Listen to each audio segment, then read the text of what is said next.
And hello, internet. We are live. Hopefully this is actually live. Is that going through?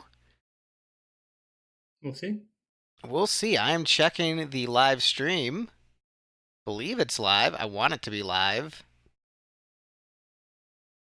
Are we getting It any does of the not appear feed? to be. Hmm. Love technical issues. Oh wait. Is yes, Good. we are live. The stream has begun. Cool. All right. Very Well, nice. welcome back to the channel. You were gone for like a whole day, Jesse, because I reacted to your top 300 video games. Apologies in advance for all the shade, all the terrible things said. I'm a bad person. I'm a bad friend. But thank you for coming on here anyway. No, I'm glad to be here. I got invited back, so I did something right last time. So, Right? so thank you. But no, I appreciate you reacting to that video. We didn't have the same tastes as I expected. My tastes are rather eclectic, but I think you had some good commentary on the games that you did know, whether you liked them or not. I think it was just a good conversation. No, I think it was fun. So the big surprise for me is that there were certain like series I saw like a bunch of was the biggest shock for me. Where just like I had no idea you were that into like the Tales series, for instance, and I played so many of them. So like, wow, there's so many Tales games on this list, which is cool for me because I was telling you about Another Eden, and that was sort of I played Tales of Symphonia a little bit. But my main knowledge of that series is through Mhm. the Another Eden game, which is where I got to do my first taste of Persona and Octopath and a bunch of other games on your list. And so because that game has like mini like I call them mini RPGs. They're like 10 to 15 hour like RPGs within the game where you get to play as characters from those games. They join your Another Eden Mhm. party permanently after that. And so you get to like see their personalities, see some of the gameplay mechanics of those games, and they basically act as like a really good sampler of like those games, and they make you want to play them because it's not just like an empty cameo. They give these characters full arcs, special mechanics, That's cool. and but then they're like, and then they're with you the entire time you're playing Another Eden, and they're some of the best characters, and so you're like, oh shoot, after I beat Another Eden, I got to play Persona 5 and all these Tales games. So, um, but That's it definitely smart. made me That's feel really like I smart of had them. I had more to say than just like if I hadn't done that, I would be like, oh yeah, I've heard of these games and they seem okay, but like, oh no, like Yuri's a great character and that looks like man, I want to play it. So it did make me appreciate the list even more with that context. Yeah, it's really cool. I'm glad you sent me that. I'm gonna have to give that a shot. I'm not opposed to mobile games by any means. I know some people are. I think there's a lot of bad mobile games, but there's also a lot of ones that were made with heart, and the platform doesn't really matter at that point. As long as a game is made well, and at least the designer plans for it to be well, then I'll play it. Yeah, no, and the thing is, like, I don't really play mobile games on my phone either. Like, I use BlueStacks for some mobile games, like emulation on the PC, because I like the bigger screen and I just prefer that. But Another Eden, it's on Steam, so I've been playing it on Steam. So I don't even play the mobile version. Nice. But a lot of people are just like, "Oh, well, it was a mobile game first, so it's not a real game." And I'm just like, "Look, it is a turn-based RPG made by Masato Kato, music by Yasunori Mitsuda. Um, like there are gotcha mechanics, but like you can beat the game without. They give you enough free characters like very generously, and all those like Nice. characters from like uh, Chrono Cross and Persona, like they're free characters. Like you just get them through playing the scenario, and it's not paywalled. It's just like you just get to that part in the game, then you play through that 10 to 15 hour mini RPG, and at the end, like your reward is you get Joker to join your team permanently, and like oh sweet. That's pretty cool. Yeah, so I'm a big I've fan of never. that, and I'm definitely I appreciate your list for like all that taste because I'm like, oh man, these are some good RPGs here, and Castlevania. There's a lot of RPG crossover with Castlevania. I know people, RPG fans tend to love it, and Symphony of the Night is like up there for so many people. Like, what makes that game so special for you? I've only played like 30 minutes of it. Like, what is the big appeal of Symphony of the Night? So there's a few things. With Symphony of the Night, one, the artwork is absolutely beautiful. Two, it was really the first of its breed. I know Metroid came out way before the Metroidvania Hmm. ever came around, but it was always very docile in its approach to the Metroidvania genre. Castlevania Symphony of the Night really turned that on its head, and just created this really cool aesthetic that had a lot of ways to play the game. It's not a particularly hard game by any means, but and it can be short too. But it's just the immersion into the Castlevania atmosphere with a new game style approach that flows so well. The game controls beautifully for being the first of its genre. It's probably the best of the genre. And the music's great. The enemies are interesting. They're not all very stagnant enemies. You know, every enemy offers something new to you, which is cool. And they bring back a lot of the Castlevania classics while introducing new things. There's some good references to older games throughout it as well. The map, it's constraining, but at the same time, it's open to you. So you know it's got a clear path, if you will, but you can delineate from that path a little bit from here to there, especially if you get really good with controls, you can, which is nice. And then there's just a surprise where you think the game is over, but if you do things correctly, you're only halfway through the game at that point. So overall, it's just a beautiful snippet of time, and you just got to try it. It just played through the whole thing. Yeah, I know. I definitely want to. Oh, we actually have people in the chat. Yeah, Nick, we were talking about Castlevania Symphony of the Night. But yeah, I do even if I never get around to playing the rest of the game, which I know I will at some point. It's always going to be iconic for me for just the wine glass being thrown on the ground and what is a man? A miserable little pile of secrets. I'm just like, that's sick. That is. I don't care who you are. That is one of the top moments in video game history. Even if you've only played a tiny sampling of Symphony of the Night, I know that is peak video game moment. So you know, I'm not against the Metroidvania genre. Like 2 of my favorite games are Metroidvanias, Which ones? Is Tomba and Tomba 2, and Tomba just got released on Steam. Which I definitely need to get once I get paid, because I mean I do have it, but I want to get it on Steam to encourage them to also release Tomba 2 on Steam because, man, I love those 2 games. I don't lean into like the dark aesthetic as much. I'm more like happy, fun, bright colors cartoon guy, as evidenced by me doing like brightly colored hair metal for many years. So, but you know, Tomba just like it had this. I think the guy who made it was one of the guys who made the Mega Man games, and he left Capcom, started his own studio, and so it's like this weird like it has a lot of RPG elements, like a lot of side questing and NPCs and towns, but it plays like a platformer for the most part. So it's like a side-scrolling platformer like Mario, but then with like a side quest system, more like I don't want to say like Zelda necessarily, but like the towns are more like RPG towns in terms of their design, and like a big quest log. So like you'll meet an NPC out on the map, and he'll be like, "Hey, I need you to go get this thing for me," and like there'll be this entire chain of events, and so there'll be like hundreds of side quests. So it's a so what I'm saying is like I have some familiarity with the genre. I mean, Castlevania 1, I played a bit of, probably more than any other Castlevania game. That game is great. Like, for like... What system is that on? Castlevania 1? 1 and 2? Castlevania 1 is Tomba 1 and NES. 2. Oh, Tomba 1 and 2, those are both PlayStation, but you can get Tomba, the new version on Steam for $20. And it's a port of the original game, but just with like quality of like a rewind feature. So like if you're platforming across like some cliffs and there's like a section where like, oh, there's wind in this cliffy area, and then you just like you miss the jump, you're like, you can just retry that rather than just do like the go back to your last save like you might have had to do back in the day. So just like some nice quality of life stuff.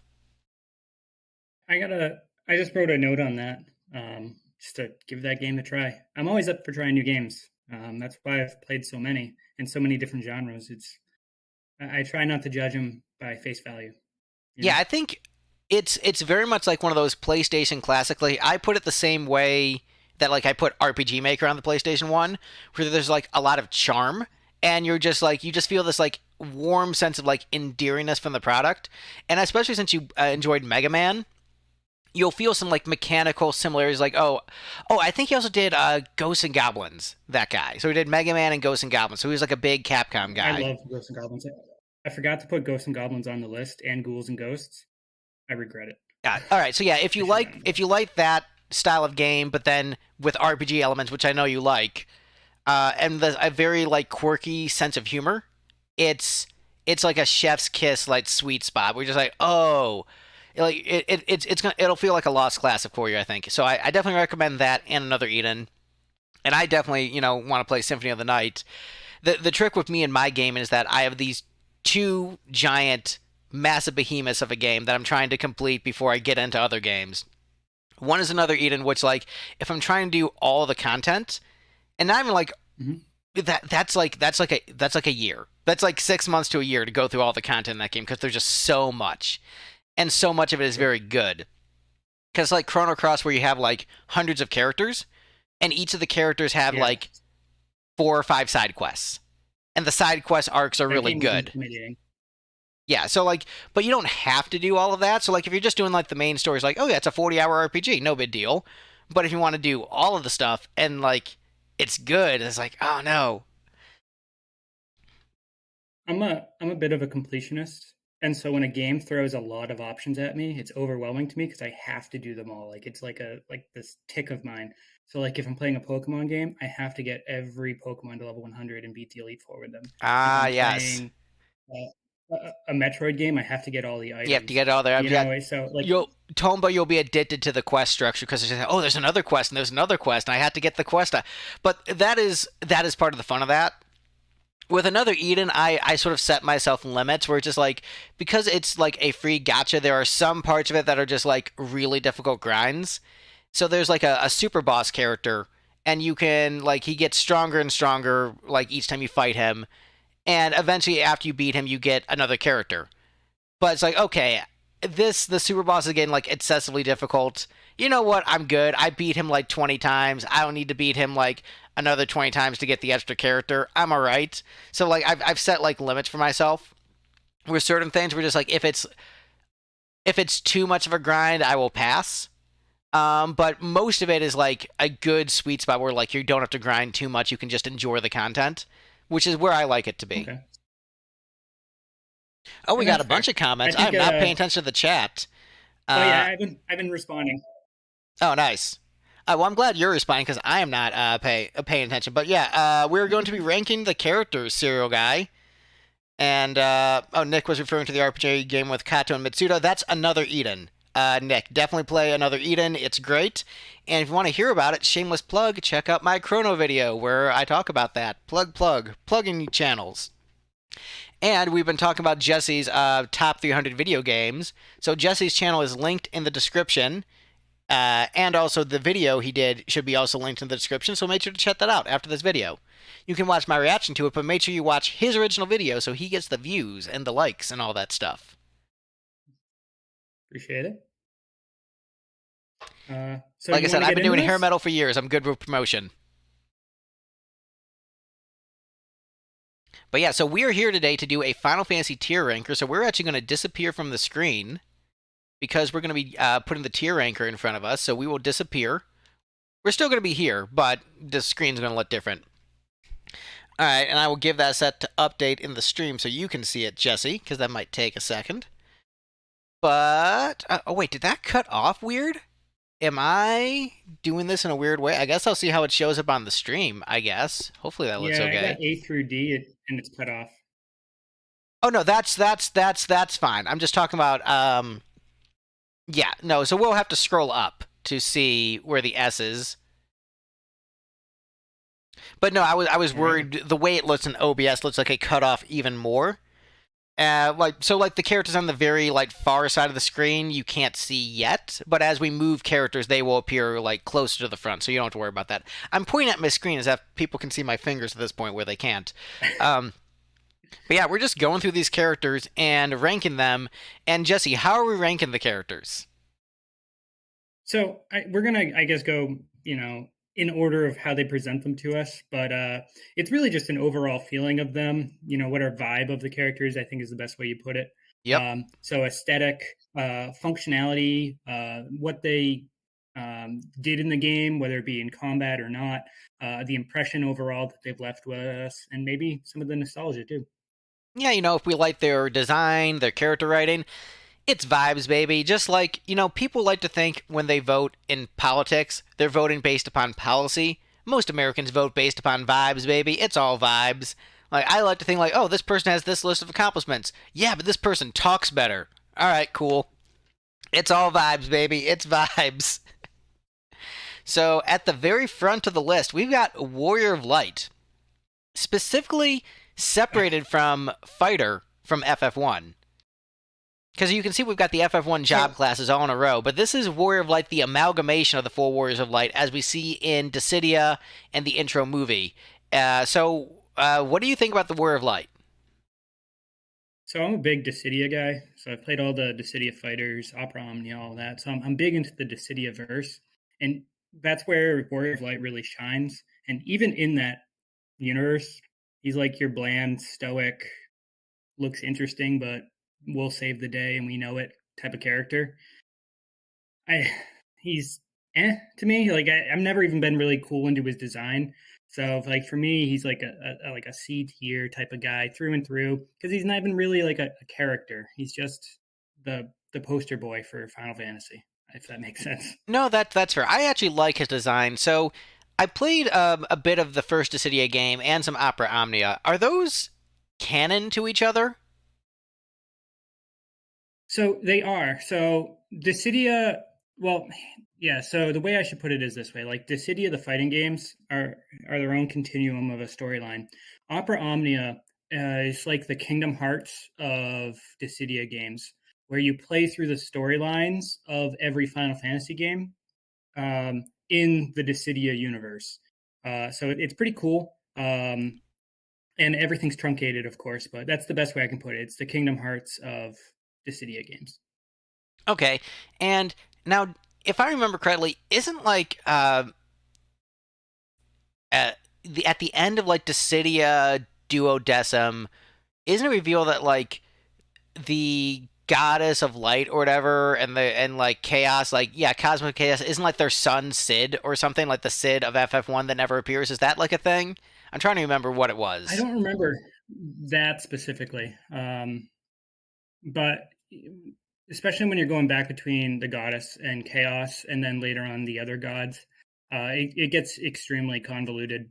Um, and sometimes I'll be honest with you, I kind of check out when it gets a little too deep into their lore. Oops. Got it. So you know what? I think just because this is the amalgamation of like the concept of Warrior of Light, I actually might want to bump it up to B. I'm feeling very charitable right now. I think C is like a very fair place, but I think just because like I don't know, he got compared to Captain America in the chat, and I got some vibes for Captain America. Um, but also like I think C is also really fair. You know what? I think I do agree with you. I think I'm going to stick Warrior of Light in C. Do you agree C for Warrior of Light? Warrior of Light? I think he's the I think he's the top of C. No matter who goes in C, I think he's the top of it. We will see. Haha, jokes. Ah, ah. Okay, so Fighter, I actually think Fighter I would put above Warrior of Light just for like a more iconic design. Even though we're not seeing it with the iconic red hair here, I think just the standard warrior job class of just like dude with a sword, your physical attacker. The standard concept of a character, attacking is so like dude with sword is like the like basis of like your normal FF character. And obviously we have mages and different job classes, but like warriors are sort of like the standard bearer, and I think it's maybe the second most iconic design of the original NES characters, or actually, you could argue they're all pretty iconic in their own way, but I would actually put this at B. So, Just because it feels like the most of like the main character of the original NES ones, because he's like the first one that's like the default. I don't know. How do you feel about the fighter warrior? so playing through Final Fantasy One, I always just stack a team of four fighters. I know they towards the end of the game you have to spread the gear a little thin, and they're expensive in the beginning of the game. But Uh-huh. like you can beat the game with just four of them. And so I have a soft spot out of all of the original classes. That's the one I have the most of a soft spot for because that's my favorite choice. He just breaks the game. He really does. So where do you want to put? Do you want to? Because I think we can't put it too high because I don't think he's like an actual character. But I think B is No, he's probably not. fair. What do you think? Yeah, I think C is fine. because you're right. There's no personality other than the one we put on him. So wait, so I said B, you said C. So let's. Oh, All right, so we're disagreeing a little bit. I would actually put him above Warrior of Light in terms of like a more iconic design. I'll give you that. So whatever, that's vibes. We'll do that for now. Um, Thief. I mean, these are it's an archetype. I think a lot of these are probably just going to go and see because they're not really characters. But I think it's another class design, essential like RPG party member. I think we all enjoy the thief, but I put the thief below the warrior of light and the fighter. Would you agree with that? Yeah, honestly, in, I love the archetype of thief, especially in like Final Fantasy Tactics. But in Final Fantasy One, the thief can't steal, so they're not really a thief. And because of that, I despise them. So I would go as low as you want with that thief.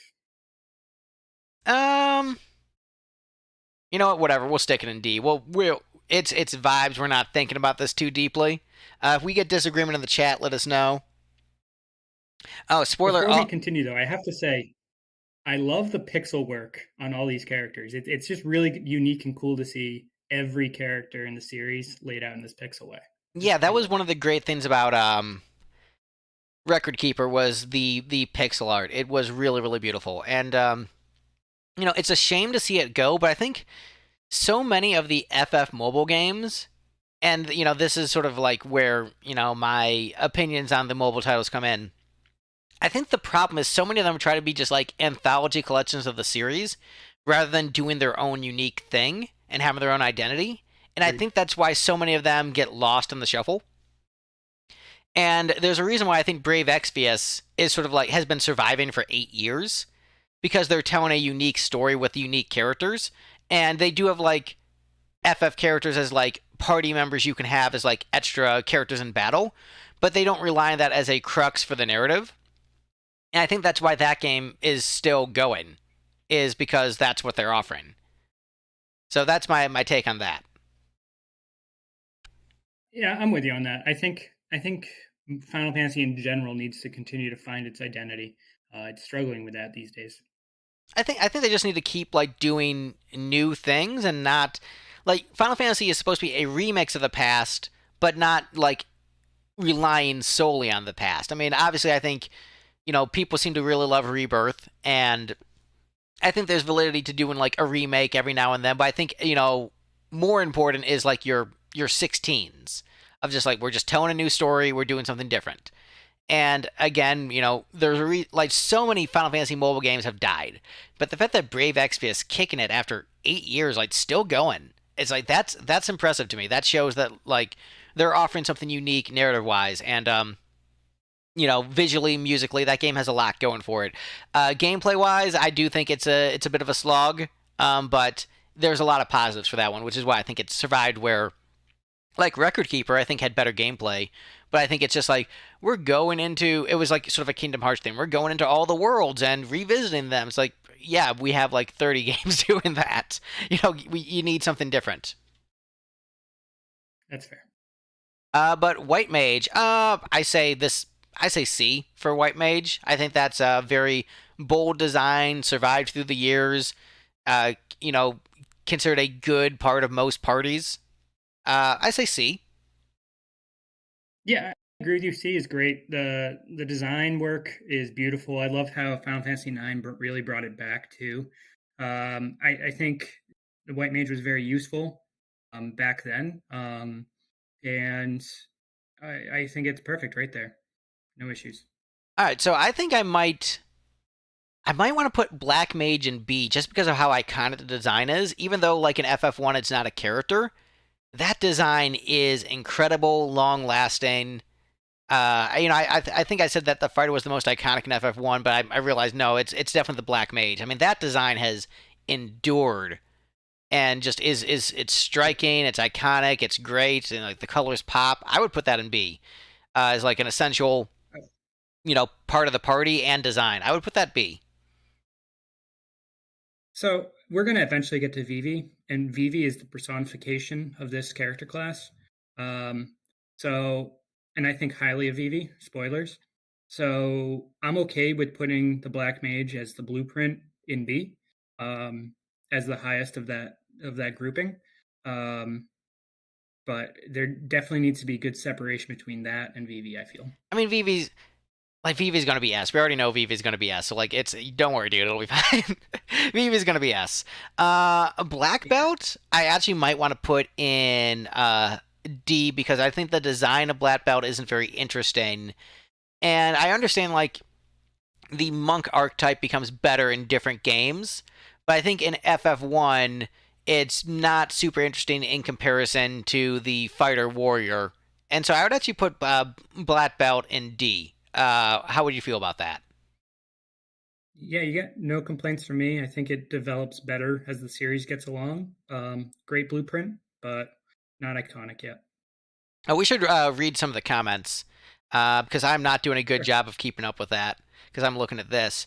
I do think the PS1 versions of FF cutscenes were great in 2 and 6. Rebirth should be the gameplay template for FF games going forward. Yeah, no, I think that's definitely a good stance. The Black Mage's look would be better used for Vivi. Yeah, I really need to make I sure I'm would paying like to attention say to the chat. to Joshua's point about the PS1 cutscenes, I absolutely love them. Was on Origins and Anthologies. There was one more. I can't think of the name of it. Origin, Anthology, and And Chronicles. So Chronicles was the one with Chrono Trigger and Chronicles. 4. Yeah, that was it. I love that they added those. So great point, Joshua. So I actually, I have mixed feelings on those cutscenes because I think some of them are really Ooh. good and some of them aren't good. So like FF1 and FF2, great cutscenes. FF4, not FF4, 5, and 6. I don't think the cutscenes are very good for those. But then the Chrono Trigger anime cutscenes are incredible. So like the That's mileage fair. varies based upon those cutscenes added to those games. But it's also weird that like 1 and 2 are like the one cutscene like it's simple, but like I think it's a better cutscene than the cutscene for like 5, for example, which is like weird because I like 5 way more than 1. But I don't know, vibes are weird, man. All right, so But Red looking at this Mage. red mage, yeah, Let's see, Red Mage. I I hate mean, it. I like Red Mages a lot. I'm kind of biased towards them. I would put in C. I think it's a good design. They're versatile in FF1. Like I know a lot of people are like, "Oh, red I mages are just weak." I want to have all the choices all the time. I go to buffets. I know they're lower quality, but that's what I want. I want a little bit of everything. Yeah, I mean, if you don't know what to pick for your fourth character, I mean, you could totally go with a red mage because they're everything. But um, the fact that they're everything, the jack of all trades approach doesn't work for me. I would go high D. If you want to go low C, I can meet you there. I'm gonna I'm go just low not C. even a I fan of the feather in the cap. I like the thing is like I main red mage in 11. Red mage is like how I like most of my characters to be built. Like when I'm building characters in 7, for example, I'm building everyone to be a red Hmm. mage. Every single character is a red mage in 7 with my material loadouts. When I'm playing like Interesting. 12, every character is a red mage. Like that is just how I want my people to do. I want all the options. I don't want like you're a specialist. Like no, everybody's a red mage. Yeah, when we get to seven, like even for me, like I don't build them red mage. Like I always focus on one specific trait for every character. Even in that game, I'm just very hyper focused, I guess. So that's fair. Well, I'll take C. I think when you look at this and you say Final Fantasy One, I don't think anyone's going to disagree with this list. I think it's pretty fair. Oh yeah, Sierra Guy says the PS1 FF4 FMVs look worse than OG FF7. I think the FMVs from the games I pointed out, 4, 5, and 6, look worse than Seven's FMVs, and I think the FMVs for 1 and 2 look better than Seven's FMVs. Which is, I think, maybe what part of it is Ooh. that the 1 and 2 port came later, and so just like they had FMVs that were kind of closer to like PS2 quality. They look closer to like FF10 FMVs, obviously like with lower quality due to like the disc, but like in terms of like the original CG used. And yeah, And the Red budget Mages was for a less. Wild West FF fantasy FF game that'd be sick. Sorry to cut you off. I'm trying to read the comments too.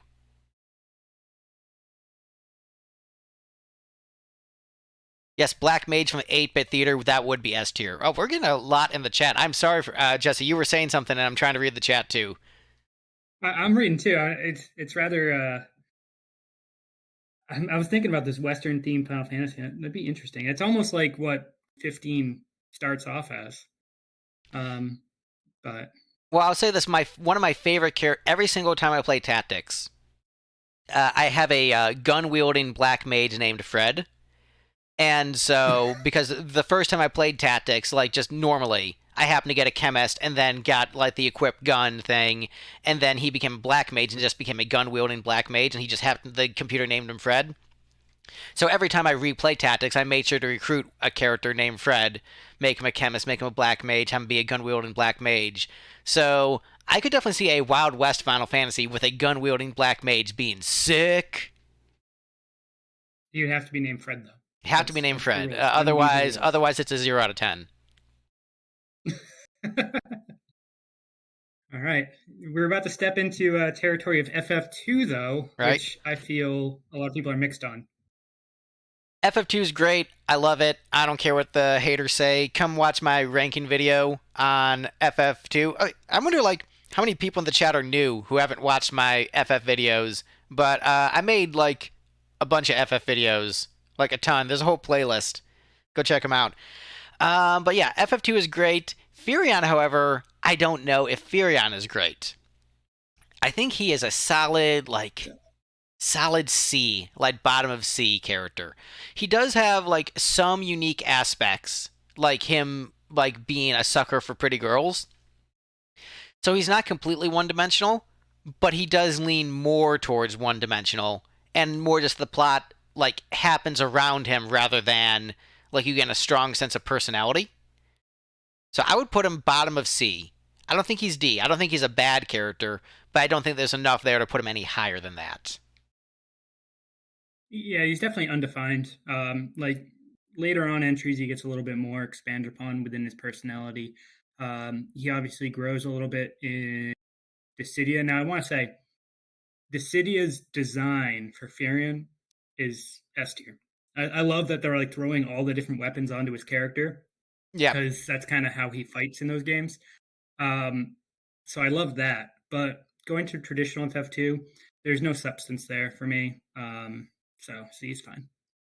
I mean, we could put him higher in C based upon Dissidia if you want to factor that in. I'm cool with that because I mean, I have played some of Dissidia. I enjoy some of his character work in there, and I think like he's a character. I think FF2 really could benefit from a remake that adds more characterization. They tend to be very conservative on the characterization elements when they remake 2. But I think just like giving a little bit more meat to the 3 leads, I think would help it a lot.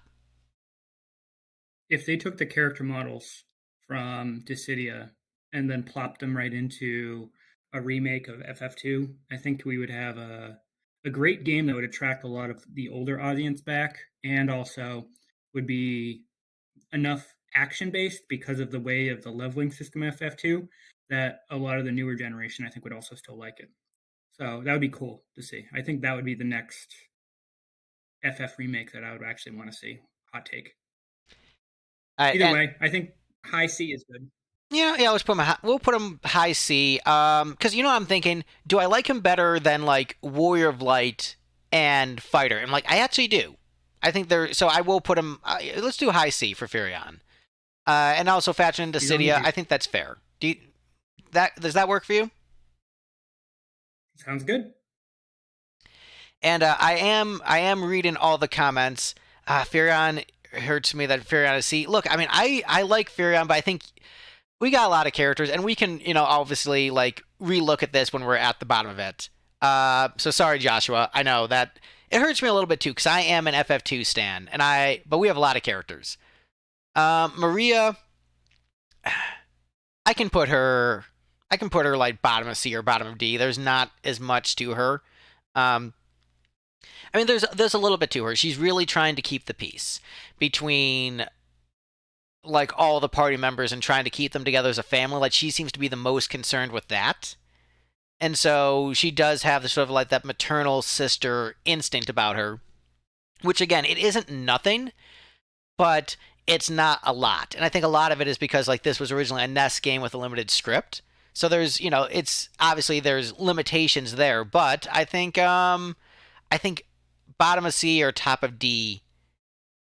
I don't know. I might still put her in C because there is enough there that is interesting. I don't know if I would. I think D is reserved for like characters we just think just aren't good. And I don't think she lands into that. I just wish there was more there. So she's a mixed bag for me. One, I don't like her design. I feel like it doesn't fit into the world of FF2. She's very like 80s dancer vibe rather than You mean awesome? warrior of light. So like for me, like yeah, I could see awesome, but it clashes so much with me. But on the same side, I like her connection to Leon. I like that she seems more like a character than Furion. She, despite not having a lot to say in the game, I think she definitely sets herself apart. I would say C, and I like making her my de facto mage in that game. A lot of people like that. So where do we want to put her in C? I'll let you decide where she lands in C. I'll give you full control over it. Oof, I would say above red mage, below white mage. Fair enough. Though it's hurting seeing my red mage boy back there. All right. Guy speak beaver. I think. So here's the trick. Of the three like leads of FF2, of like the three constant party members, I think he has the most characterization about him because him being the gentle giant makes him stand out. Him speaking to animals steps out. Like his pattern of speech steps out. I think this is the top of the C's and of this bunch. I think I would put him above Furion as a character because there's just more there, quite frankly. He's such a weird amalgamation of qualities. He's very strange, and and I can appreciate that. So I agree with you. I'd say top of C, and even in game use, you always want to make him the brute, even if he doesn't turn out that way. Yeah, Josh was saying guy speaks beaver, B for beaver should put him in B rank. I don't know if I can put him up in B rank just because of that. I think I need a little bit more from him to get him elevated to B. He's close, but I still think top of C is good for Guy. I agree. For the memes, it's almost worth the B, but C is where he belongs. So here's the trick. This might actually be B rank. I might put Leon in B. And here's why. Because unlike a lot of characters where they make a, bad decision because they're brainwashed or whatever, Leon chose to join the Empire because he just didn't want to die. And he was chosen to join the Empire or die, and then just decided he wanted to cling to power and had machinations of becoming a ruler. But because he was never brainwashed and it was just a dark turn for a character seeking more power, I think that makes him very interesting and compelling, especially for a NES character. And I might put him in B because of that. I think he actually is an interesting anti-hero. I wish there was I wish there was more, but there actually is enough there, I think, to elevate him up to B. What do you think about Leon? So I have two thoughts on him. One, I wish they included glimpses of him earlier throughout the game to drive you forward, maybe just see him leave a room or something where you, and it's not just the covered mask or the helmet on or whatever, actually have your characters realize, oh, that's Leon, and then try to chase after him or something. I feel like there need to be more breadcrumbs. But the other side is I really like what they did with the ending with him. It wasn't this perfect, happy ending for Leon. It really wasn't. And I enjoyed that about him. So I would go low B just because of the boldness, because B for boldness of his character choices. Yeah, no, I'm in complete agreement with you. I think Leon is an underrated character in the series. I think that ending is great. That is a great, great, great ending. I think I got some flack from some people oh, you ranked FF2's ending too high. What are you talking about? That's one of the best endings in the series. You can be oh, I don't like the gameplay of 2, which yeah, that's fair. But in terms of that ending, that is a great ending for that game. Incredible ending. Yeah. All right, so now we got Minwoo. I think Minwoo could go up to A. I think Minwoo is actually a really great character. I think he's got a great design. He's interesting. He does a lot to move the plot forward. I think he's got a like what he does. I think you don't get too much about his backstory necessarily, but you really get a good sense of his personality of just like doing everything he can to like protect the kingdom, being like a master tactician, great wizard. He's almost like the Piccolo of FF2, where just like he's not necessarily the strongest character, but he's like the most tactically proficient and will do whatever it takes for the victory, even if it causes like his ultimate downfall. So I would maybe put him up in A. So you saw my video. Minmu is my favorite character from this game. He's like a vizier. He really is. He is an advisor to the royal family. He has his own dealings throughout all of the game. He's a go-getter. Uh, Great story beats. I mean, I love Minmu. I wish more characters had Minmu's design in later entries. Just to sprinkle it out. But then he'd be less unique, I guess. Still, though, I love Minmu. I would go A for Minmu. Yeah, I think we're both in agreement. And Joshua says dox points for dying for a spell no one uses. I mean, I'm thinking I'm a story first gamer, so like mechanically, like I don't care about Ultima not being useful. I care about like the narrative weight of what happens. But yeah, I mean, yeah, Ultima was not programmed well in that game. Joseph. He taught us not to use the spell. That's what I'll say. I missed what you said. Sorry. I said he taught us not to use that spell. Right. That was the mechanic there. All right, so now we got Joseph. This is tricky. Do we put him like low B or high C? Because I think I could maybe put him B. No, he's a better character than like as much as I like the memes of Guy Speak Beaver. I think Joseph does have like a good arc of he doesn't want he doesn't want to be involved in the conflict. He just wants to take care of his family, but then he slowly recognizes the morality of what the heroes are doing. He knows they need help. He knows it's the right thing to do, and so he goes and helps them. And then he has the first like big dramatic sacrifice of the series, and I think that scene actually holds up pretty well, all things considered. And I think mechanically he does fulfill a role of like monk like pretty distinctly and well in the game. So I think Joseph is like is definitely at least B. I might put him even above Leon. Actually, now that I'm thinking about it, what do you think about Joseph? So I think if Joseph was like the only one of that style that sacrifices himself after their introduction, I think he'd have a larger impact upon me. But as I've mentioned before, Final Fantasy II just has this revolving door of death in slot 4 that doesn't necessarily hit hard for me anymore. So Joseph, I love the fact that he's this reluctant warrior. I love the fact that there's sacrifice and familial connections with him. But I mean, he's nice and all, but he's not long enough in the tooth for me to really want to say B. I would say high C for him, but I'll let you place him where you'd like. All right. Well, since we're disagreeing about whether so we're saying high, you're saying high C. I'm saying better than Leon. So I think the ultimate compromise would be B, but below Leon. I think is the middle ground for that because I understand he wasn't in the story that long. There were other characters who did a similar thing to him. But I think when I'm even comparing like the characters who get sacrificed, I think his sacrifice had the most weight because of like I felt the sense of loss from his family the most, in comparison to Rickard, whose family already thought he was dead. Like because like Joseph, left his family behind, said I'll be back, and then just doesn't ever get to come back, and like you get to see that heartbreak. I think he does have more impact on the story, and the fact that like Rickard, who we'll get to in a minute, is like I'm ready to go, let's just do this.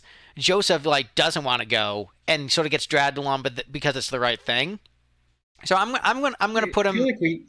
I'm gonna put him low B. Low B.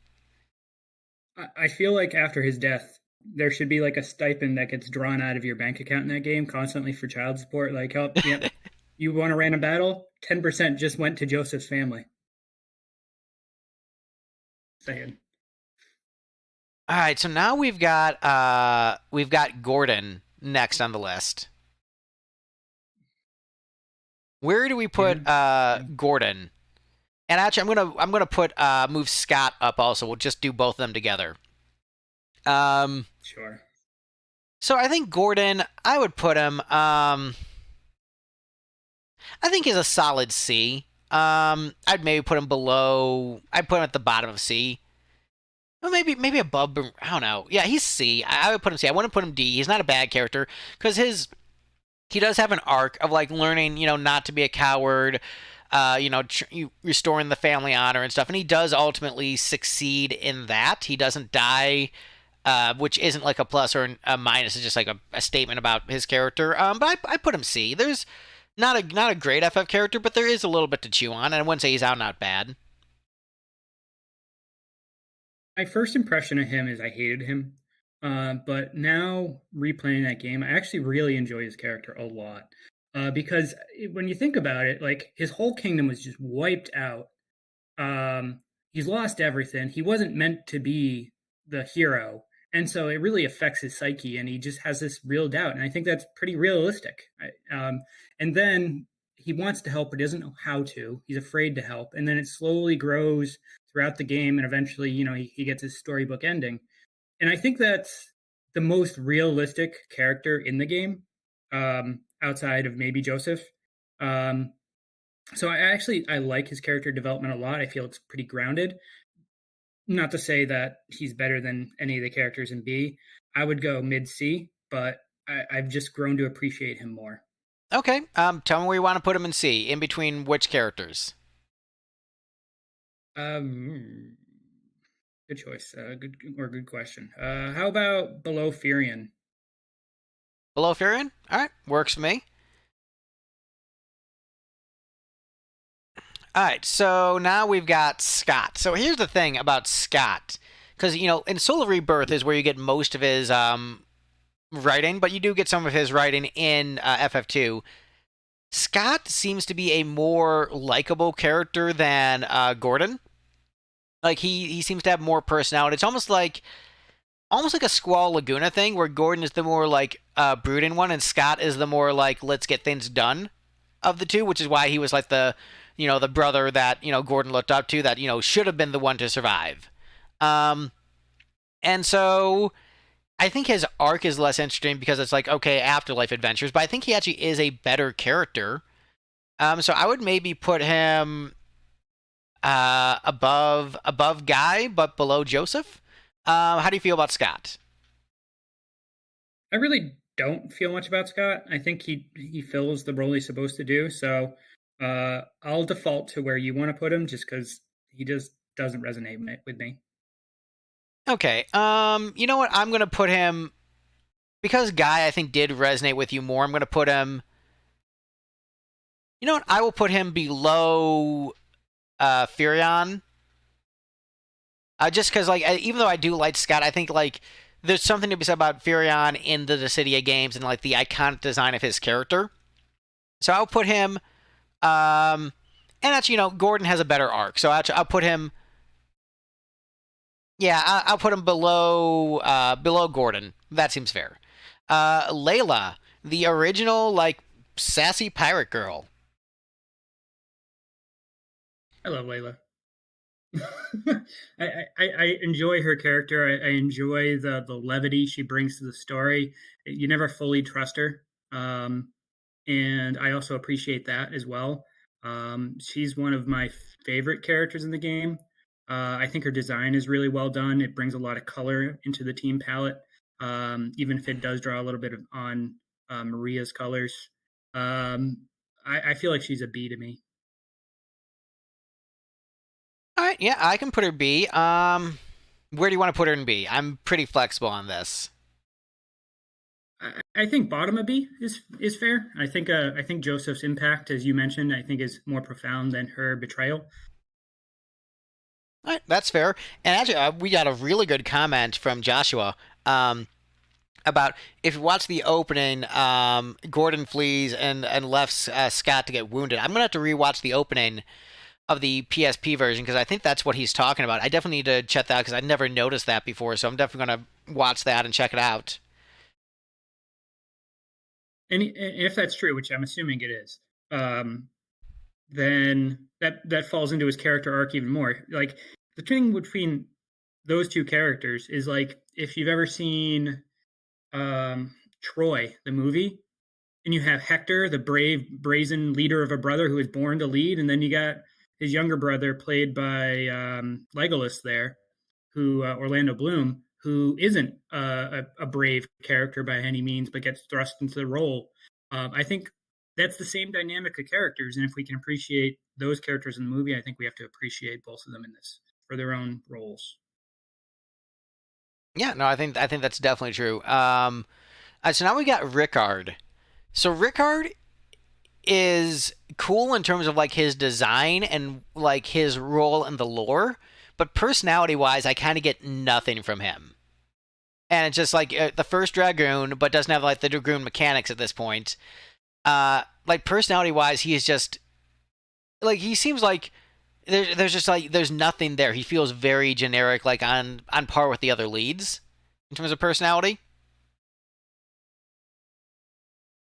Yeah, I think the greatest thing we get from him outside of the design is the name Highwind. I mean, that's what he gives me. He gives me the name Highwind, and I appreciate him for that. Yeah, he's bigger for his legacy than like the character itself. So Agreed. where do we put him? I don't know. I might put him below Red Mage, honestly. I'm good with that.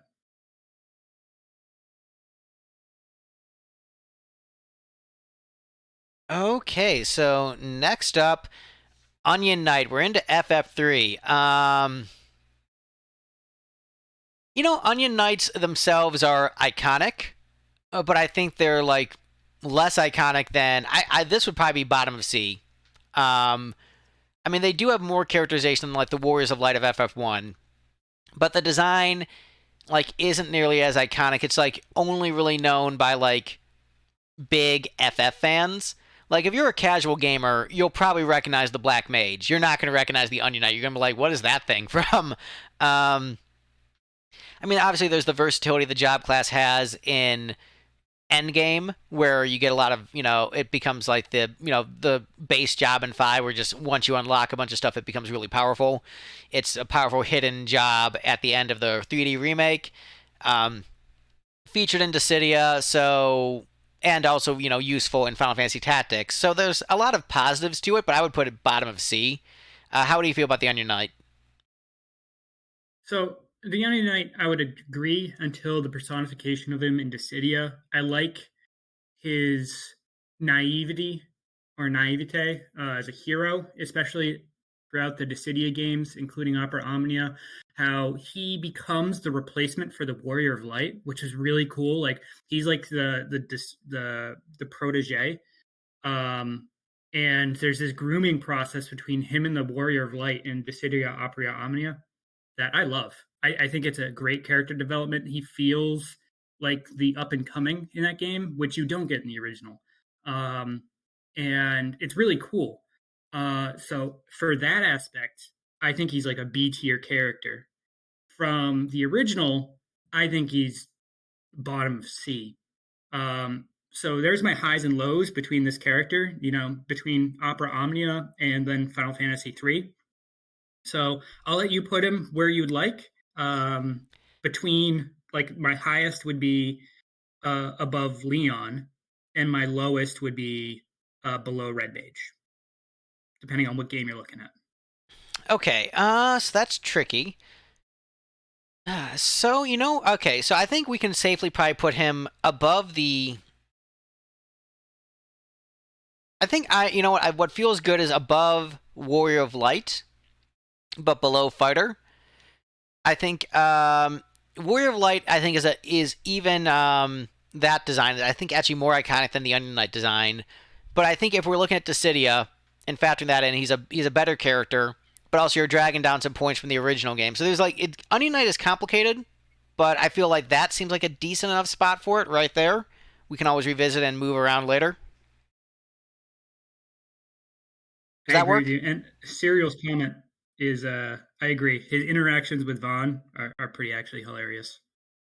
Yeah, I definitely need to. Once I beat, another Eden and FF14, two giant, massive games. I have so many games I want to play that I have been putting off because I've been going through those mega games. Like I still want to finish the rest of the Fabula Nova Crystallis series. I want to play the rest of the Dissidias. So many games to play. All right, so Luneth. I rank Luneth above Onion Knight because so having not played much of Dissidia because Luneth is an actual character. And now his development really falls off once the game starts to get going, but you do get a lot of good character beats for him at the very beginning of the game. Like him, sticking up for his friend when he's getting bullied, having like a very courageous, adventurous spirit. Um, having like pride and like trying too hard to be cool. So like Luneth is an actual character. I think he's more of a character than Furion.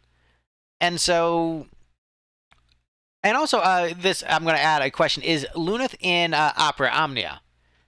So where do you feel about Luneth, and is he in Opera Omnia? Um, no, not in Opera Omnia. At least I didn't play the final patch, so before the game went offline. So I don't know if he was in the final patch, but I know he wasn't in the standard context. Um, I'll say that the remake of three, all four of these characters did not sit well with me. Um, they just didn't. Um, so C tier is where I kind of am at with these characters. I think they're fine. I have no real opinions on Lunith, Ark, Refia, or Ingus. I really don't. All right. Would you fight me if I put Luneth above Furion? Uh, no, I wouldn't fight you on it. It's fair. Now when we have Ark, um, he actually does, I think. So when we're looking at Ark, he does have some good characterization with. Why am I blanking on the king's name? The Prince of Kashuan. Oh, it'll Chad, come to help me. us out. It'll come. I'm blanking on his name, but like he did actually develop a friendship with him that was outside of the main party. That was pretty cool. And his arc was like coming out of his shell of being shy and bookish. So I don't think it's Alice. Alice. All right, so I think that he's not. I don't think he's as good as, let's say, the Gordon or Scott. Um, so let's see. And also, I think no, Cashwan. That is. Oh, whatever. I'm mixing up games. But I would put him. You know what? Maybe above Rickard, but that'd be as high as I would go. How do you feel about that? Like above Rickard, but still C. Yeah, that's fair with me. Like I said, no strong opinions on these, but I feel like they are C tier at minimum. And then Refia, she does have her arc of like accepting like her familial lineage, where she's adopted and doesn't realize that at first, but wants to doesn't want to do the family business of being a blacksmith, and so she desires to carve out her own destiny. Uh, and it was never her destiny to be a blacksmith necessarily, because she was destined to be a warrior of light. However, she does have love for her family that raised her and still views them as family, and so ultimately her coming to terms with like her adoptive family and what role that plays in her life and what the meaning of like that family love is, I think actually does like again, these characters like they could use more fleshing out, but I think there is something there of value in that story. I think it's better than I think she has less personality than Ark, but also ultimately more interesting story. So I would maybe put her like right next to Ark, maybe below him just because of personality. Um, do you have any issue with that? No qualms. And then Ingus, I don't know, he's just like kind of like a hotshot knight who just thinks he's cool, and then just like and I think he thinks he's cool because he actually has military training as opposed to like these random teenagers he's working with, but eventually does come to respect his allies. Not that good of an arc. I'll put him below Rickard because Rickard has the iconic design and longer impact in the series. And now we get to Desh. I'll always say though, I always called Ingus the Dingus, because I just could not get behind how hot-headed he was. He was my least of them all, so I agree with that placement. Yeah. So Desh is actually kind of cool. He has a cool design. He has a cool personality. He actually has interesting things going on in his story. I would rank Desh. So I think Desh is a better character than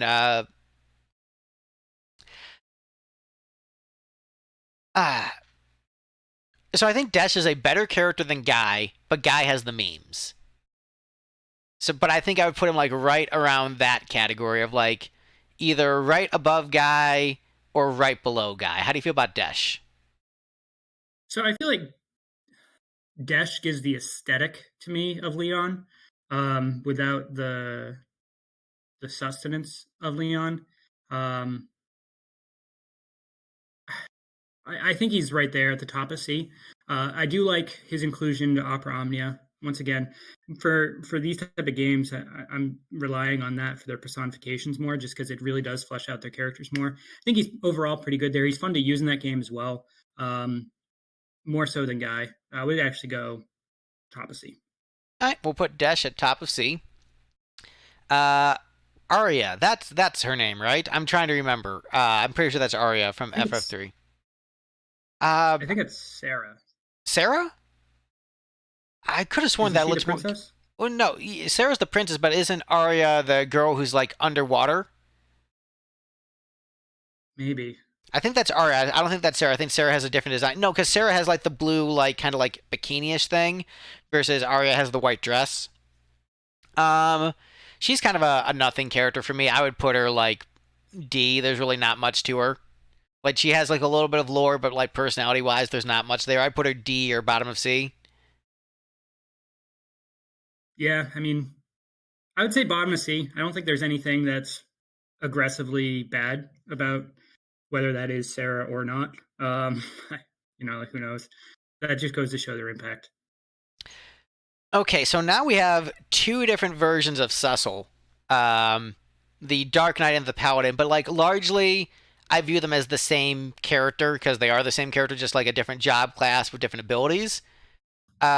Straight up, this is the first S rank character, and I will not accept debate on it. Cecil's going in you S. should accept debate. Where would you put So Cecil? hear me out. All right. So I think these are two different characters. I really do. I love, and I will go with S tier on the Dark Knight Cecil. I think his character redemption arc is great. I think the struggles he has with still the connections and everything that he does, I absolutely love it. When he becomes this paladin, I lose interest in him. His arc is complete. I know, yes, he still has to redeem himself through his actions and all that. I get that. But he becomes less interesting because he's starting to become a standard hero rather than the tormented soul that was so unique. And so I would rather put Paladin Cecil in A and differentiate how cool his first form is in S tier. I think that. So I actually I still will fight you on this, in that I think you made some good points. I still want to put Paladin Cecil in S, and I can actually accept that like if we put other characters in between the two of them in S rank. But I think that Paladin Cecil still does have a lot of good story moments in relation to like how he tries desperately to save Kane, his coming to terms with Golbez. It's not as interesting as the Dark Knight stuff, sure, but he does become a great leader that everyone rallies around, and so you still see his arc isn't complete after becoming paladin, which you acknowledge. He still has to earn the trust of the people of Mysidia and all the people he's wronged, and he has to build those connections. But it's showing that he is able to build those connections and become a great leader. And I think gameplay wise, I actually do even prefer the paladin Cecil and rank him above the Dark Knight Cecil. So factoring in gameplay and design, I think that he's also worthy of S rank. And so, yes, the earlier part of his arc is more interesting, but I think I look at them as two essential halves of the same whole, and I don't think that the other half falls off so much that it plummets to A rank. So I would still put them both in an S, but I would be willing to say if there's a character that we think is, maybe not better than Cecil overall, cutting these two of them up. But I think they both deserve S rank. For the iconic nature of the arc, the paladin sequence itself, I think is enough to you know and that fight scene of Cecil Paladin versus Dark Knight Paladin versus Cecil Dark Knight. I don't know. I think S is still. I'll fight hard for this. Cecil S rank, both of them. I won't fight to change your mind. I will say my gripe is I actually am opposite to you. I enjoy Dark Knight Cecil's fighting style more. And losing him as a character was so upsetting for me. I was actually I was perturbed. I stopped playing for a little bit because I was like, all right, there goes my favorite character. And now I've got someone who I don't really want to play as. So I get that. I felt the same fair. sense of loss too when I first played it, but as I got used to Paladin Cecil, I realized he's a little bit more complicated to use, but I ended up liking him more overall. Even though I'm not gonna lie, playing as Dark Knight Cecil was really sick. It was awesome. Oh man, I'm doing dark and all this cool moves. So I get it. I totally get it.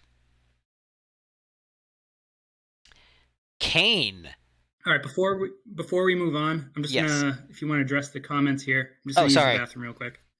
Yeah, I'll address the comments and then I will use the bathroom myself after you use the bathroom so you can talk to the audience. Let's see, what do we got here? I love the City of Kane because he's serious, but not alone if someone understands what I mean. Oops, we're still not on Kane. Sorry. All right, so chat, how are you feeling about this ranking so far? I appreciate that there's actually a decent number of people in the chat right now. I was not expecting that because it's an early stream.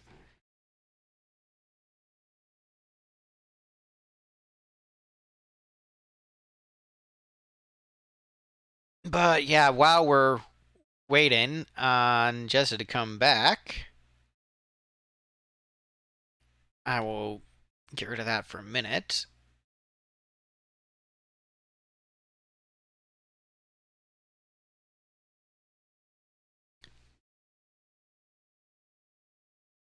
Yeah, so definitely some shocking picks here with these rankings.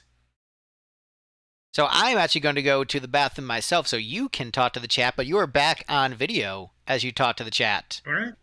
So Cool. Burb. All right. Well, hello all. I don't think I'm gonna win any of these Final Fantasy IV ones. I'll tell you that. Man loves his Final Fantasy IV. But yeah, what's the hottest take so far?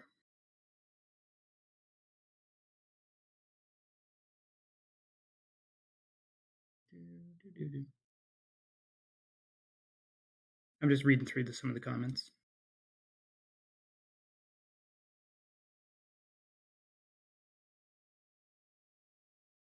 Yeah, that's fair, Serial. I think when we get into the higher titles, there's a lot more character depth, and so I think the higher tiers will fill out easier. And to Nick's point, you got to try. I know the gameplay is meh sometimes in Dissidia games, but you got to at least watch or read the character developments and the dialogue in them. I think that is pretty awesome. It really does help flesh out these characters that sorely need it. So Nick, if you have the time, just go ahead and just check out Dissidia, especially Opera Omnia. Just watch it. Just go on YouTube and watch Opera Omnia and enjoy the character interactions.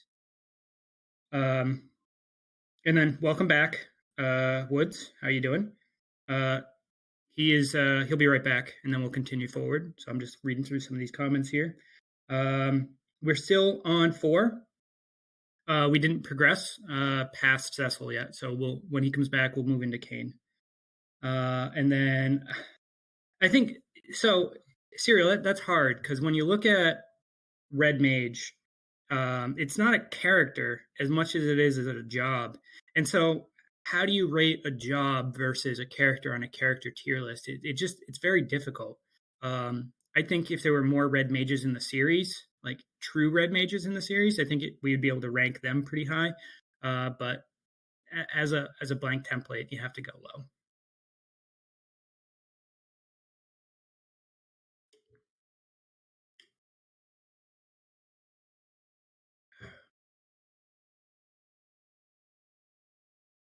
Yeah, it's a shame Opera Harmony is going now. Okay, Welcome back. back, boys and girls. Okay, so let's see. Where are we next on the ranking? I believe it's Kane. Kane, yes. Legacy of Kane. No, not that Kane.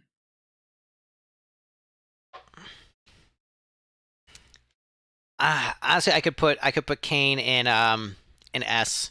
I mean, most I'm a 4 stan, so like I would want to put most of them in S. So really, you just have to fight me on like I won't put Fusaya on S, but like most of them, yeah, I'm gonna say S rank for these guys. Well, I've got to talk you down then. Yeah, you So gotta talk me Kane, down. I think is a great character. I think his design is really cool. I like that he's really the true originator of the Lancer class or Dragoon class. Um, so he's got all that going for him. I like his competitive nature and his almost antagonistic nature towards Cecil. I like that they're still a trio of friends, though, and I like all the character development that goes along with him. Um, and But at the same point, I feel like it's also a little too dragged on. Much like Leon, I felt like that should have been resolved a little sooner than it traditionally was in the game. Um, but he's got some good connections. It's hard to argue against S for him. Um, Because I'm right. but if I S was for to put him in Kane. S, yeah, S for Kane above Paladin. Above Paladin. You know what? I'll give you that. That'll be the compromise here. We'll put him above Paladin. There, the divide has occurred. The divide has occurred. Rydia, Yeah. I'm also going S. I'm going S. I view them both as a pair, and I know that yes, her story falls off a little bit once she becomes an adult, but I think her dealing with the trauma of her loss. And like the way they incorporate that into like the use of the fire mechanic, I think is really clever. I think her learning to trust Cecil and forgive, and her coming back as a like strong adult character and like being like a competent team member. Her relationship with the summons is very interesting in terms of lore. Her relationship with Edge is actually pretty fun. So I think her design is fantastic. Like I said, she doesn't have like Cecil. She suffers from like a really great early game arc, and then the latter game stuff isn't quite as strong, but it's still very good. So I would put Rydia also S rank as one of the best characters like in the series. When I'm thinking best characters in the series, Rydia is one of them. So Rydia is my favorite character from FF4. So I put her above Cecil any day. Um, I like her development. I like her vulnerability in the beginning. I like the trauma she has to go through. Um, she feels very human, and which is rare for such a game like that.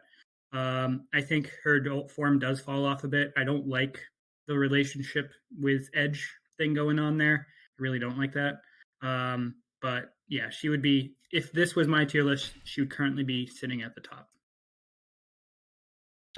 All right. Well, so then what we will do, we will just continue that divide.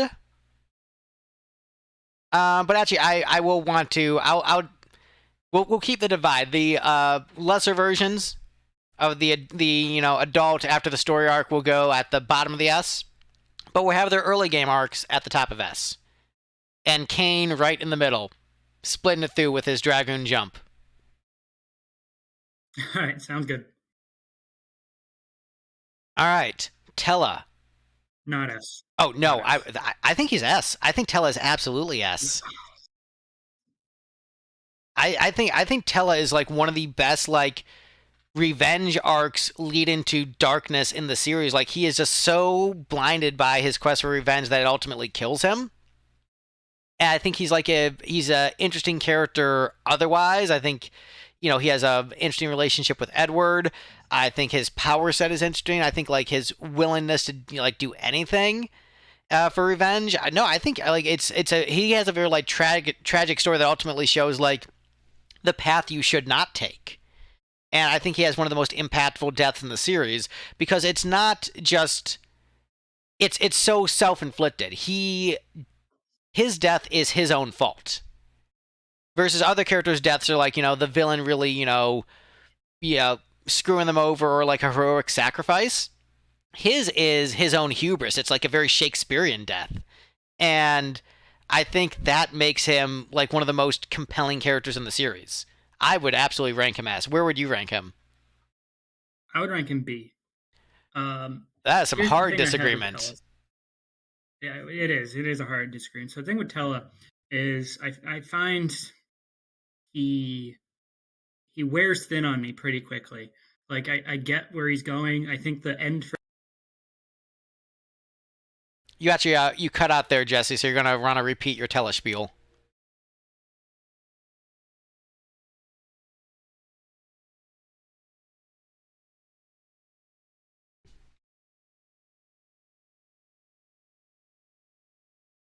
I don't think it would have hurt the game. And I You know it's a actually hot take, all especially of for that you. got cut out But from the he just stream. never sat well again.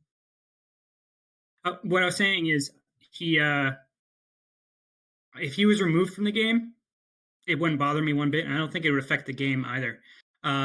He's just as a single point, it makes sense for him to meet the end he does, and whether he met that end or not, I don't think it would change the outcome of the game. He's a B for me. I don't know. See, I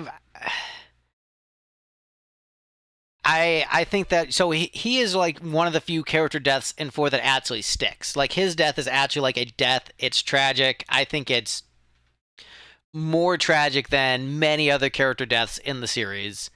I think he's a great character. I think mechanically he actually offers a lot as a more experienced mage to Palom and Porum. So like when you look at what he offers mechanically, he shows you what a mage character would be able to do like in the future. And it helps really develop Palom and Porum even better because it shows you like what an experienced mage is like versus what inexperienced new mages are like. So I think he offers a lot to the party mechanically. I think narratively he offers a lot. He helps drive a lot of the early story momentum. Um, like I think when you put him in the same tier though as the characters we have there, it cheapens that tier. I don't And I think it takes away from how iconic they are. I don't I think think we should so. pull the chat. All right, chat. What do you guys think? Because I still think so I will say Tella I think is one of the most underrated characters in the series. Do I think he's as iconic as any of those characters? No. But do I think he deserves to be? Yes. So chat, what do you think? Should Tella go? All right. So I think we chat probably agrees he's probably at least better than B. So it's rather does he go S or A? Chat, what do you want? Do you want bottom of S or A? Tella's low B. Oh, better argument, Jesse. Oh man, we got debate. All right, everyone's saying B. All right, I will acquiesce to So, the. Oh, go ahead, so, Jesse. so I'll do this because I think this is I think Chat and Ian are agreeing here, but I also think you have a unique take on Tella and a deeper love for this game than pretty much anyone else. So I would say let's move him low A. I think that's as fair. That's the compromise. the middle ground. I think that is the middle ground. I have I have made my points clear, but I have lost in democracy, and unlike certain politicians, I will admit when I have lost. Tella will go to A. Also, Adventures of TNT, what is up, dude? Nice to see you here. If you don't know Adventures of TNT, he has a great reaction channel with his wife, and they've done Oh, one of that's my awesome. favorite Thin Lizzy reactions ever. Was their reaction his first time listening to Thin Lizzy, and he like completely understood what the band was about right away because he listened to two songs. He listened to, like Wow. one of their more funky songs, and then one of their more Irish songs, and they're very different sounding songs. But he was able to appreciate both, and immediately was like, "Yep, I get why this band is great," and just like lots of great stuff on his channel. So definitely check him out. Hmm. Welcome aboard, man. That's awesome. All right, so let's see. Where are Spoony we? Bard. Sorry, you're saying so. I don't mean to keep cutting you off. We have a delay. It's okay. I said we're on the Spoony Bard now. All right. You can't say this is S. Yes, I can say this is S. Oh I my believe god. this is S. I am sorry. I am a four stan. Look, I won't say S for every four character, but I do in my heart of hearts believe this is an S rank character. I think that his arc of like overcoming his cowardice and still ultimately like being a weak character and knowing he can't contribute much, but still contributing everything he can, I think is powerful because like not everyone is destined to be like a great fighter, and he just isn't. He's physically weak, but he still does everything in his power to help the party. He's also really great in the after years. He shows himself to be like a really a shrewd politician and able to handle negotiations extremely well, and like has become like he's still physically weak, but he's become very mentally shrewd in that time. So I am, in the way you're colored by Dissidia, colored a little bit by the after years, but I think his like overcoming his grief, overcoming his cowardice, and still ultimately I like that the developers still decided to make him like still weak and kind of useless in battle because like yes, even if you overcome these things, there are certain like people who will just always be physically weak no matter what. But despite his physical weakness, still throwing himself into harm's way and being a hero is something I really admire. In the same way that like Krillin from Dragon Ball knows he's so much weaker than everyone else, but still is doing throwing himself into harm's way to save the planet.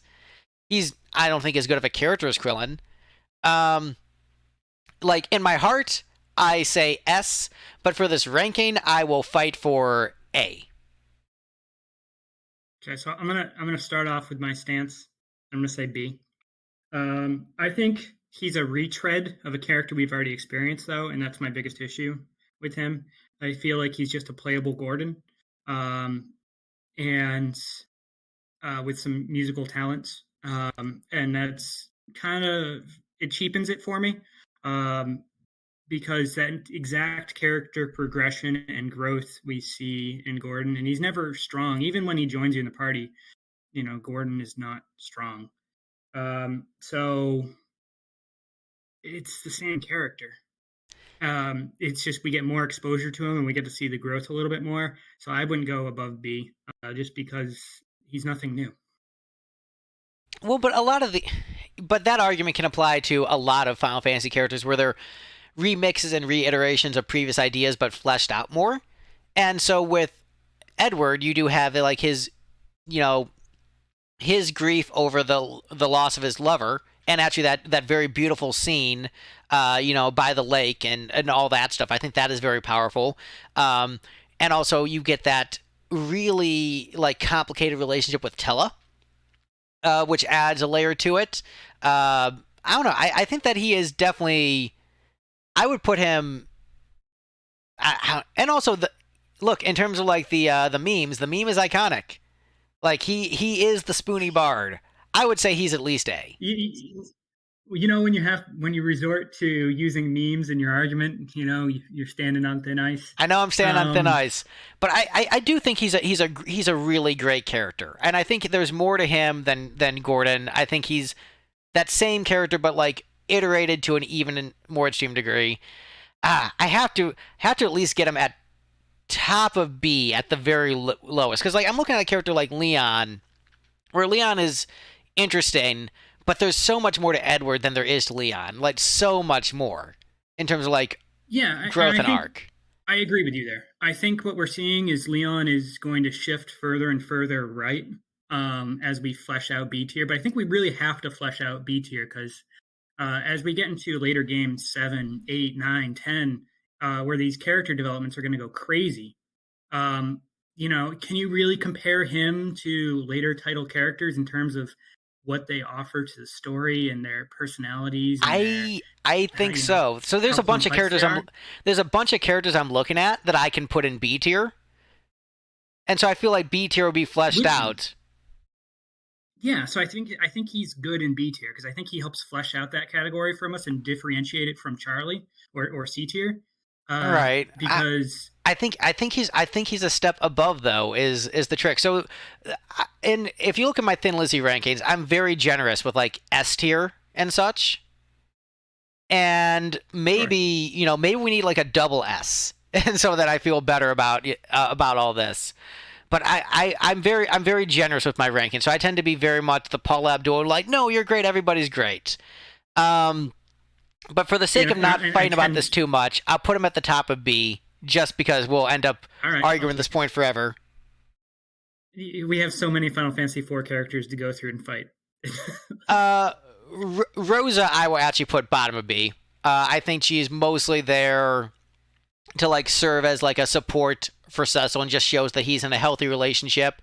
She doesn't have too much agency herself as a character. Like she's fine, but most of her characterization is written around like how she bounces off Kane and Cecil. Like she's nice. She seems like a nice person, useful gameplay wise, but doesn't offer as much in terms of her own arc. So I'd put her bottom of B or even in C. So see, I'm fair. I'm fair with the four All right. characters. I just really think So Edward is I would that actually great. go. I would go a little higher for her. I like her character a lot. I feel like she's one of the most healthy characters, psyche wise, to the Final Fantasy cast as a whole. Um, I really enjoy her that they're already in a relationship. And but once again, I have to ping it off of her character is defined through her interactions with other characters. Still, I think she's better than Layla. Oh yeah, Um, so I would put her between Joseph and Layla. that's fair. Young, young. I think I could put B pretty comfortably. I think he offers a lot in terms of like he can be both very serious and very funny. So he's a very versatile character. Gameplay wise, he's fantastic. Um, I think he offers like a nice like stoic personality, which is like a good character to bounce off of. Interesting that he sort of just becomes like king at the end of it. So yeah, I like Young. I would put him.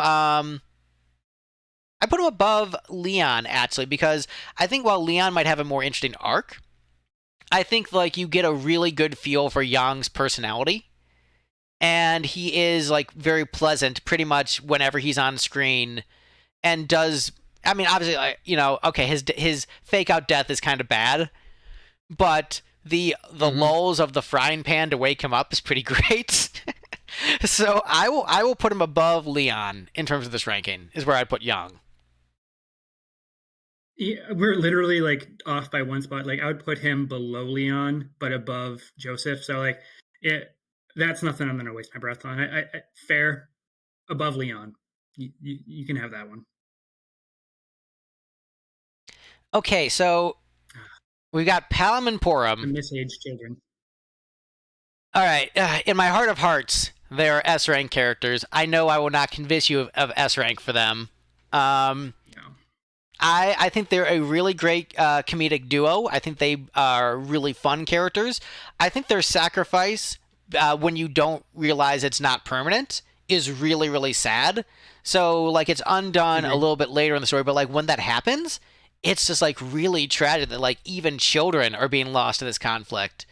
And it's just, like, it's heartbreaking. So, I would put them like I said, in my heart, they would be S rank, but I can deal with A. So Chat says here's A. my thing on these two. They're like Rafa and Marek from Final Fantasy Tactics in terms of being two halves of the same coin. And I like that. And I like their characters and their personalities more, especially as they grow in after years. Um, so I would say they're better than Tella. I really do. I think they're better than Tella. I don't think they're as good as Minwu. Their death was tragic. I like the whole turning to stone thing. I thought that was pretty creative. So I'd put them in the middle of A right now. Okay. So we do have the after years versions of the characters coming up, so maybe we should address that while we're here. So I think that adult Palom and Porm are actually you lose that comedic edge, but I think they're better characters. I don't know if I'd put them quite up in S, but I actually would put them above Minwu. How do you feel about adult Palom and Porm? I think above Minmu is fine. I think that's good. And I would say, yeah, put them Oh, and above Serial Minwu. makes a good point in the chat here. What's the point? Another brother sister duo, the one from Final Fantasy XIV, the double A's there. I can never pronounce their names correctly. Oh yeah, Alias Alphino and Alphino. I LA's. I don't remember how to pronounce her name. Another great point. All right, and now we're on to Sid. All right, so in my heart of hearts, S rank, but I know that's not going to happen here. I like I said, I'm a big 4 stan, and I think people who like watch my videos might be like, oh yeah, he likes 4, but like now that they're watching the stream, like, oh no, he really likes 4. So, where do you want to rank Sid? I did say prior to getting into this that I was most interested in seeing where you ranked one particular character and then the entire cast of 4 because I knew this was going to be a struggle for. And it's good though because Final Fantasy IV needs more voices behind it. Sid, this is my least favorite iteration of Sid. Outside of 12's, 12 Sid was really bad. So wait, you're saying like the Sid in 5 and 3. Like you're saying, are you talking just like playable Sids or just like no, this Sid is just actually trash? Playable. I mean, I like Sid in 5. I really do. But he's not fleshed out at the level of these characters. But he's weird, and I know you like weird. He's just he grates on me so much. He's like the dirty uncle of the group. He's got a lot of humor behind him. He's smart. He hits all his character points correctly. I just don't like his character. So I'll say this about this Sid is that he's not crass like other Sids. He's a bit of a grease monkey, but he's not like he's very warm and endearing and loving, and I think that's a big part of why I like this Sid is that he's the eccentric inventor, he's fun, but he's also like he's fiercely loyal and kind and isn't just gonna go along with the Empire no matter what. Like he will do the right thing. And so that makes him really endearing. Like he's rough around the edges, but he's sincerely like a good person, and that I don't know that charm really works for me. I like him less than Rosa. All right, and I like him more than Rosa. So that's about where I'm at with him on this tier list. That's the range. So how high are you willing to let me put him? That's the question. What can I get away with? What can you get away with? Honestly, you can put him above the Spoony Bard, and I would be okay with it, but not A rank. All right. You know what? So the trick is, I don't think he's as good of a character as Edward, so I will put him below Edward, and he'll be in B. But in my heart, he's also S. We're getting there. We're getting there. So you said there's one character. So can you tell me the game that character is from? The one you're really curious about my position on. Oh, it's Snow. Snow. I know where your position is. I just think we're gonna have fun with it. Oh yeah, we'll fight about Snow. Edge. You could put him bottom of B or even in C. I think his womanizing aspect, I think, is unappealing, and it makes him probably the most unappealing of the main party. But it does. I think it's a good foil. So like it makes him less likable, but I think he does add a good dynamic to the party, being a different character. And also it shows like his quest for revenge and how he goes about it differently than Tella in a ultimately more healthy way. So he's a good foil for Tella in that way. And like learning to like step into maturity. So there is stuff with him, but I think I would rank him like I think he's more interesting than Rosa, but I'd rather hang out with Rosa than him, so I could be fine ranking him like below Rosa in this ranking. How do you feel about Edge? So Edge I enjoy more than most of the cast of Final Fantasy IV. But I think I enjoy him the way I do because of his contrast to the cast. Um, I would put him probably above Joseph, below Leon for me. Above, yeah, that's fair. I So won't fight you too weren't hard on going that. lower, you can. Nah, that's fine. Actually, yeah, I'm gonna put him. I'm gonna put him below Joseph. I think Joseph has a little bit more meat to him than Edge. All right, so Fusaya, you can put. Serial guy here is calling me out, by the way, in chat about Sid's design, and he's like, worse than Sid in 13, worse even than 6 Sid. I mean, actually, Sarah guy's completely right. You are right to be roasted for that. Yeah, I think he's got a good design. Yeah. All right, so now we've got the Fair weakest. points. I'll take it. We've got the weakest character in four, Fusaya, and like if you like Fusaya, actually you could put like pretty low in C rank. Like good for lore, but like in terms of like personality or even gameplay, doesn't offer that much. You could put Fusaya pretty low. Like, I wouldn't put him in D. I wouldn't say he's not a bad character, but he's just very bland. I think like I could put him below Rickard and be fine with it. How do you feel about Fusaya? So I like the fact that you're getting a Lunarian on your team. I really do like that. I think that part is welcome. Um, so for me, I welcome that inclusion. It adds diversity into the party. I would not put him higher than Warrior of Light. So you'd be right between White Mage and Warrior of Light for me. If you want to put him around Rickard, I'm okay with that. Yeah, I'll put him.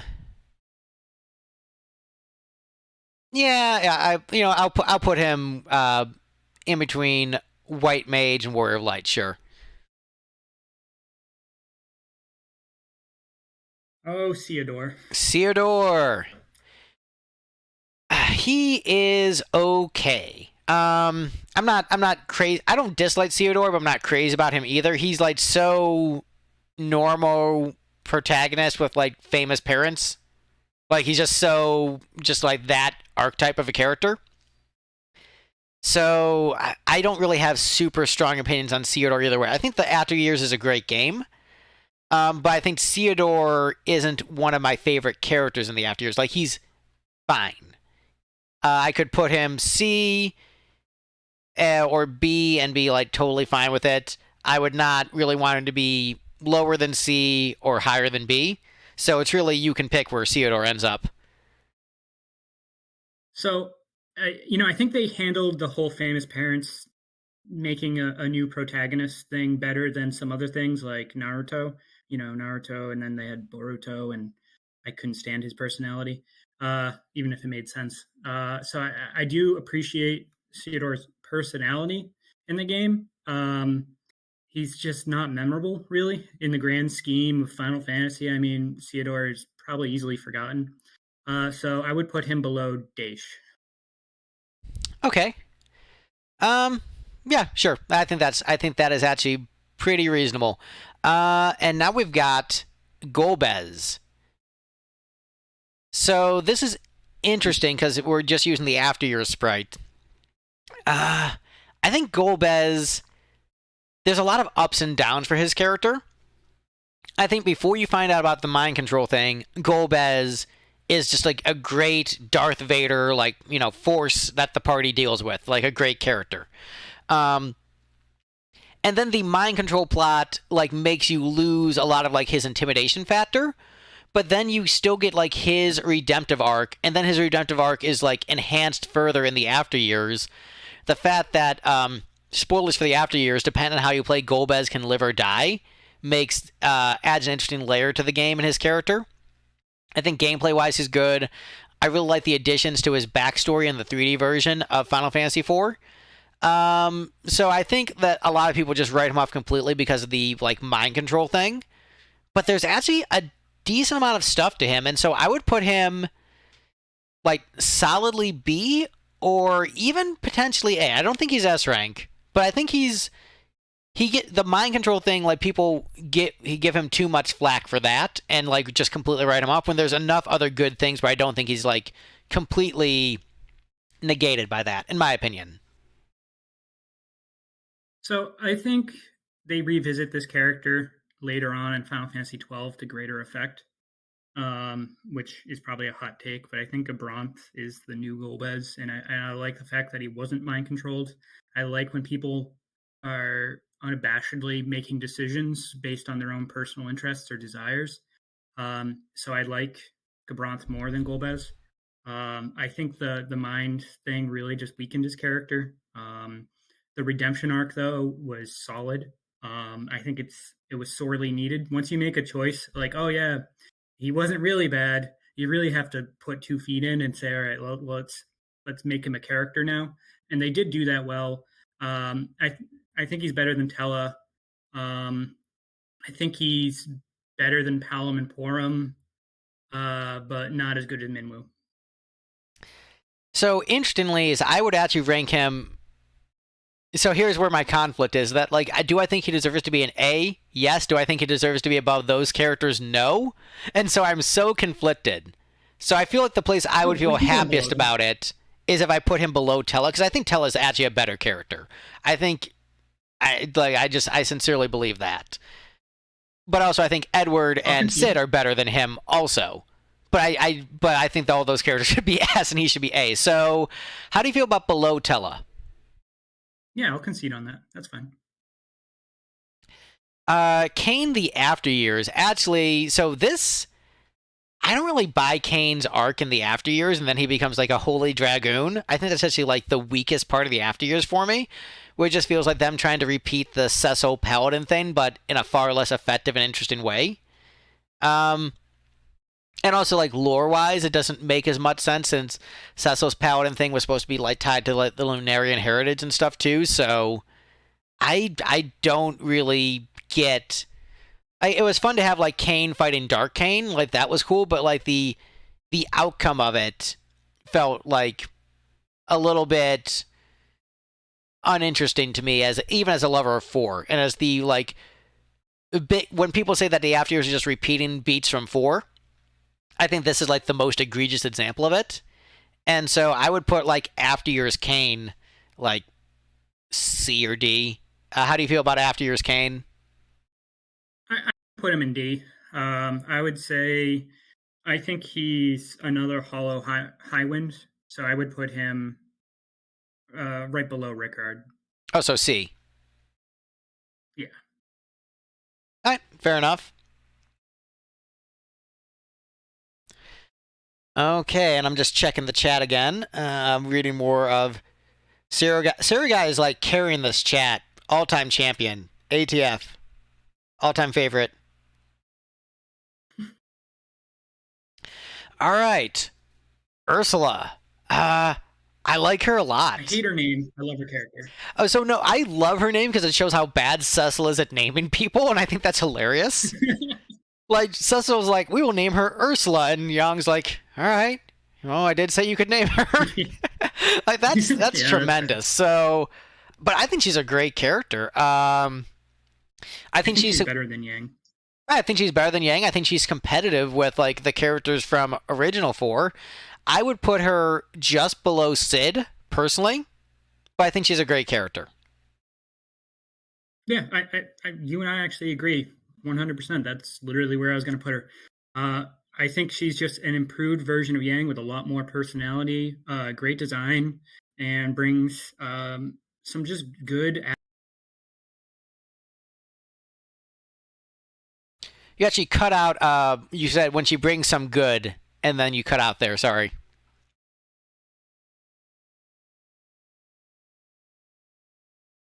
If I wasn't in the game, I think the game would rate lower for me overall. Did I lose you? You cut out a little bit. You said, give us the Ursula spiel again. We got like your last sentence. I was just saying, I like her design. I like the levity she brings to the game. Overall, I think the game would be weaker without her. She's just an overall improvement over her father. So perfect. All right. We've got Bart's. I love Final Fantasy V. All right. So Final Fantasy V, Bart's. I would probably put him in like C or D. He's just kind of like bland, nothing. There's less to him than Furion. He's just like, I'm going on adventures and I have a pet chocobo. That is it. He doesn't even have like That the. is far from it. All right, what does Bart's have other than just like sick powers with the job system? So Bart's role with his father is really cool. I like how he has the burden of everything that his father left him. You can visit Bart's original hometown, and you get some characterization from when he was back as a child, whether it be jumping off the roof or any of those cool things. And then you get later in the game, you get him to be the one to fulfill what his father could not, which you get that whole scene between the two different eras of parties, and it's all really revolves around Bart's. Is Bart's a fully fleshed out character in the sense of Final Fantasy IV? No. Is he a bad character that has no characterization outside of having a chocobo who goes with the wind? Absolutely not. I think there's once you play enough Final Fantasy V over and over and over, and you talk to every single NPC, that's you can. His character is a breadcrumb trail throughout the game that you can really start to flesh out, and I really enjoy that about him. Is he B tier? No, but is he D? Absolutely not. I would say he's better than Furion. I think he's got a lot more story than all of two. I would put him at top of C. You know, I don't know if I would put him at top of C. So we're the difference is I'm saying below Furion, and you're saying above Desh. So it's somewhere in this range is where we're going to be meeting. I think he just doesn't have a personality. Is the issue? Is like you. I mean, I know you've got a little bit of his backstory with like jumping off the roof as a kid, which like I remember those scenes. I went through that stuff in 5, but he just came across as like a nothing like personality to me. Versus like you can argue the same about Furion, but I think Lunath, Guy, Theodore, and Desh all have more personality than Bart's.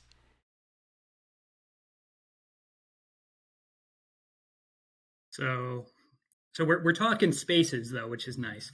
So how about we cut it in the middle, above Guy, below Theodore?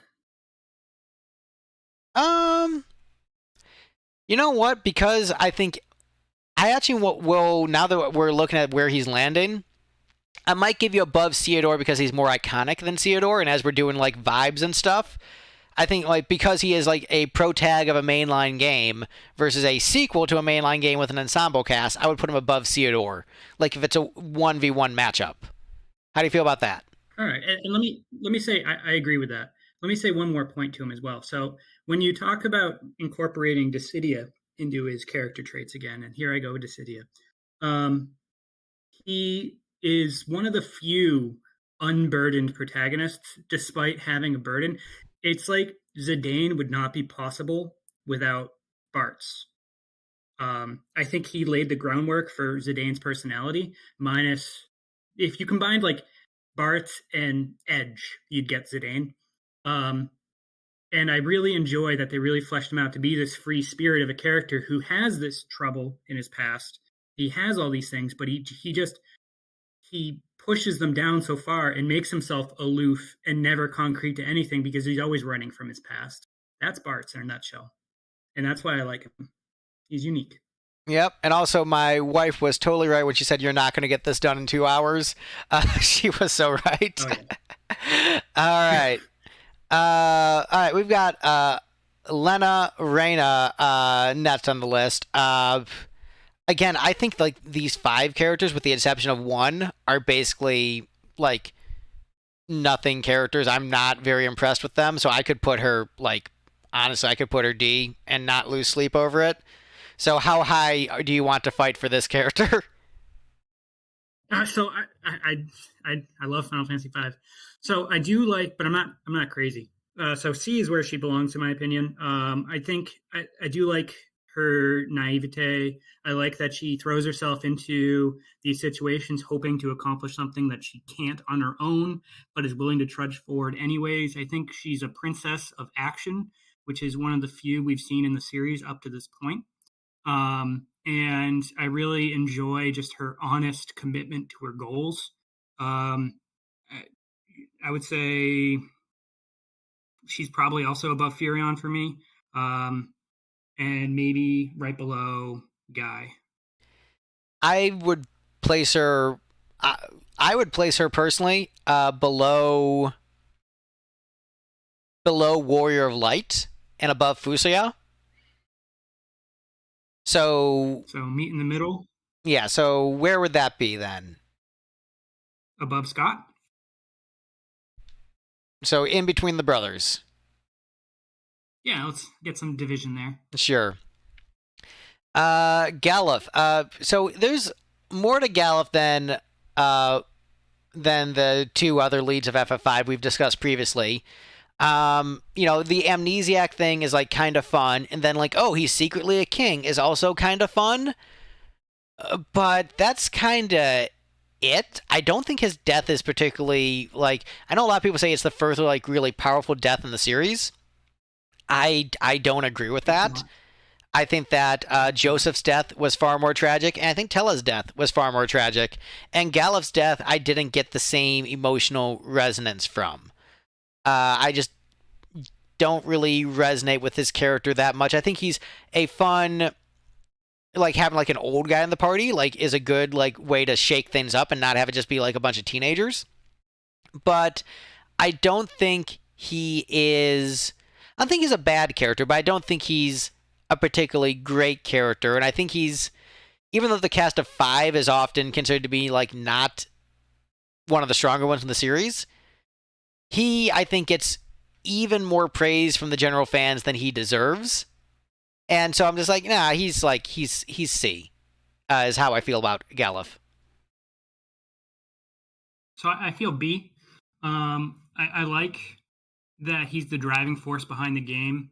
I like how he brings Barks to out of his shell a bit and makes him really have those human connections.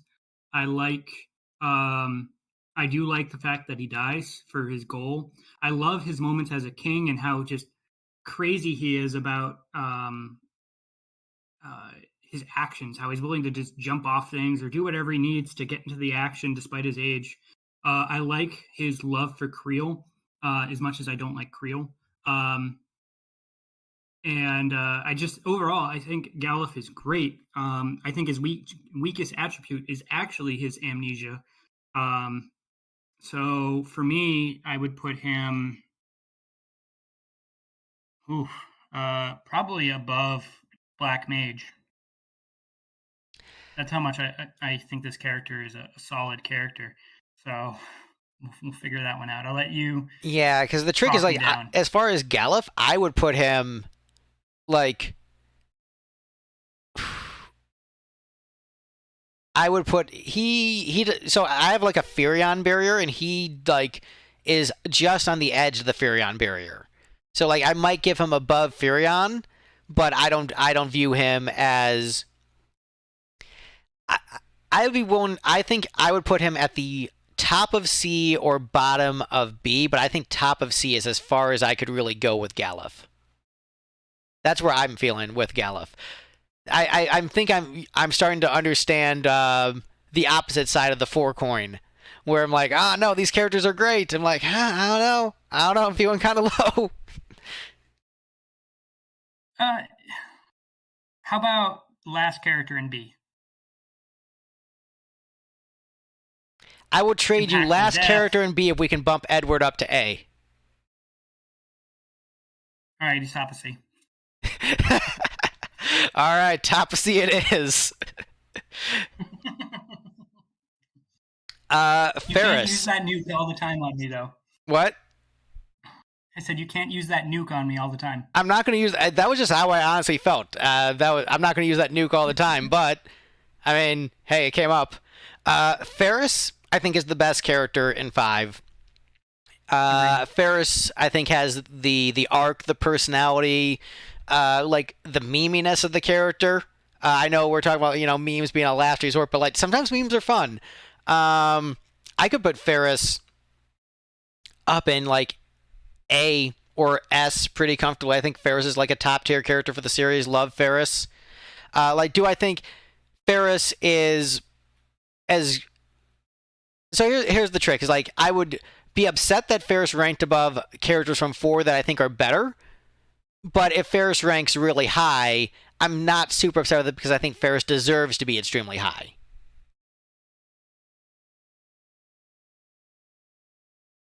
All right. So where would you put Ferris I overall? put Ferris in S or A. I'd be very, I think a lot of those four characters should be bumped up. But like, I'm not gonna put Ferris above Rydia. But I could go bottom of S with Ferris. Like I can go high with Ferris, baby. I like, hit that button.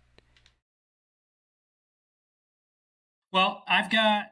Here's the thing. So I've got a deep love for five. I got a deep love for Ferris. I don't think she's S material though. I still think she's light in character. So I would go top of A.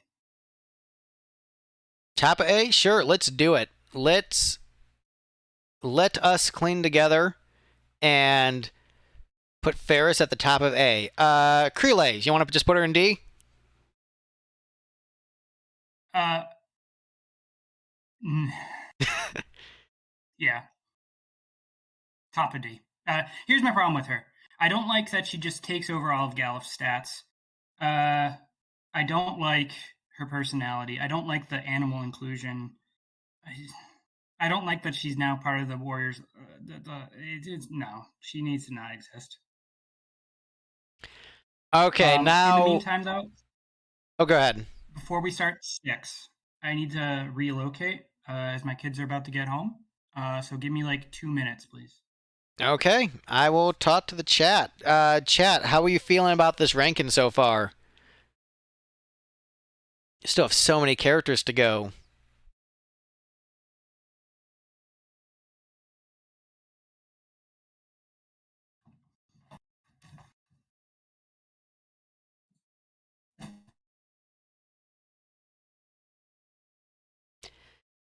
All right, and I don't know who like this dude here is at the bottom. I don't know who this guy is. This guy, I think this kind of looks like these look like record keeper characters. That's a record keeper character. That's a record keeper. So I guess these bottoms are a record keeper, but I don't know all of them, which is unfortunate for ranking.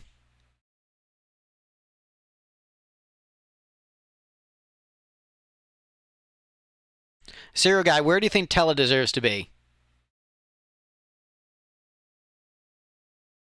I know you said earlier in the chat, but I don't remember. Where did Tella deserve to end up?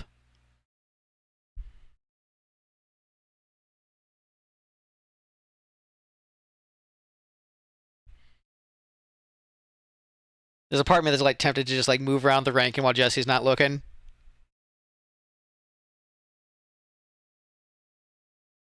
But yeah, thank you guys so much for watching. There is far more people in the chat than I thought. I thought like, all right, we'll just do like a live stream with a tier ranker, and I did not expect so many people to be watching live. So thank you guys for showing up. So we're going to be doing Final Fantasy VI next. And for those who have watched my videos, so you thought Tella would be low B? Oh, so you think Tella's too high? Man, get out of here. Get out of here with that. But yeah, so we've got Final Fantasy VI next, which a lot of people think that like I hate Final Fantasy VI. And the trick is like I'm just not as hot on Final Fantasy VI as most of the community is, where I think it's like it's solid.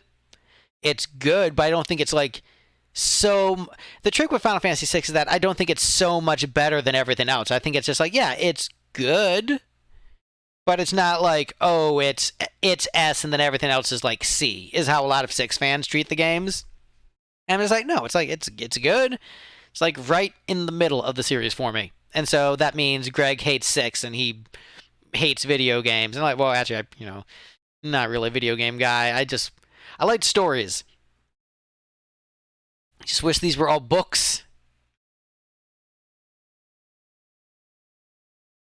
Terra is what for you, Joshua Woods? Is she S? Is she B? Because so Terra is a character I have mixed feelings on. I don't think I don't think she has a strong personality, and I don't think her arc has very strong resolution. But I also think she has a really great design, and in-world lore is actually really, really good. And I think you could take that general concept for a character and do something really excellent with it, but I don't think Six necessarily does that. See, I put Terra like, so you're saying A, you're saying S. Like, Terra is like, honestly, she's like C for me. Like, low C, below Red Mage, but above, like, below Red Mage is where I would put Terra. Like, I think she has a really great character design. Her lore is excellent. But I think, like, her personality and arc, it really falls flat for me. Like the how do I people arc has just never. I think it's the antisocial character is done in a more interesting way by other characters in the series. But I know that like that is like probably my biggest hot take on Final Fantasy is me not thinking Terra is that great of a character. I would say in terms of design, I think in terms of design, S is fair. Um, in terms of personality, I would not give it an A. I would still go C. In terms of lore, um, like I would say A is probably fair. But I think personality and arc is where she really falls off for me. But I mean, clearly you guys disagree, so it's really going to see where Jesse falls on it. Because I know he's not as hot on Six as a lot of people. So, and we lost people in the chat as I was talking about how I'm not that into Terra. That is hilarious. That is so great. The saltiest comments on my videos are always from Six fans and from 11 fans who play private servers. Those are the saltiest comments on my videos every time. If someone plays private servers in 11, they are upset with me. And if someone is a big Six fan, they are upset with me. She was a test subject, Esper with issues. But I thought Tella had more personality than Terra. And also, I think the point of Tella's arc is that like it's this like Shakespearean tragedy. Like I think Terra's a much in terms of like strong character. In terms of writing, I think Tella like smokes Terra, absolutely smokes her.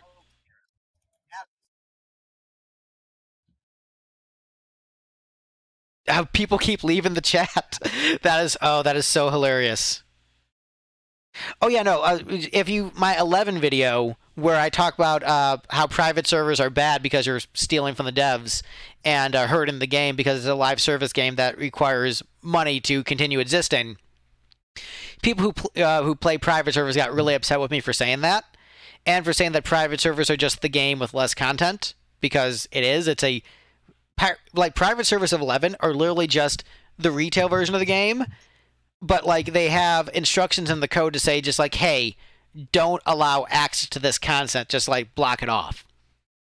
So it just like it blocks off certain areas and expansion content and like changes some stats, but it doesn't like add anything new to the game. It literally is just a pirated copy of retail modded. It's a modded copy of retail.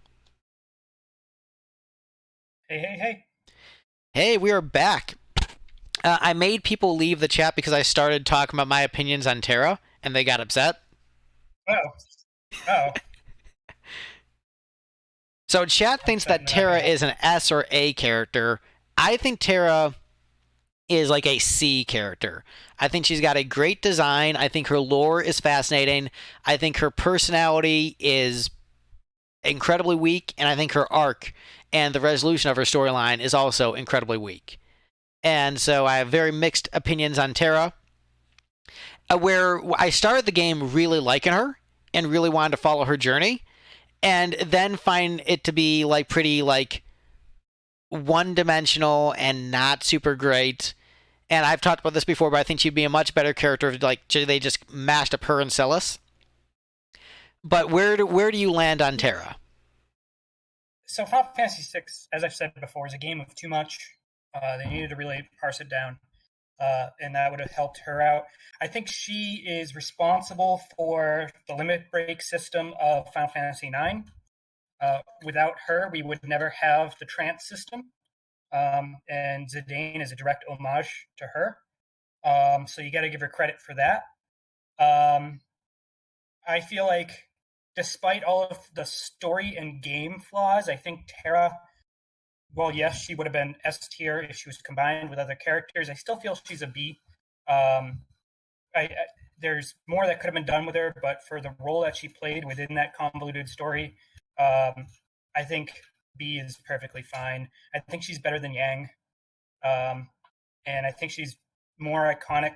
Well, not more iconic, but as a character, she's better than just your standard black mage. So you can't drop her below that.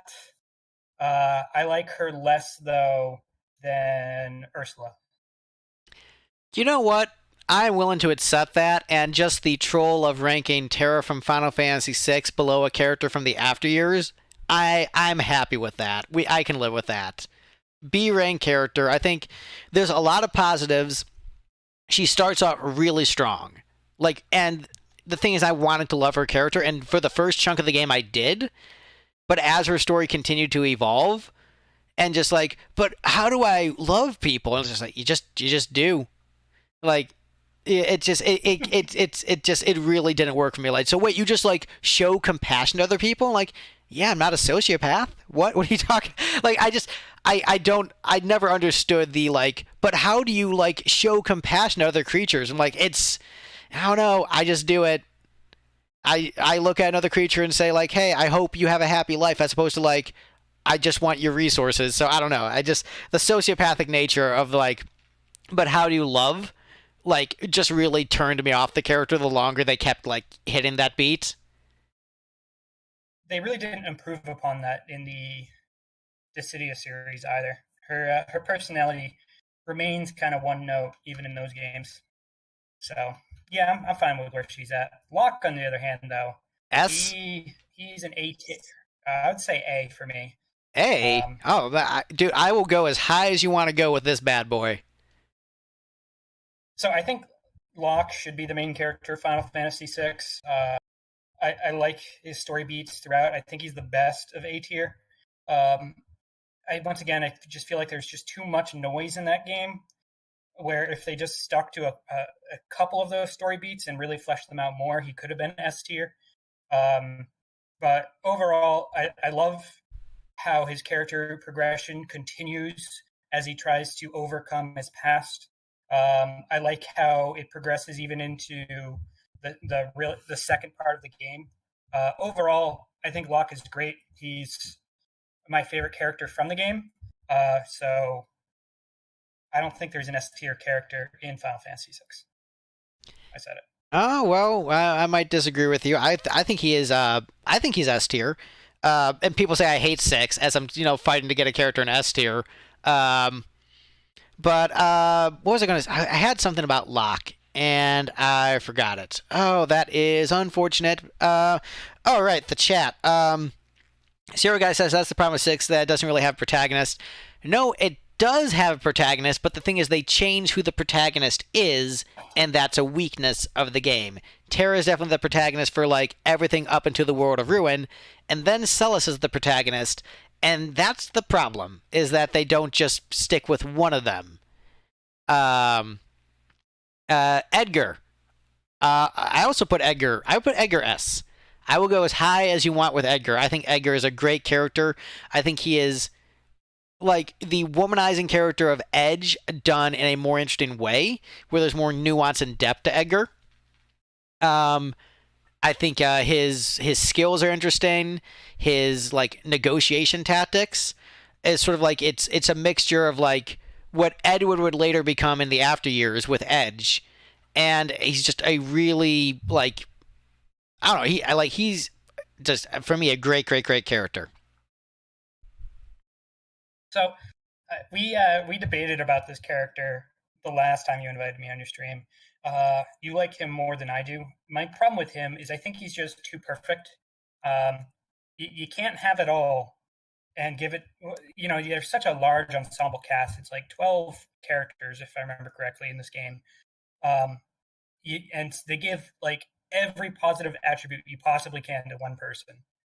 Uh, and that's just too much for me. I think if they gave him a little bit more adversity to fight through, um, more struggles, more flaws, I think he would be an S tier character.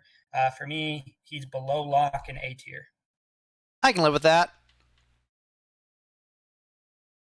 I can live with that. All right, Sabin, I think is not that interesting of a character. I think I like that he can suplex a train. But like I think like personality wise, he's kind of he's like he doesn't really have much going for him.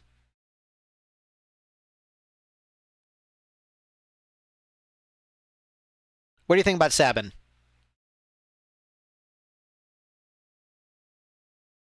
If you're talking, I can't hear you. Oh, you are talking, and I can't hear you. Uh, Flippin'. So I respect that. I like the continuation of the monk character.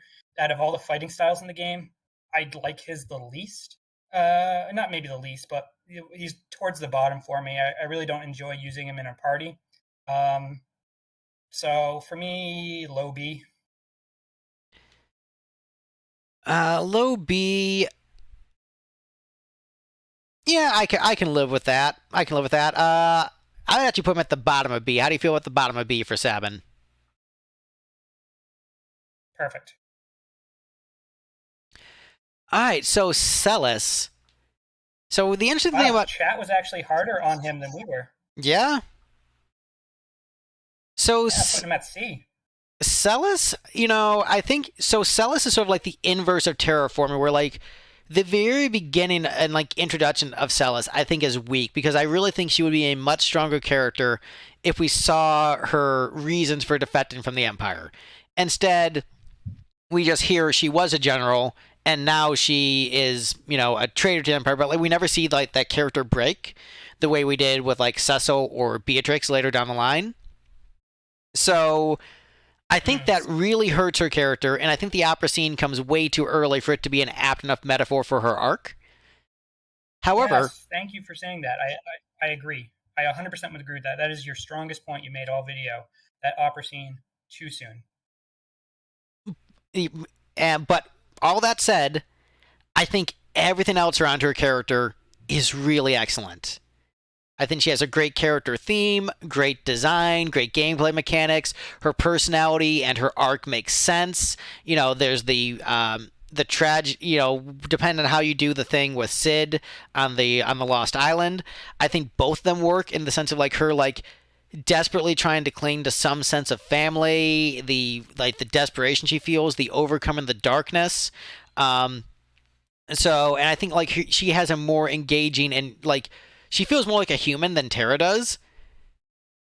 Which I understand, like part of Tara's thing is like not feeling completely human. Like I get that, but like Celis feels like a real living, breathing person. And as many like flaws and things I have about six, and even like the execution of her character in some way, like if we put her up in S, I actually won't complain. I think she's a great character. Like I think she's a really excellent character, and if you're like an FF6 stan and you're like, yeah, because I love Celis, like I get that more. I think she's really great. I think Celis is wonderful. Definitely not A tier character for me. the thing that would have put her in S is combining her with Terra. You and I agree wholeheartedly on that. I think early on she just kind of gets lost in the sauce and then blossoms into the wonderful character. I think she's a great draft character for later on Beatrix, as you mentioned. Um, Overall, I love her character. I don't like her as much as Locke. Um, I do like her more than Edgar. I would put her second in A tier. That's kind of like, that would be the spot if I got to pick a spot. That works for me. So I will put her up there, second in A tier.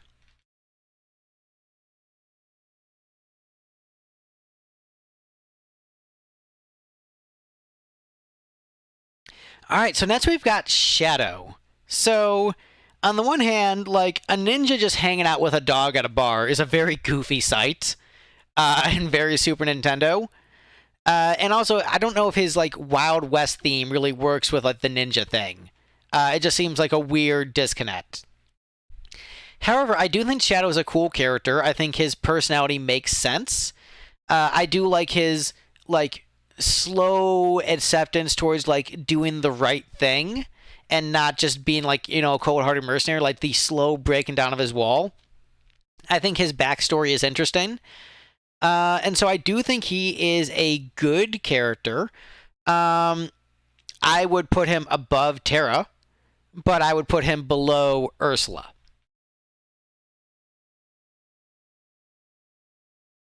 Placement for him, I think he's the original edge lord of Final Fantasy. You know, he's just, I don't know why they named the prior ninja Edge when you've got Shadow right there. Um, he's the true personification of what a ninja is. I like the dog companion. I like his interactions with other characters. I like that he's optional. I like that he can also die if you just leave him behind. All that's pretty good. I think he could have used a lot more to be higher, but at the same time, I don't think you could have, in his capacity as a character, done more with him without breaking his character. So, yeah, that's a good placement. Okay, put him there. We will put him right below a character from the After Years, which I will say every time that happens. All right, so Cyan, I'm not as hot on Cyan, but I can see why someone would be. I think this is just a case of the character not vibing with me as much, but I think, like, he does have a good, like, backstory. I think his personality is distinct. I think he does have, like, that desire to do the right thing. You know, diving into his psyche. You dove into his psyche before you dove into Cloud's psyche in 7. His mechanics, I don't really care about. I do think it's a little bit goofy that just, like, the water supply being poisoned somehow kills everyone in the castle except for him, as if they were all drinking water at the same time. Like, that doesn't really make any sense as to, like, how that happened. But I think, like, even if, like, it doesn't vibe with me as much, I can see why someone would like a character like this, why it would work for people. And so I would put him, like, in this ranking above Terra, below Shadow. But if someone was, like, really strongly felt he was above above in this ranking, above Golbez, I would disagree, but I would understand it and wouldn't think it's an unreasonable stance to take. But that's kind of where I would put him personally right below Shadow in the ranking. For me, he's my second favorite character in FF6, right behind Locke. His backstory is, you know, it's visceral, it's gripping, it's terrible. Losing your family like that, you know, it's in a very pragmatic way. I understand it's goofy in the sense of the scale, but if it was just his family, you know, like, the power is still there. Of, imagine losing your family that way. That's just awful. And so, like, it was really, as a characterization, it was very gripping for me, that scene in the game. And it's one of my favorite moments in that game. And his just awkwardness around technology is also hilarious. So I think he really brings tragedy and humor in such a well knit package that I really enjoy throughout the game. Plus, I like his fighting style in the game. Uh, Overall, I think he's one of the strongest of the cast. One of those loose ends of story that could have been cut, I guess, for the FF6 narrative, but I'm glad for once it wasn't. Um, I would put him right below Locke. We can compromise and put him, as you said, right above Golbez. Yeah, I think that's fine. So we'll put him above Golbez.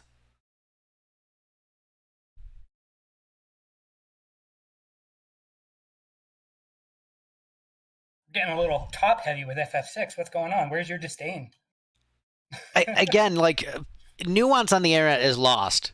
People think like he really hates FF6. I'm just like I ranked I think I gave the cast of 6 like when I was ranking the party members, they ranked 5th.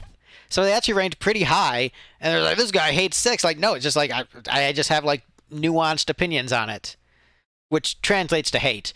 Gao. Oh, here, I'll start off on this one. Uh, so Gao for me is an enjoyment. He's like a Pokemon. You find him, he says his name. He's a wild thing. Eventually, you get him on your team. You can lose him again later on, where you have to find him again. And he's the blue mage of the group, and he just brings such chaos to the game that I enjoy. Do I love him? No.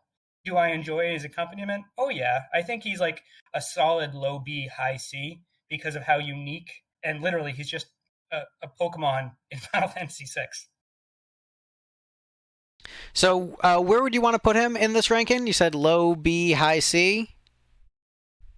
Yeah.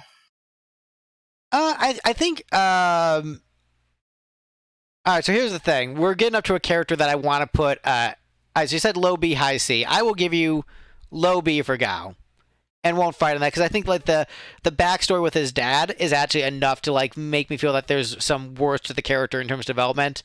So I'm going to show you where I want to rank this guy.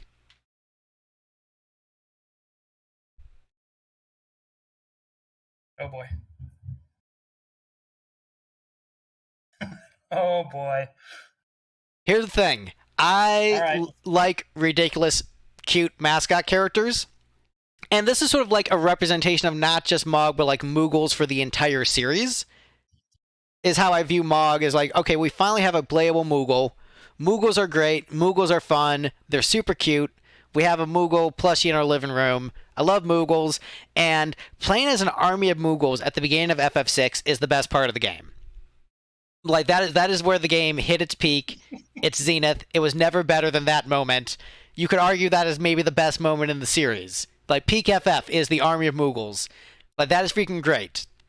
And so I love that just like you've got a slam dancing Moogle, which is like I'm gonna dance and like do sick dance moves to fight, and I'm a Moogle, and I don't really affect the plot much, but dude, I'm a Moogle, aren't I sweet? S rank. Secretly, he's the main character of the game. He's on the box. The only one on the box. Yeah. So for the memes, we can leave him at S. I mean, like if Boko was a playable character outside of Final Fantasy Tactics, you know, like I could similarly see myself fighting to put him in S just because I love Chocobos. You know what? For the memes, let's do it. Let's leave it. All right, there we go. You can't say I hate FF6, folks.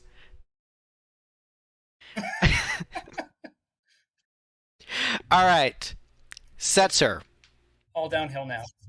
Setzer's a great character. I think, you know, a lot of people say that like, oh, Nomura can't write, and the fact that he wrote Setzer's arc, I think, shows that Nomura actually can write. I think Setzer has like a interesting backstory and personality. I like the gambler job class being introduced here. I do like his like weird eccentric flamboyant nature. Like I am just going to kidnap the opera singer and like think that like that's a good idea, but then in like a Dragon Ball-esque fashion, we're just like, oh nope, I guess I'm a good guy now, like just because like you know I lost a bet. Like I think that's actually pretty fun, and so I would put Setzer. We have the new barrier, the Terra barrier. I would put him above Terra but below Shadow. So I'm much lower on him than you. His character just annoys me to no end. It comes out of nowhere. His change of heart is weird. His battle style is nothing I ever want to use. Outside of the whole opera dynamic, I just have no interest in this character. I'd prefer someone else provide, flight than him. He's a red mage level character for me, so I'll go bottom of B. I can live with that. Bottom of B for Setzer. I like how we formed 3 pockets of Final Fantasy VI characters. We bottom of B, Terra, and then you have A, and then Mog, of course. But right, the champ. Forming pockets of Final Fantasy VI. All right, and so we've got Strago next on the list. I don't think much of Strago. I think you could put him like below Rickard, honestly. I don't think much of him. Nor do I. The family dynamic is interesting, but it was done the game prior better by Galuf. Here's the thing. Between Galuf and Creel, Galuf was the better of the two. In this one, between him and Realm is the better of the two. So Strago, he could be lost, I wouldn't care. I think below Rickard's fine. And then, so then Realm, I think she's actually... Did you read what Serial said? Too many womanizers. Too many womanizers in F. I mean, there are too many. It's true. So Realm, I think, is a really charming character with an interesting gameplay mechanic, but she has like no arc. Is the trick? Like, she's a really interesting character that like just doesn't go anywhere. But I think as a character, she's really interesting, and I could put her. She passes the Terra barrier for me. Where would you put Realm? I would put her top of B. I think she's really unique and interesting. All right. So you say top of B. I don't think she's as good as Sid or Edward. So the compromise between that would be in between the two of them. Is that acceptable to you? Yeah, I think she's better than Sid.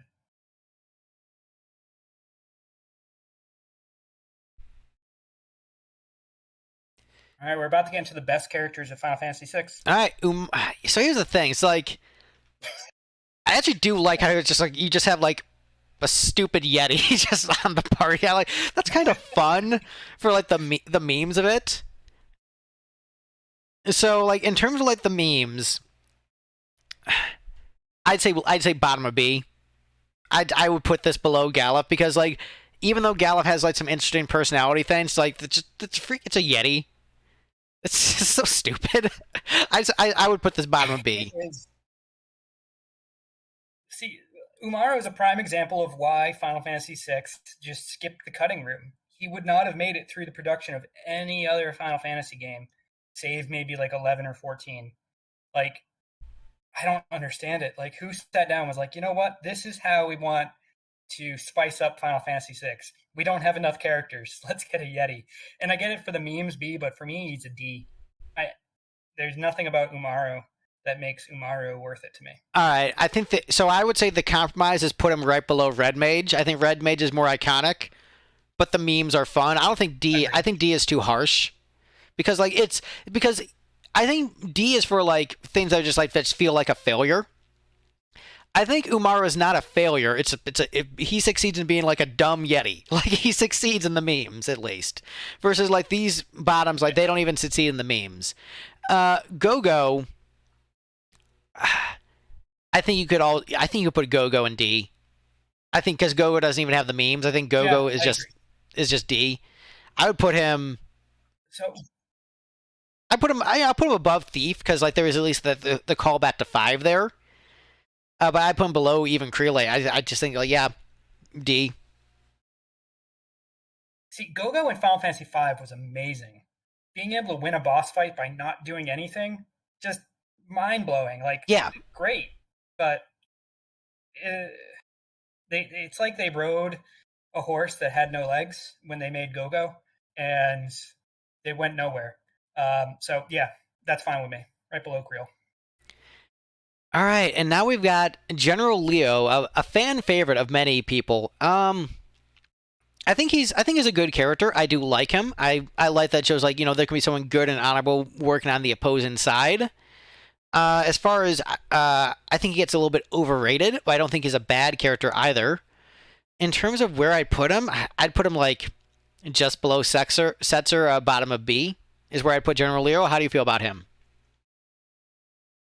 Like Leo, I think we could have cut out a lot, but I think he's required for the core storyline of the Empire. So I would have kept him in the game, even if I cut the game down to what I would envision it to be. He's got a great balancing act for how you view the world. I also like General Leo's story and his conflict with Kefka. I think that's all great. So he's definitely B for me. He's not A, but he's higher than how you would have him. I would have him right above. Can you scroll up a little bit for me? Yeah, yeah.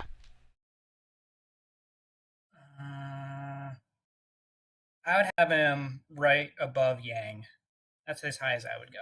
Oh, that's pretty high, but I won't fight on that. I'm okay with putting him there. I think that is not an unreasonable position for him. So interesting, this list only seems to have like playable characters, so it doesn't have like villains like Kefka or whoever. But also, I think this video is long enough as is where we don't need to get into that. Maybe that'll be a different video someday. I'm actually going to run to the restroom and let you gaze over this list and talk with the chat. So I will be back very shortly. Great. All right, chat. So now we're entering into the PlayStation era where a lot of people started their Final Fantasy careers. This is, 7 is going to. I love 7, admittedly. It ranked very high on my top 300 list. If you haven't seen that, you can go ahead and check it out. Go to just go to Jesse Waidler and just type that, or even type in top 300 video games. It's like the top 2 in the listings there. So 7's going to be hard for me. It's going to be like his 4. Although I think I'll come down on some of the characters pretty easily. 8, I love 8 for nostalgia reasons, but not a fan of the characters, so that should go all right. What do you guys think, though? What game do you think he and I are going to have the most conflict over between 7, 8, 9, or 10? Oh, and we're going with 7 original. At least that's going to be my approach. We'll see how he wants to approach it, but I think 7 original is better because that's a complete story. We haven't seen the complete story of Remake yet.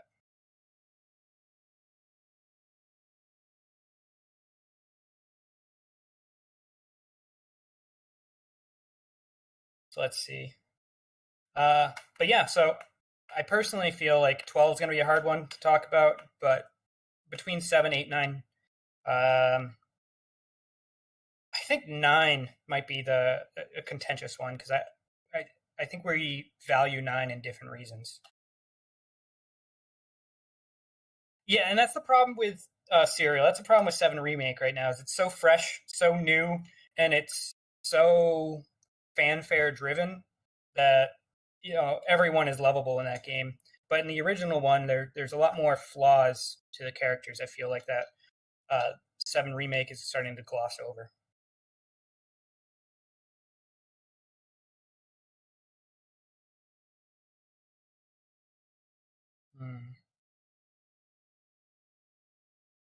How y'all do you think he's going to pronounce Kate Sith? Is he going to say Kate Sith or Ketchi? I can't say Ketchi. I'm going to say Kate Sith. That's who I am. I can't stand a couple of these characters coming up, though.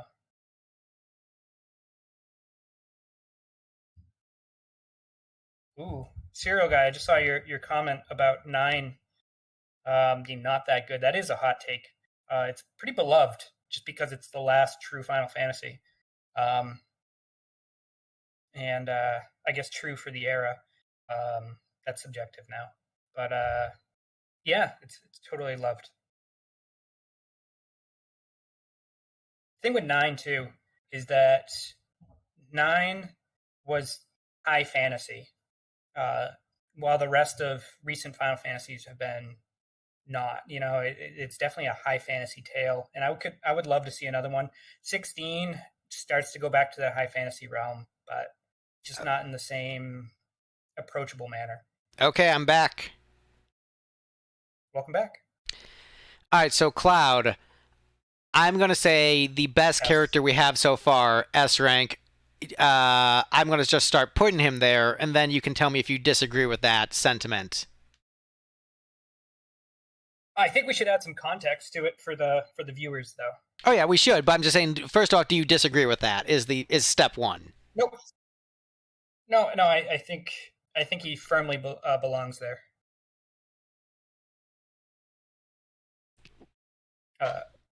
He's.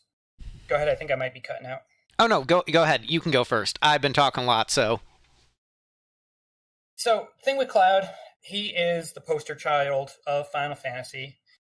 He's got the most spin-off titles and most inclusions. He's in fighting games, he's in cards, he's in figures. I mean, he is Final Fantasy branded.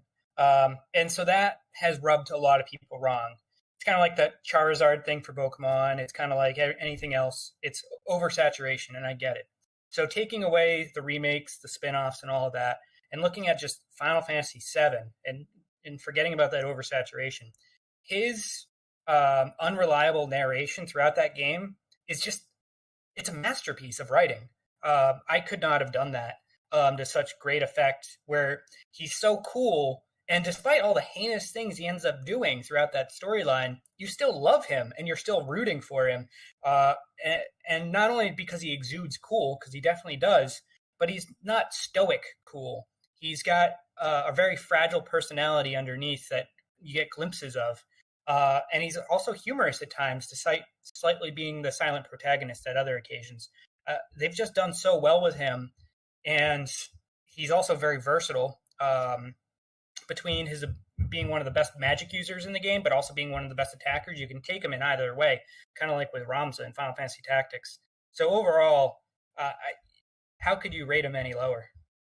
I think I agree with all of that. I think one nice thing about him as the protagonist is also often RPGs, the protagonist is the new person getting used to the world, but he is the ace.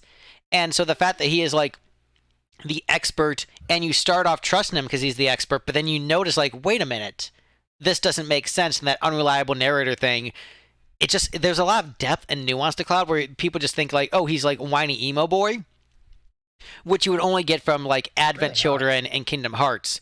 But if you're playing the original game, or even Remake or Rebirth, he's just a really complex, nuanced character with a strong personality, bold, striking, iconic design.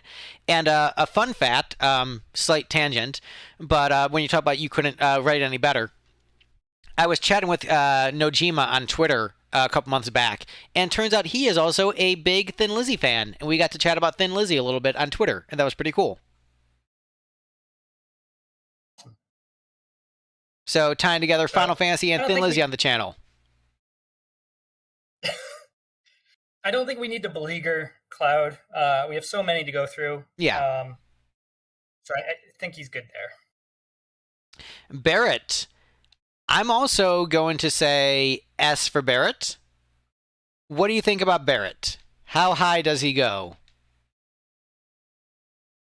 He goes right below Cecil for me. I think that's totally fair. I think Barrett is a great character. I think he's one of the best characters in the series. I think 11. I think 7 characters. People will look at just the surface level impression of the character and not do any more digging beyond that, and just oh, Barrett, he's black and talks gruff. He's just a racist stereotype, and that is not even close to what that character is. He's got so much depth and conflicting emotions within him. His desires for revenge, his selfishness, but also his desire to be a good, loving, caring father, and his overcoming of his anger. to like ultimately become a hero. Like there's just so much to Barrett. I mean, we have a lot of characters to go through, so I don't want to belabor the point. But Barrett is great. I'll let you make your Barrett points. It's weird to say, but he's my favorite terrorist. I mean, is that a category? He he's so complex. I find myself really drawn to him as a father now. Where despite it, I guess spoilers. Should I, with seven? I don't know how far Seven Remake goes in, but the Dine scenario with him and the complexity with Marlene in that his respect and values are just through the roof, but at the same time, he's willing to kill for what he has to do, and he kills in the game. He's one of the few main characters you witness kill someone in the game, like when in the desert prison when he just shoots the guy behind the couch, like, and you're totally on board with it. You're like, this guy, like he's gruff and tough, but he's such a complex character. One of the best written in the series. I didn't like him as much as a child when I couldn't understand the complexities, but now as a father, I am totally on board with this guy. Yep. I liked him as a child. I think I understood the complexities right away when I played 7, so for me it worked. I could see how for some people... I think that certain games in the series... I don't want to get in this tangent too long because there was so much stuff to do, but I think when you're better at media analysis, certain games will hit much more. And if you're not as good at media analysis, other games will hit more. And I think I've noticed that sort of trend where there's a certain segment of games that, like, if you're looking at like just the surface, they hit way more, and if you're looking at the depth underneath, they hit way more. And 7 is one of those games where I think if you're looking at the depth underneath, it hits way more than if you're just looking at the surface. Which I think is why a lot of people say 7 is overrated if you're only looking at the surface and that's like all you can see. Which I'm not trying to say is like a criticism of the people who look at the game that way, and I'm not saying you can't not like 7, but it's something I tend to notice. But anyway, Tifa. I also would put Tifa in S. I mean, we got just a bunch of really great characters. Where do you land with Tifa? So Tifa, I'm actually not hot on. Tifa is high B for me, low A. So the thing with Tifa is, as gameplay wise, she's not really good. Her magic stats are bad, so you really want to ramp her up physically. But she doesn't really have any hard hitting physical attacks, and her limit there is also a game of chance. So I just never end up using her. If anything, she just becomes like one of my default thieves. But storyline wise, also too, she's always second fiddle, and until the very end when she gets her own comeuppance, her positive comeuppance, and that's fine. But I just don't know. Bottom of A for me. She doesn't really sell me ever in the game. See, I would put her bottom of S. So we'll probably have to meet somewhere in the middle on that. But I think especially what's really great is that like she shows like what a like toxic enabler is in a relationship. And her desire to like cling onto Cloud so much that she is willing to enable him, I think is really great writing and really realistic and makes her like a very complex and nuanced character. But the fact that like she goes through Cloud's psyche and helps him heal that trauma and stuff too, I think she's great. I think she's really great. And so I strongly disagree with not putting her in S. And I would, at the bare minimum, want to put her at the top of A. Oof. See, like I would be comfortable putting her above Ferris. I would put her above Celis. I could give you below Locke, but I think above, I think because you're not even not that hot on Edgar, and so then it becomes is she better than Celis? And I think she ultimately is. I'll take it. Below Locke. Is chat saying anything interesting? I think a cereal boy or cereal guy is saying no. He disagrees. He probably wants her S also. I mean, I we will be arguing too much. Aerith, I also think S. Um, S. Yeah. One of the few short characters, short in duration characters that I think fully deserves S. How high in S do you think she deserves to go? Uh, Number two. Number 2, I would put her. I would put her below Barrett personally. So All right, I'll take it. I'll take it just for. So do you want to comment a little bit on why you think Aerith is a great character?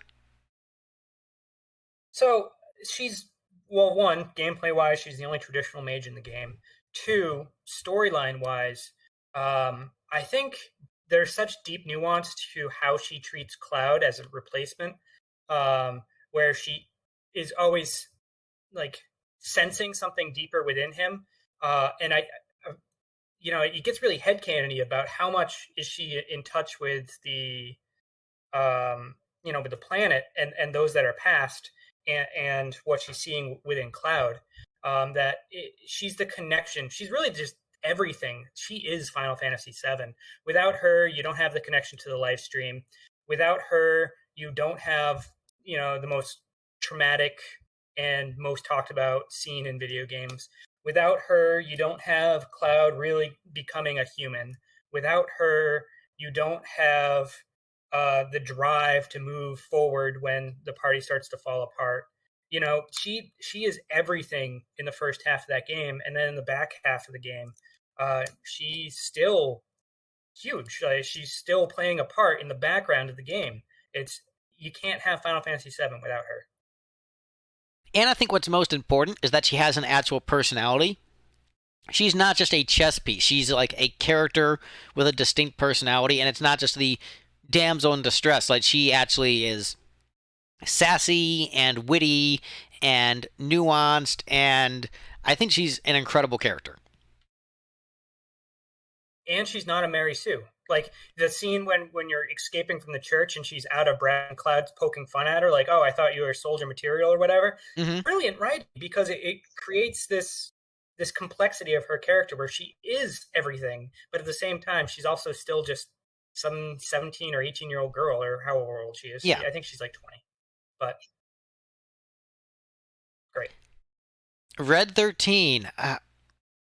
I mean, spoilers, like, everyone from 7 I think is S, so you just have to tell me where you think they go. So to save time, they're all S. You tell me where you think Red 13 deserves to go. So Nanaki is my second favorite character in the game. He was my favorite growing up. When I'm looking at this objectively, would I put him above Aerith? No. I think his story falls off hard. I think his usefulness in the party also falls off hard. So I think he's like a good first half character. I would put him probably bottom of S if I was trying to be objective. I think his design is really cool. I like his Native American influences. I like his story with Seto. I like how he brings in Bugenhagen. All great stuff. I like the very final scene with him. All of that's great, but I just feel like he falls off. Yeah, I think that's fair, and I don't really have anything to add to that. Pretty much down with all that. Yuffie. Again, I think all of them are I like S. me some Yuffie. So, you said you like you some Yuffie? Yeah, I do, but I'm gonna put her in A. I think we're both high on 7, a little too much. I think she's below Ferris. I think she brings a lot more than is necessary for an optional character. I like her ties with Wutai. I like her stealing mechanic. She really does remind me of what's her name, Layla. So I think she's really cool in that regard. She's like a callback to Layla. I like her struggle with Wutai and about being the youth of a nation that wants to propel it forward. All that's great. I love that she's a ninja. That's also cool. But outside of that, she's not as profound as the others. I will actually put her because I view her as S rank, so I think she will pass the Edgar barrier and go below Celis. I think is a fair place to put her because I would put her higher. I agree with all Yeah. that what you said, but I think that stuff hits more for me maybe than it does for you. Enough to where I think that she deserves a higher placement. So, do you disagree with putting her between the FF6 blondes? Nope. Another divide. Let's keep it going. Uh, so I used to say Katsi because that's the proper pronunciation, but Square Enix has made it Kate Sith. So Kate Sith, I also think is S rank. I think Kate Sith is a great character. I know that a lot of people don't like Kate Sith and find Kate Sith to be annoying. They don't like the traders aspect, but I think the philosophical questions that Kate Sith poses in counteraction to Barrett, I think, are great. I think Kate Sith does try to do the right thing as the man on the inside and ultimately does side with the party and is heroic. I like the design a lot. I think it's very goofy, but I think that goofiness is part of the charm of Final Fantasy. I think the death scene, which, spoilers, Rebirth actually handles much better than the original. Um, the, faux death of Kate Sith is like a pretty weak part of the original game, where it's like it's undone immediately after. But I do think Kate Sith is a great character. Where do you land with Kate Sith? All right. So here's my problem: Kate Sith or Ketchy if you're Scottish. D. D. Reeve. A. I love Reeve as a character, uh, and I wish he was the playable character, not the automaton. I just knowing that it was an automaton, I had no connection with the game in that whole scene. I was like, okay, it's just a robot that's being controlled. It's not even a robot with personality. Um, and I don't like the fact that it's two characters blended into one. It just makes no logistical sense to me. Um, so with all that being said, I don't even know how you control two so jointly like that, but I would go as high as C, top of C, right below Galuf for me. I just really don't enjoy the character, and they can kill your own party. I know that's overstated, but it happened to me, and against Emerald Weapon, so I'll never forgive it. Okay, so I really want to put Kate Sith above Galuf. Really bad. Will you fight me hard on that? If you put him at top of C, I won't argue. All right.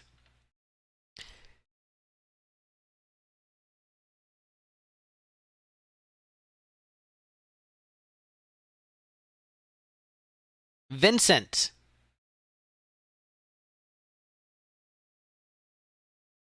Go ahead. My opinion's not strong on him. I think Vincent is an S rank character. I think Vincent has a really great backstory. Um, I like his arc of returning to the light after like secluding himself in Shinra Mansion for years and like having to reemerge, re-enter society, and have his redemption arc. I do think his move set is really, really awesome. I do enjoy his like horror themed limit breaks with the berserker thing. I think they're actually all really fun. I think his weapons are very cool. I think his design is great. I think in terms of like importance to the story, he probably has more importance to the story than a lot of the like required characters in terms of like his connections to the Turks and Sephiroth and all that stuff and Hojo. So it's like it's interesting that like him as a secret character has more to do with the main plot than some of the main characters. And I think yes, the whole like goth long hair edgelord thing is overdone, but I think there's a reason why he got his own spin-off game because like he's freaking cool. He's an awesome character. I put him S rank. Where do you land with Vincent? So I think Vincent's better in Dirge of Cerberus than I do in mainline Final Fantasy. Um, and so I'll give him that. I actually don't mind his aesthetic. I actually kind of enjoy his aesthetic. Black and red are and silver are my three favorite colors. So he's got that going for him. My problem with him is more of the gameplay. I can't stand his limit breaks. I don't like Berserk as a state for anything other than Chrono Trigger. Um, And so I also don't like that he's a mage, but it doesn't make sense as a Turk why he would be the mage. Um, I'll go A. I think I can't diminish his impact upon the story. I think it's truly great. I would put him above Minwoo.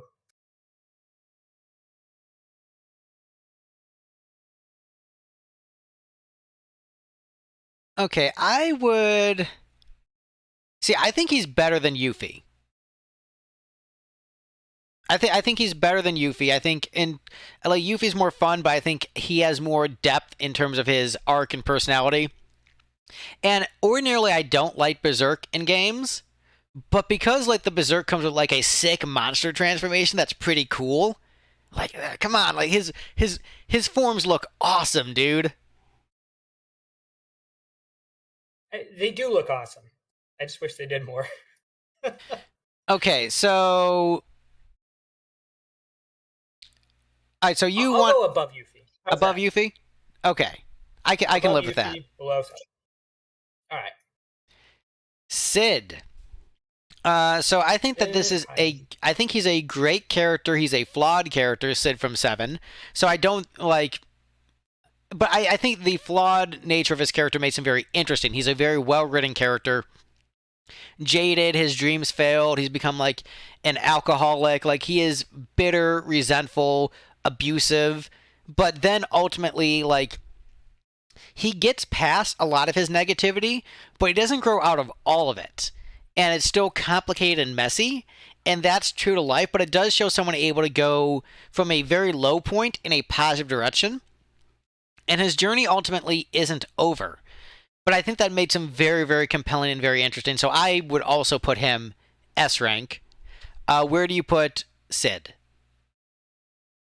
So I'll talk first. So I love Sid. I love his brash nature. I love the points that you've already mentioned. I love that he becomes the main protagonist out of nowhere. Like everyone just turns to him, and that's pretty awesome. I don't like his, I don't like that he's a lancer. I think that's kind of just tacked on. His last name being Highwind is cool and all, but I don't feel like he should have been a dragoon class. It just doesn't make sense to me. He's a NASA pilot. But outside of all that, I would go above Tifa, in A tier, below Locke.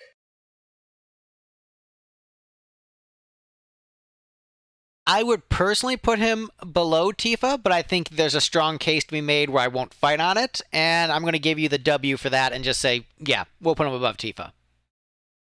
All right. Well, I appreciate you. Well, I appreciate you too. Sephiroth. I think he is S. I think he's an incredible villain. I think people just say, oh, he just has mommy issues and therefore isn't a good character. It's like, again, looking at just like very surface level critiques of the character and not diving into all the depth and nuance. I think like his psyche, him like start off as like kind of like a normal guy and then having his psyche crumble as he discovers like he's like a freakish mutant is cool. I think his design is incredible. I think he's a very foreboding, intimidating presence. I love the utilization of like the gameplay and narrative to show you his strength. He's a great foil for Cloud. His machinations are very clever. I think he's a great character. I would put him S rank. Where would you put Sephiroth? So I think he suffers from the oversaturation like Cloud does.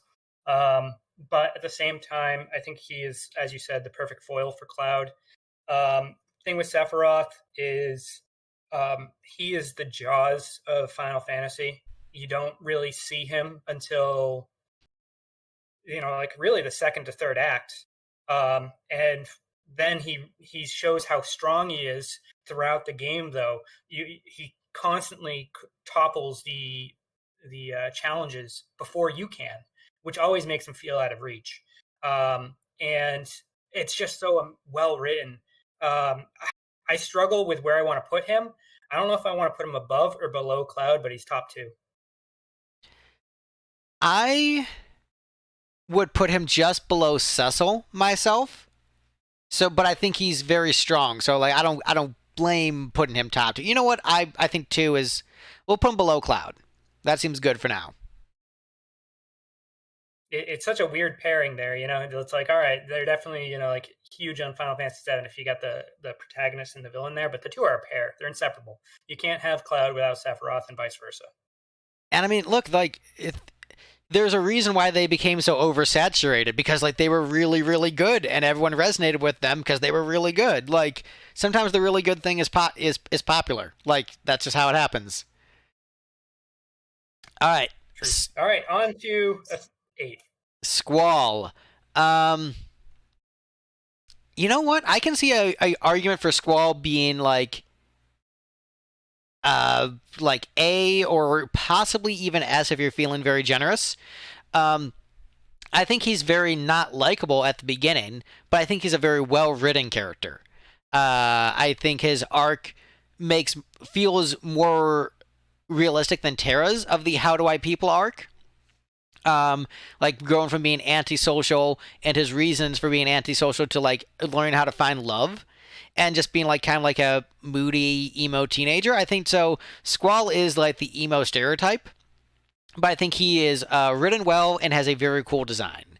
So where do you land with Squall? Love me some Squall. I always wanted to be Squall growing up. I thought he was super cool.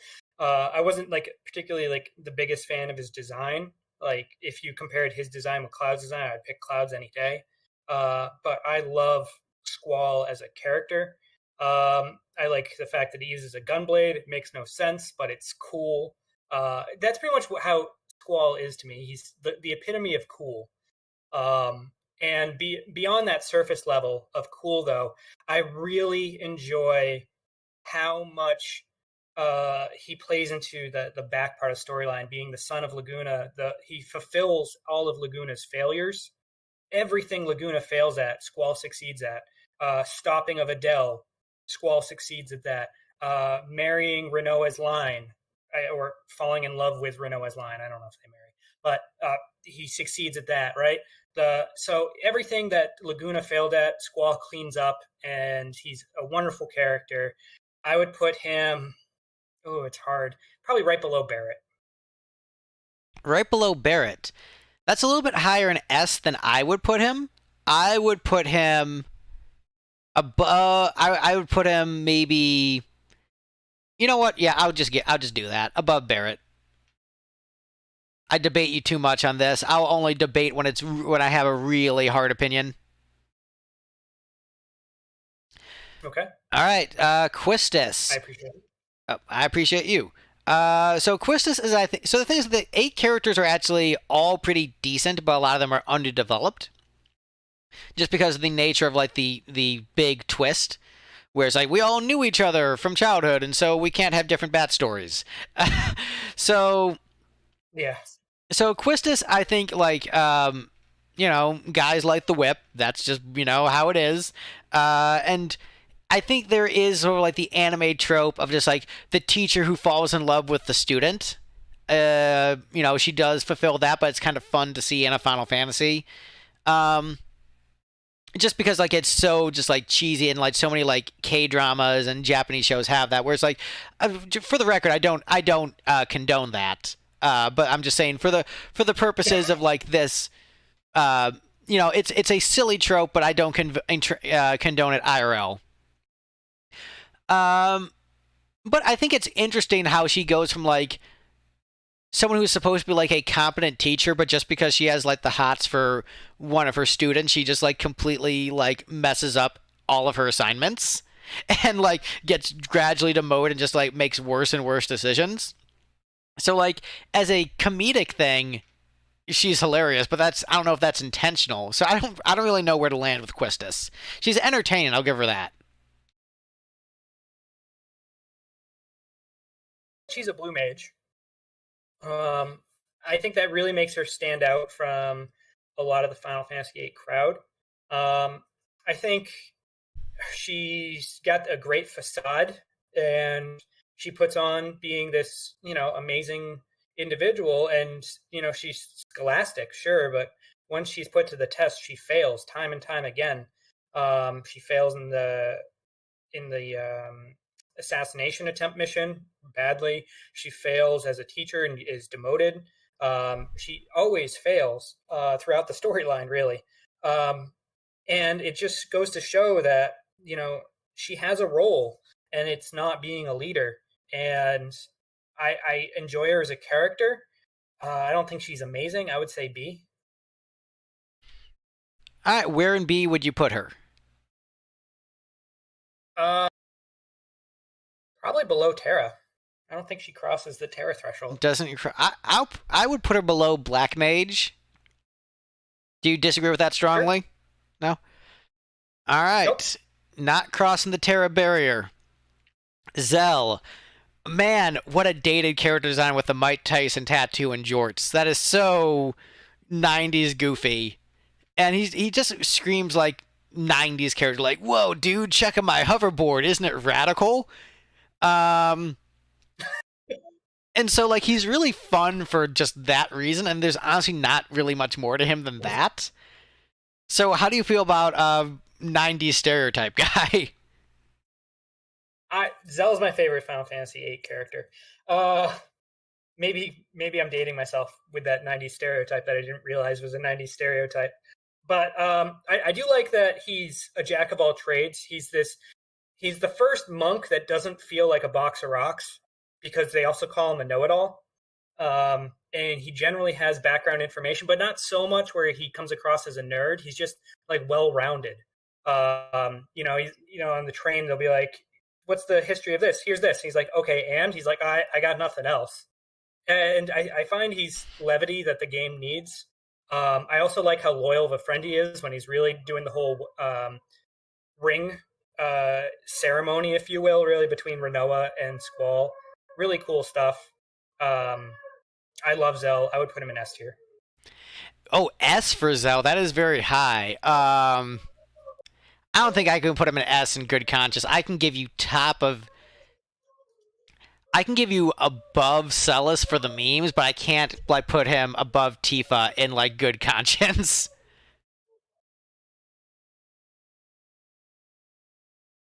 All right, okay, I'll take it. I know I'm high on him.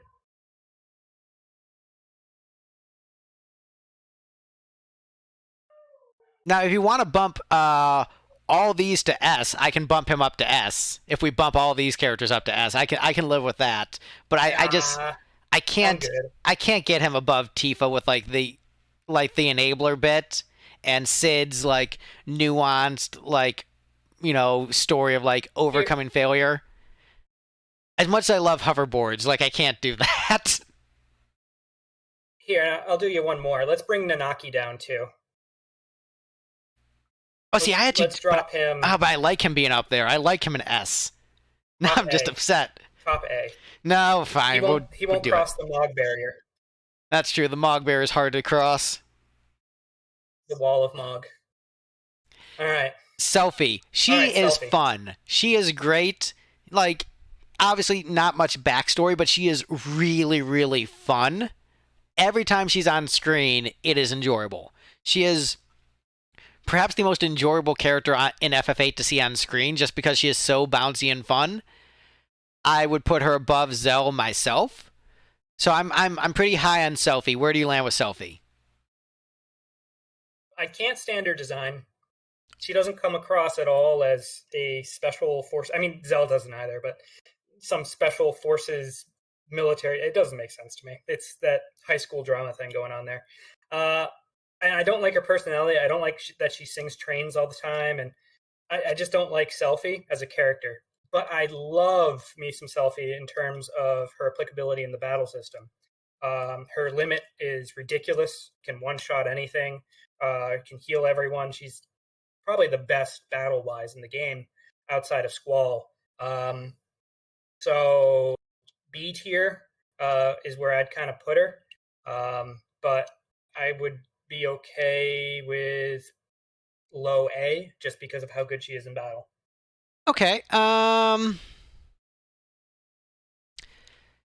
So because you've got a little bit of flexibility there, I don't think she's as well written as Cid. So since you said B or low A, how do you feel about her being below FF4 Sid? Is that okay? With that. Actually, we've got a bunch of stuff going on in the chat.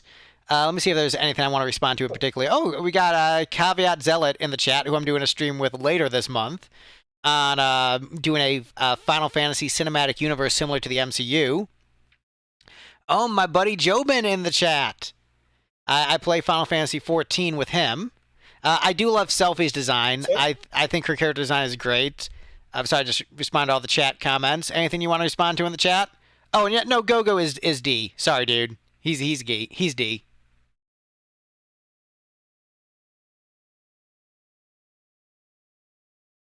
Just reading through the chat right now. So I will disagree. I think to caveat Zealot there, I think Zell's battle, his limit has such unbelievable potential to deal more damage than anyone really outside of Selfie's the end. So as long as you rotate the first two patterns and don't progress further in the combo system, you can usually get off about 60 hits with Zell, which is pretty crazy.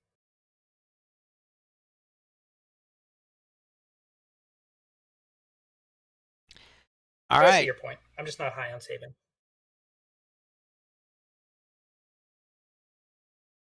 So next up, we've got Renoa. So how do you feel about Renoa? Renoa a lot. I think as a female lead, I think she's the strongest on the PS1 era. I really like the whole tie to being a sorceress. I like she has a believable love story. I like the fact that also she isn't like, she dated Cypher too, which gives her more than just falling in love with the main character. She's her own independent individual. I like she thinks she can solve things on her own. I love that she can shoot a dog at you. I mean, who else does that in Final Fantasy? I don't know. She's got to be S to me. She's iconic. Yeah, so that's interesting with her, because I don't find her to be a particularly strong character, I guess. Like, I don't know. She doesn't do as much for me, but also I don't know. I'm not gonna fight it too hard. So you said S for Renoa? Yeah, she's S for me. There was even a YouTube series called Dead Fantasy where the creator's no longer alive, but even he put a lot of emphasis on how cool Renoa was and her continuation of her witch gene. This was all some cool stuff.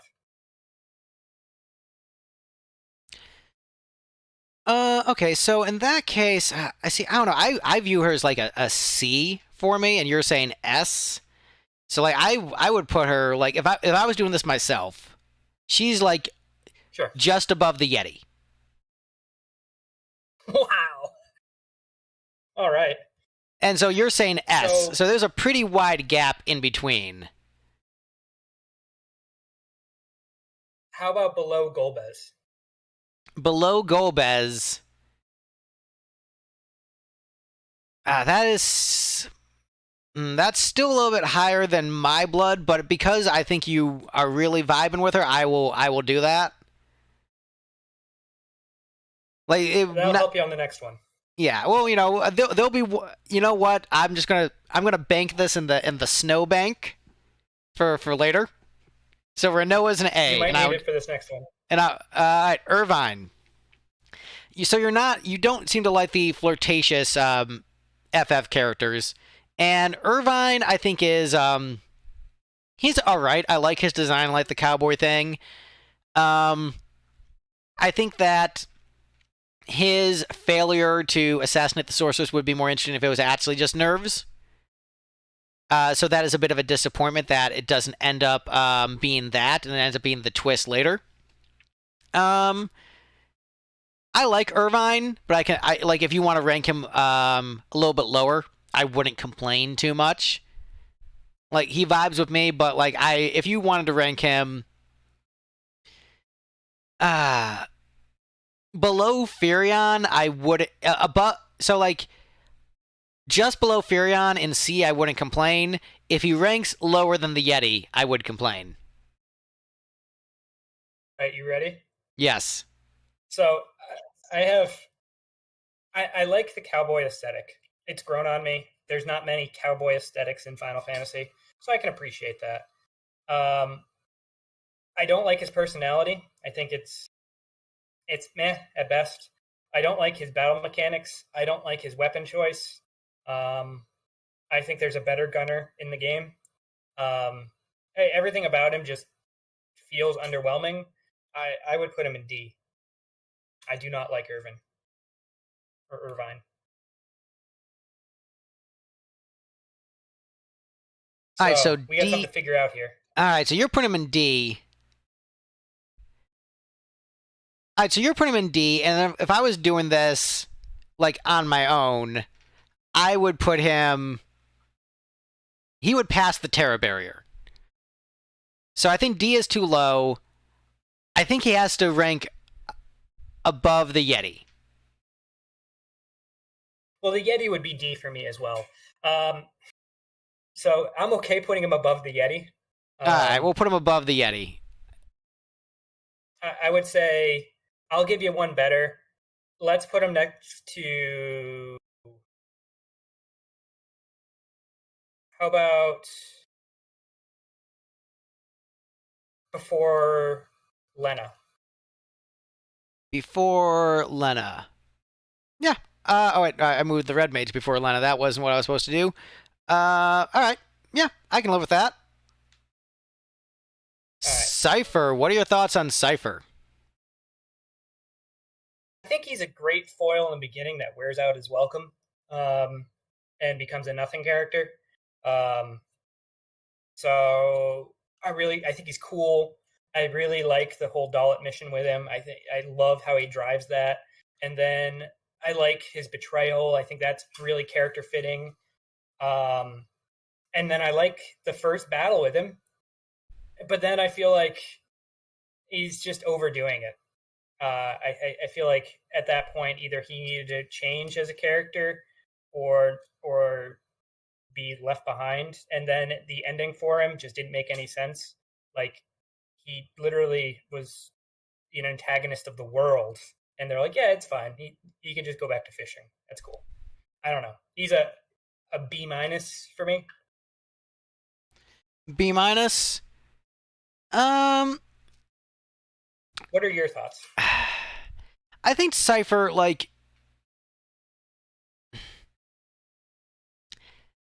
I think he's interesting in, like, all right, so I like the idea of a rival character, but I think that ultimately, like, his arc kind of doesn't really make any sense. And so he's like, he coasts solely on vibes. It's all feels over reals with Cypher. And so because his arc is really nonsensical and he's not like that great of a character necessarily, I would put him. You know what? I would put him. It's tough. Does he pass the Yeti barrier? Is the trick with me? Yeah, I know he passes the Yeti barrier. I'd put him. Is he better than Irvine? You know, I'd put him below Irvine. Is where I'd put him, right below Irvine. Oh, oh. All right, I'll take it. I'll take it. All right. Laguna. I think he's a great character. I like Laguna a lot. I think he's probably the best character in 8. And I know we put Squall really high. I would put him above Squall myself. But also, I don't know if you're that hot and want to shove Laguna up to S tier. So where do you feel about Laguna? I do love Laguna. I love his, just his awkwardness. I love his storytelling approach. I love his combat style. I love just everything about Laguna is 8 needed. I do wish the ending of Laguna was done better. I think him just becoming an NPC at the end there, doing nothing, was kind of silly. I think he should have fought Adele with Squall.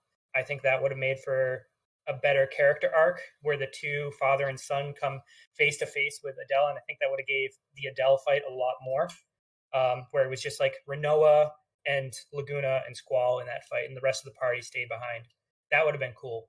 But overall, because of how his back half was handled, I would go with A plus.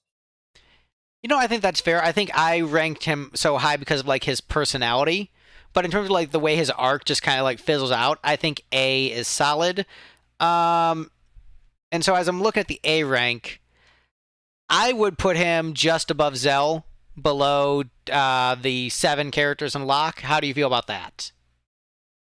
Sounds good to me. All right, so we got Kyros and Ward. I think they're both like kind of nothing characters. They don't really have that much personality. They don't contribute that much to the story. They're just sort of there so Laguna has extra party members. They look fine, but there's not enough there to really like, what can you say about like Kyros or Ward's personalities really? Like nothing. So I would put them, honestly, you could put them like in D and I wouldn't complain. I think Ward is, I don't despise him, so I'd put him at the very bottom of C. Kyros does have more going on because he can talk. I like the scene in the flashback with Laguna where he's getting Laguna to come back out of his shell and leaves the town. I really like the prompting there. I like his interactions with Rain. All that's pretty good to me. I don't think he's an amazing character, but I think he's clearly better than Ward. I also like his design more than Ward's. I don't know why Ward has an anchor. It baffles me. Maybe he's got that Mariner thing going on there. I think their designs are fun. I don't dislike their designs. I just think I don't get much of them as characters. So you said bottom of C for Ward. Where would you put Kyros? I would put him below the Warrior of Light. Put them both below Warrior of Light? No, just Kyros below the Warrior of Light. I can live with that. And And then, so we have Sorceress Edea. Actually, I'm going to put Ward above Kane from the After Years because, like, at least the anchor is fun. I'll agree with that. But so Edea, I think Edea is actually one of my favorite characters in 8, just because she stands out from the party so much because she's dressed so differently. She's older than them, and just like you got all these teenagers in modern clothing, then you have like a freaking sorceress just in the party. So I really love her, like from the short time she's a playable character. And she has a very cool like musical theme. And so if I'm looking at Edea versus Ultimecia, because they're separating them as characters, I think Edea's desire to do good in the world is endearing and taking care of the kids. So I like Edea as a character. She's not as deep as I would like, but I love her design. I love her in terms of like as just a random party member temporarily. So, I would put her. I would put her like high C, below Kate Sith, or low B is where I would put her. Right below Rosa. I do enjoy Edea earlier on. I think she wears out her welcome. I think once again the game dropped the ball with her as a character. Like, why does she just hang out at the monastery at the orphanage? I understand she's worried that she'll get possessed again, but it'd be better to stay by the people who have the ability to stop her then. So that's where I'd put her. Overall, I don't really have much more to add than you have. Looking at the comments, though, I just have a question here. Where Caveat says, "Why don't trees grow in Trabia Garden? Is it because they got destroyed by missiles?" Is there a punchline? I'm just interested. Yeah, I think we're missing the punchline there. Don't leave me hanging. Yeah, don't leave me hanging, Caveat. All right, so we still have a ways to go. 9. Yeah, we're on 9. I think you and I can both agree we're gonna skip the characters from Record Keeper because we haven't played enough of that. So, Agreed. I mean, I played a little bit of it, but I can't like Professor Mog. I let the name Professor Mog, so you know he'll get to hang out. Professor Mog, Okay. you're going to get at least C. You'll be on the list, and so will main character from Record Keeper because I like your design. You two can at least hang out on the list. Other characters down here, I don't know who you are. Sorry. I'm now. Sorry, he just delivered the punchline. Oh, Great. this I get it. Nice. All right, Zidane. I'm gonna say S. I think he's a great character. I think he's extremely well written, like charming. He is like the epitome of like the Locke Edgar type character, but done even better than them. I think he's got like a little bit of like the Goku Sung Wukong mischievousness, which is exemplified by like his tails. I think he's like the best charming thief character in the series. Great leading man, great foil to like the more brooding protagonists we've had. Bart's laid the groundwork, so Bart's walked so Zidane could run. I would put him in terms of like the ranking. I would put him above Sephiroth as number 2. Where would you put Zidane? There. I love him as a character. I love how he's a culmination and combination of a lot of prior characters. Like I said, Terra, you mentioned Bart's as well, Edge as well. He, as a callback character to Final Fantasy, he is Final Fantasy personified. Just an amazing character. And his final arc of redemption, and not really redemption, but reparation, I think is great too. And I think in my main character rank, and I ranked Cecil above Zidane, and I still think that I would probably do that here, but because, I don't know, I'm going based on vibes. Moods can change. Right now I'm feeling Zidane number 2. Most days I actually feel Cecil number 2, but, whatever. Moods can change. Zidane is number 2 right now. For now. Dun, dun, dun. Steiner. I think also S. I think he is a great character. I think he has a great arc of like learning to not be like so blinded to like his like conservative rigid structure and learning about like nuances and gray areas and having to like do the right thing even if it goes against like what is structured and orderly. I think he's an incredible comic relief. Gameplay wise, he's excellent.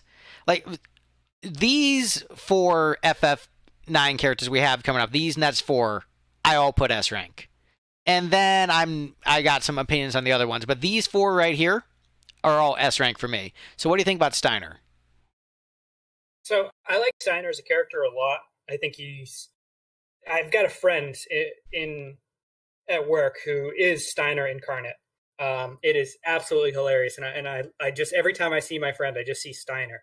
I have one gripe with Steiner. It's not about how he plays. I think he plays well in the role he plays. I think his personality is great.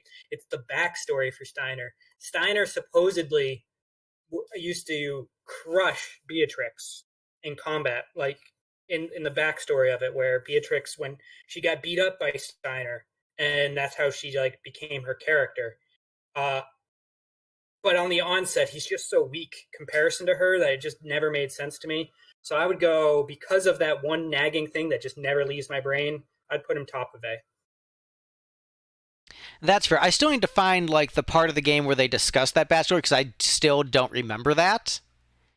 So I need to go back and revisit that. The way I can accept it though is like someone like was your rival when they were younger and then like became super motivated and became so much better that you couldn't keep up.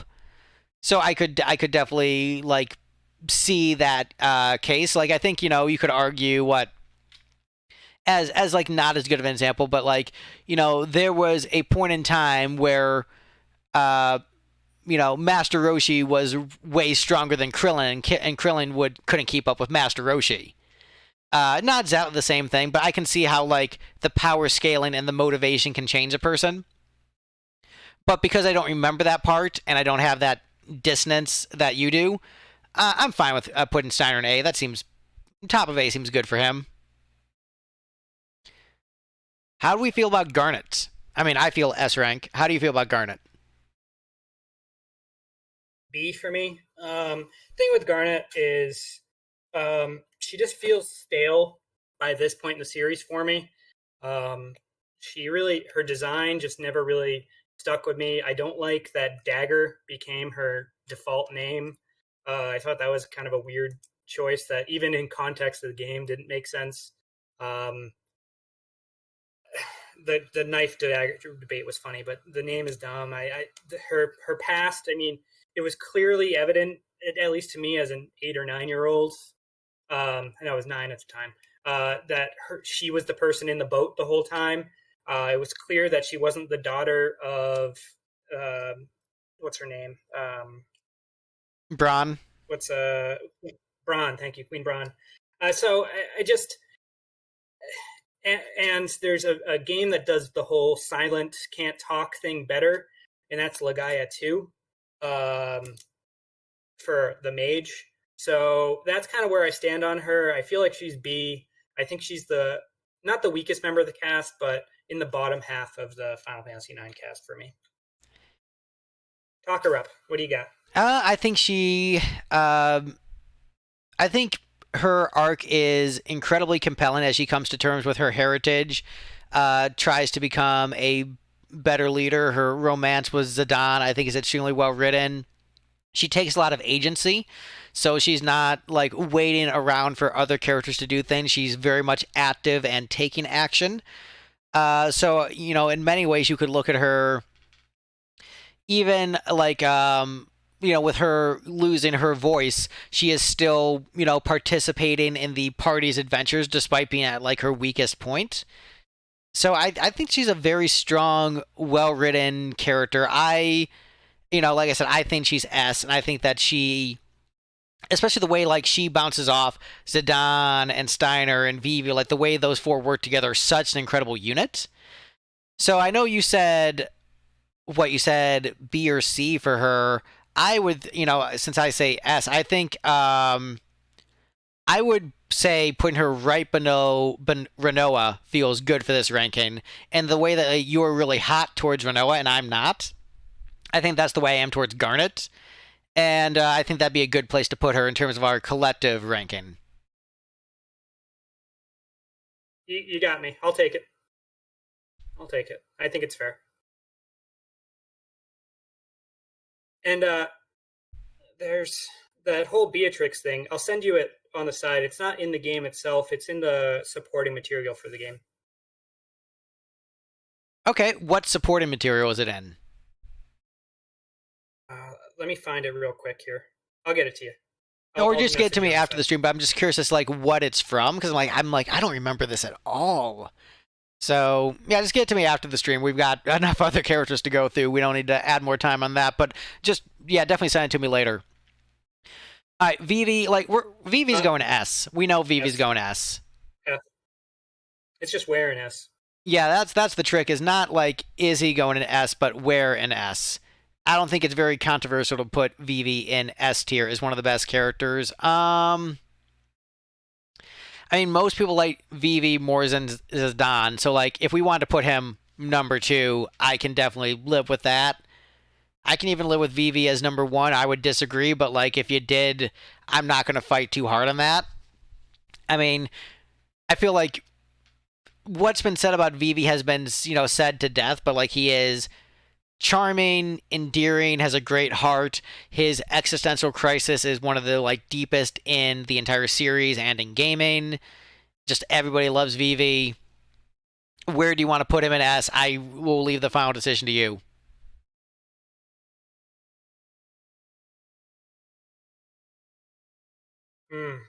Probably below Zidane. Right below him is where I'd stand. I love him as a character. I love everything about him. I do feel like Zidane is just a little bit more complicated as a character, and he's also got the main protagonist bias. No, that's fair. All right. I feel that there might be some disagreement here. So this is another S-rank character. This is, I think, maybe the best comic relief character in the series. Kina's great. Kina's hilarious every time she is on screen. Kina's my favorite blue mage in the series. I love the mechanics of the eating. It's just, It's funny every time I see Kina. I'm laughing and enjoying Kina's presence. I just love this character. I love this character. I know how this type of character doesn't work for a lot of people, but even people who like don't like this type of character generally, like the guys on the Resonant Arc podcast, even they like Kina and think Kina is endearing. So I'm a big fan. Where do you land with Kina? Called her Quina. I could see the Kina. Quina, Quinn, Kina, Keen. I don't know. It's such a weird character. I love the battle style. I'm a big Blue Mage fan, a really big Blue Mage fan. So that gives it credit. The design, a little off-putting. I love the tongue and everything. It's just the outfit that's a little off-putting for me. I like the joke of the forks. I think if there was ever a Final Fantasy game this type of character could work in, it's only 9. I don't think it could have worked in any other game. I also like the fact that it's not the only one of its kind. I like the frog mini game as well. Am I as high on it as you are? No. Low A, high B for me. So I think we can compromise on somewhere in the low A's. Okay, so I'm looking at Maybe. the A's. Maybe above Tella. I I would say here's where I would say I would actually say above. I'd say above Vincent because I think that just because a character is like Kina's pretty much solely a comic relief character, and we have other characters that are like either like solely serious or like have like some comic relief. But I think like the fact that like Kina is like an incredible comic relief character, and I don't think that makes her or her any less of a great character.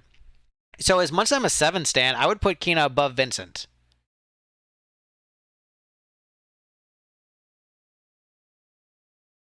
Oof. I would say below Yuffie is where I'll take. All right, that is fair. Right in between the 7 characters.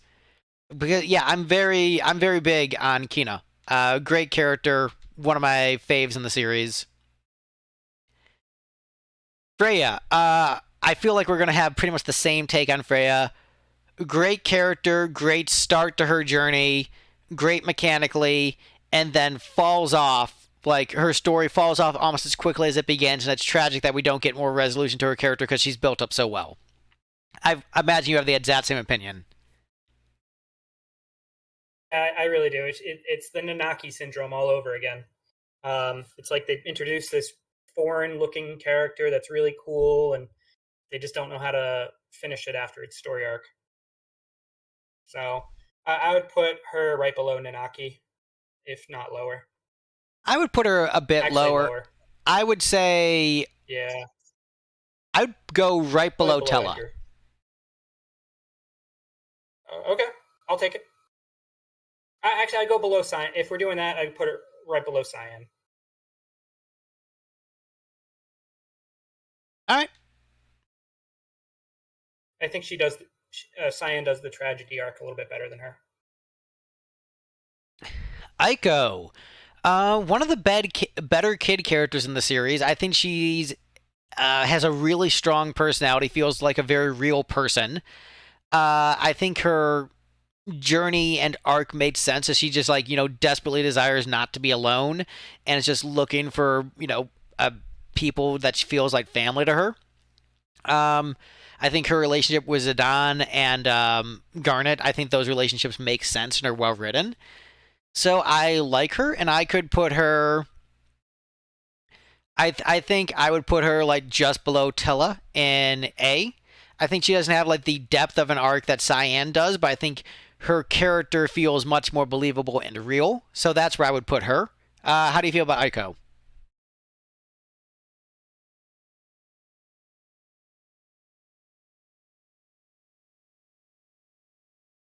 Aiko, I really like Aiko. As soon as Aiko joined, I threw Garnet out of my team. I think she's a better character battle wise. I love that she can cast Holy. It would always be her, Steiner, Vivi, and Zidane in my party. I really like Aiko a lot. I think she's silly. It's a fun inclusion. She's got some realistic um, tendencies about not wanting to be alone. I think sometimes she gets a little over the top and annoying with the whole Zidane thing. Um, but I would put her in high A for me. I really do like me and Aiko. So where? All right, so I'd put her I above said Locke. above Cyan, below Tella, and where are you putting her? I'd put her above Locke. Above Locke. Oh, that's really high. How about above Palom and Porum as adults? Yeah, I can live with that. We're doing very good compromising. I think so. I think we're trying here. We haven't gotten to snow yet, so we'll see what happens. Yeah, we'll see. When it rains, it snows. Amarant. I like the idea behind a character like Amarant more than Amarant himself. I'm not big on his design. I think his role in the story is very silly. I think he's just, we've talked about Amarant before, where I don't think he's really a good character, and I view him more as comic relief than anything serious. And I don't think that was the way he was intended to be. Where do you land with Amarant? D. D? D, as in dog, as in I can't stand. I wish that he was never included as a playable character. I don't like how you brought it up in one of your videos.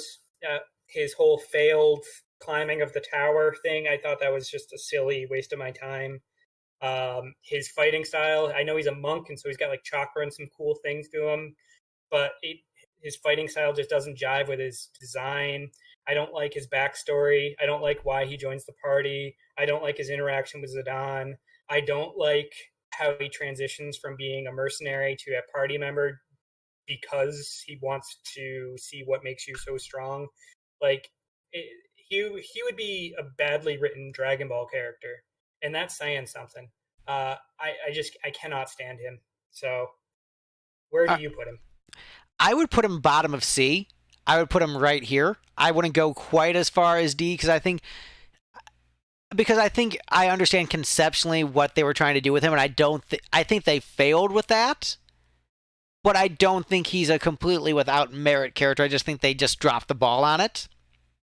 So I would go bottom of C. I wouldn't go quite D. But if he did go D, then it'd be, I would say, top of D, like just on that edge. How do you feel about that? That's good. There's few characters I dislike more than him, and they happen to be the right of him, so I'm okay with that. Okay, next we've got Marcus, who I think is not that interesting of a character in terms of personality, but just it's interesting that you get to control a guest character for a little bit, and that he just joins your party for a hair. But honestly, like, I would put him just below the Yeti in C. I really like Marcus. I think he helps retain Zidane's intro. Without Marcus, I think you lose the fact that Zidane is in Tantalus, or was. I really like how he's always showing up and just doing the best he can and helping out, and he appears more than any other side character, I think, in a Final Fantasy game. He's constantly there, constantly getting involved in the hijinks of the story and tying it back to, hey, remember that guy who's petrified in the forest that will never join your party, but you care about him, who doesn't really have a name? Like, he's such a good bridge character. I think that's the best way I can put him. He's a great bridge. And because he's a great bridge, I'd put him above Scott. I won't fight that. Sure, he can go above Scott.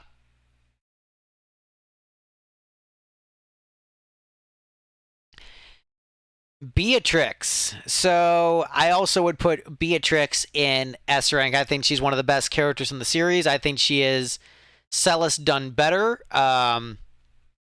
She's Celis done better in my estimation. I wouldn't put her. So the thing is, I wouldn't put her above, let's say, like this block here. But if this block was an S rank, she would be at the bottom of S for me. Great character, love playing as her mechanically. Love her, like her arc of like very similar to Cecil's arc of like coming to terms with her sins and doing the honorable thing. Um, I think it's a real bummer that she wasn't a permanent playable character. And I do like that there's a mod that corrects that and lets you have her as a permanent playable character. So yeah, I'm a big Beatrix stan. Uh, First, I just want to say to Keegan Chu, yeah, I'm disappointed. There's no Blank, or Blanc, however you want to pronounce that. Yeah, because I like Blank better than Marcus. I'd put him up. He should have been a playable character. Yeah, he definitely should have. He was on the boat. He should have been unlockable. Yeah. He should have been like an optional character. If you go back and restore him, then he becomes a playable character. That would have been cool. Yeah, have him and Beatrix optional, and Makoto. But anyway, yeah, Beatrix. Agreed. Makoto too. Should be on this list. Beatrix. So I love her song, actually. One of the few times I'll mention themes. I love Roses of May. It's a great, beautiful song. Brilliant. I think her everything about her character is just well done. They don't ever drop the ball with her. Man, probably above Laguna. I'd put her right above Laguna for me. I'd actually even put her above Tifa. She is just a phenomenal character. I can't add more to what you already said. Yeah, I can live with that. I would put her below Tifa, but also I think she deserves to rank high, so I'm happy just to have her rank high. All right, we are on to... You know what? Let's mix it up a little bit. Because I don't think closing out with Tactics Advance is the best way to do it. So let's do Tactics Advance next before we move on to 10. Where do you feel about Marsh as a main character? A C. I think he does the trope of the out of world character who gets introduced all right.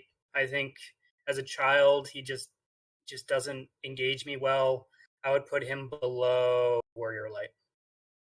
That was where I was going to put him too. I think Luso is a much better character than Marsh. But I think Marsh has the more engaging story that he has going on. Like, his journey is more interesting, but I think, like, in terms of who, like, you want to hang around with, it's not even a close competition. But yeah, I think Marsh services the story well. Mont Blanc. There's a reason why Luso made it into War of the Lions and not Marsh. Right. Mont Blanc is pretty fun. I like Mont Blanc. He's way more he's a very charming character. Like, you want to just hang out with him. He feels like a very good, like, companion, best friend kind of guy. I would actually put him, like, just above Terra in B rank. Like, very solid character. What do you feel about Mont Blanc? I mean, even higher. I'd put him above Shadow. I love Mont Blanc, and I like that he was included in Final Fantasy XII. I thought that was cool. Nice little Easter egg for those that play Tactics Advance. He is the only real, like, outstanding quality of 10 or not 10 Tactics Advance, in my opinion. Like, the rest of the game is okay. He is phenomenal. Yeah, you know what? I can put him above Shadow and be fine with that. I'm definitely cool with that. Yeah, Mont Blanc is great. And yeah, then we can end up closing out with Tactics, which I think will be a happy way to close out since it's your favorite of all time. But now we're on to 10. Oh. So, Tidus, I think an S-rank character. I know that is a controversial stance to take. He's very divisive. Some people think he's a great character. Some people really hate him. I understand the voice acting can be a little bit grating. But I think in terms of what he offers to the narrative of the fish out of water is great. I think him being a star athlete makes sense as to why he's able to, like, keep up with these, trained fighters. But also it makes sense as to why they would bother keeping him around, because he, that connects into Blitzball. Like, it's all, like, very good in that sense in terms of world building. But his personality of just being, like, having his issues with his dad, working them out, his romance with Yuna, his willingness to call out society for what it is. And I thought the dream twist was actually pretty cool. So I think Tidus is a great character, excellent character design. Like, yeah, I think he's great. I think he's S rank. How do you feel about Tidus? Tidus, tomato. His voice acting actually was not grating to me. I pictured that's exactly how a Final Fantasy athlete would sound. You know, a star athlete. You know, he's got that vibe about him. He fits. I think his voice fits well. I've never had an issue with it, and I never understood the complaints of his voice. That's just me. I love his character design. The weird pant leg thing going on there with one short. Still liked it. I don't understand why, but everything about his character just screamed, you know, pop star athlete. Um, you know, the upcoming youth, and then his inclusion. He does the fish out of water story best out of any Final Fantasy character. He does it the absolute best. He's extremely engaging. You constantly follow him around. He asks the questions that you would ask. His reluctance to continue forward, his constant battle between being sad, happy, engaged, disengaged, his interaction with every single character is just, you can't get better character design overall than him. I think he's above Vivi for me, Oh man, which is a hot take. that is scorching hot. But you know what? I might agree. I think I might like Vivi more, but I think in terms of like who is the better character, I might. Because the thing is, like, for me, a character isn't purely about just like how much you like them as whether or not I think they're a good character. Like I think, and I like the depth that you have with Tidus. So yeah, I'll put him above Vivi in S rank.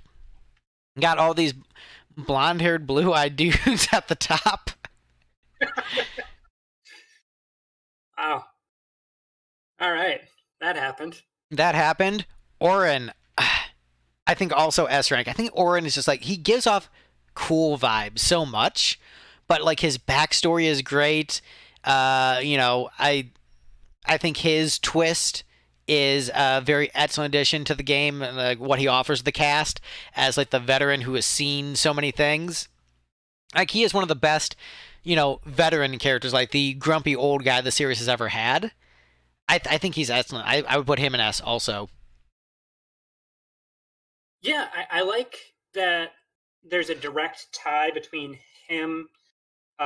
It's almost like that Final Fantasy V thing again, where you have a party in the past and then you have a party in the present, and he's the continuity. He's like the Galuf of the party. I think he's Galuf done 100 times better. Where he's from that prior thing. He's died for his cause already. Everything about him exudes cool, as you said. He's got a great play style in the game as well. You know, that few other characters can really fill that niche until much later. He's S tier for sure. Where in S tier? I think he's below Sephiroth. All right, as I'm dragging him up. So below Sephiroth, I definitely agree. I will put him, I think below Cecil.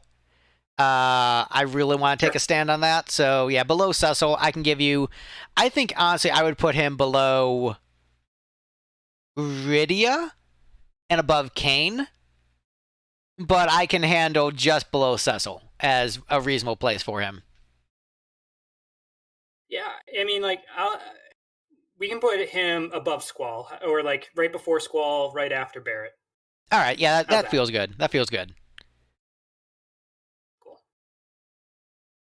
Riku. I like Riku. I think she's a great character. I think I like the cast in 10 quite a bit. I don't think they're all quite S, but I think Riku's like a solid A. I think she's a solid A. How do you feel about Riku?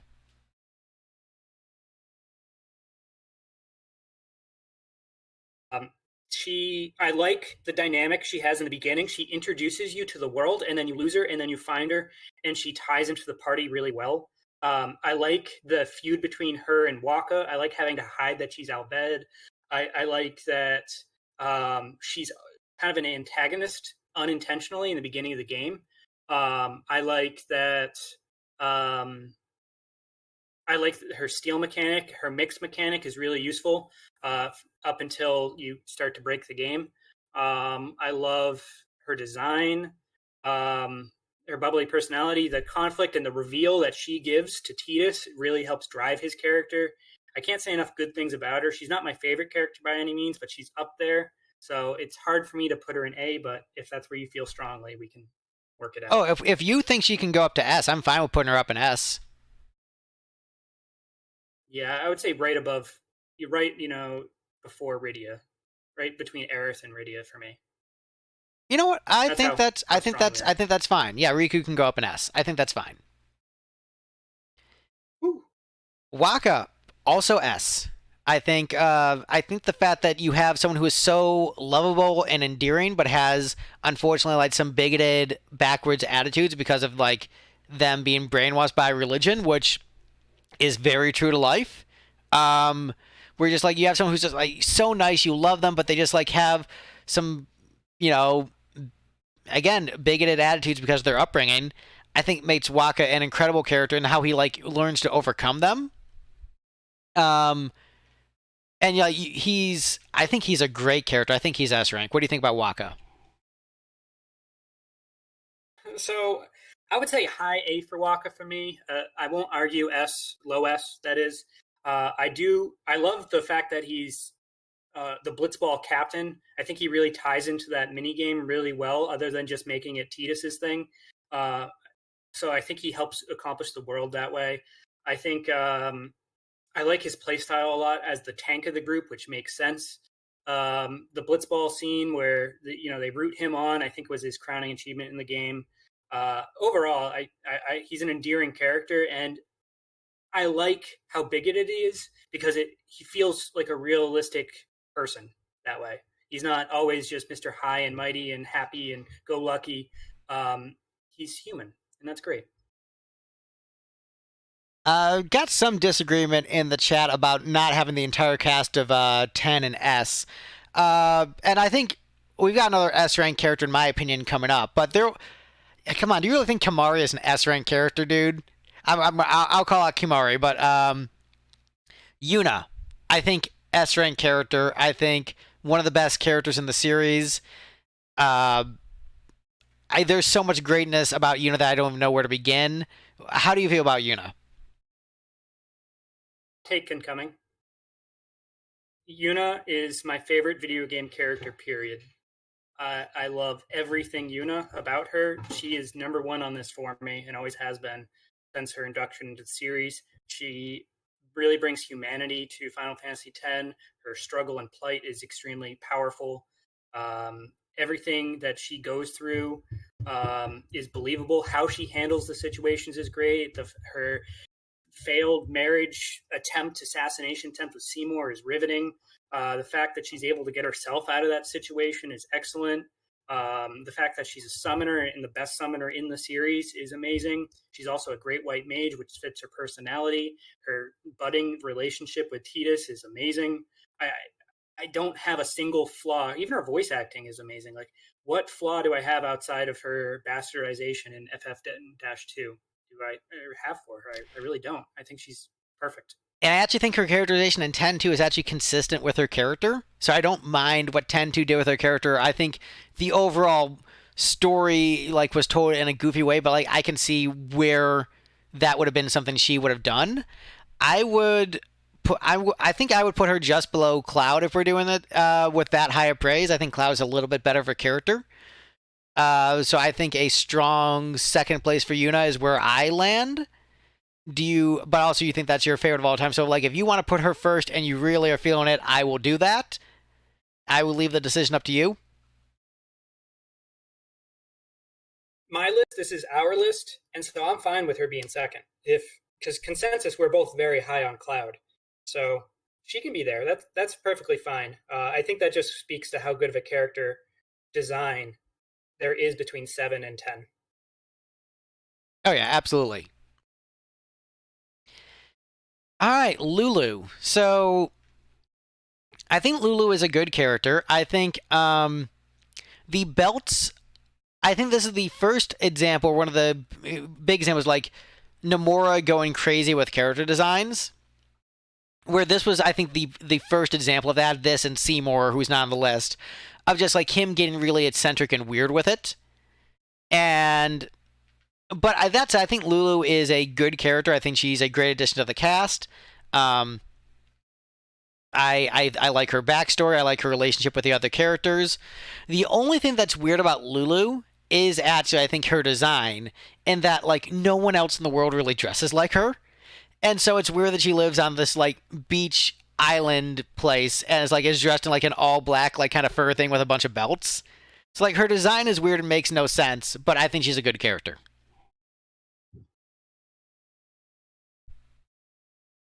B for me. I like the fact that she's a black mage. I think that's cool. I love her puppeteering. That's really cool about her. Her personality is all right. She's got that nurturing, sassy, like older sister vibe to her, which is fitting for her character. Um, her design is off-putting. I agree with you there, and her just I don't know. I don't like the fact that she's a failed guardian. I thought that was an unnecessary inclusion. Um, and that maybe that's why she's all so dark and dreary right now, is because of her failed thing. But I don't know, something about her story and the fact that she ends up with Waka too. I would have preserved the whole like love for Chapu over ending up with Waka thing. I actually, all those points you just listed off, I pretty much disagree with. I actually do like her design, even if I think it's, like, inconsistent. I do like her backstory as a failed guardian, and I think that her, like, romance with Waka of just, like, people, like, hurt people find each other and finding healing through each other is something that I find realistic and endearing. But I didn't hear where you wanted to rank her in B. I put her just above the Terror Barrier. Where would you put her? You can raise her anywhere you'd like. I think you're already compromising by putting her in B. So I leave it to you. I think I'll put her.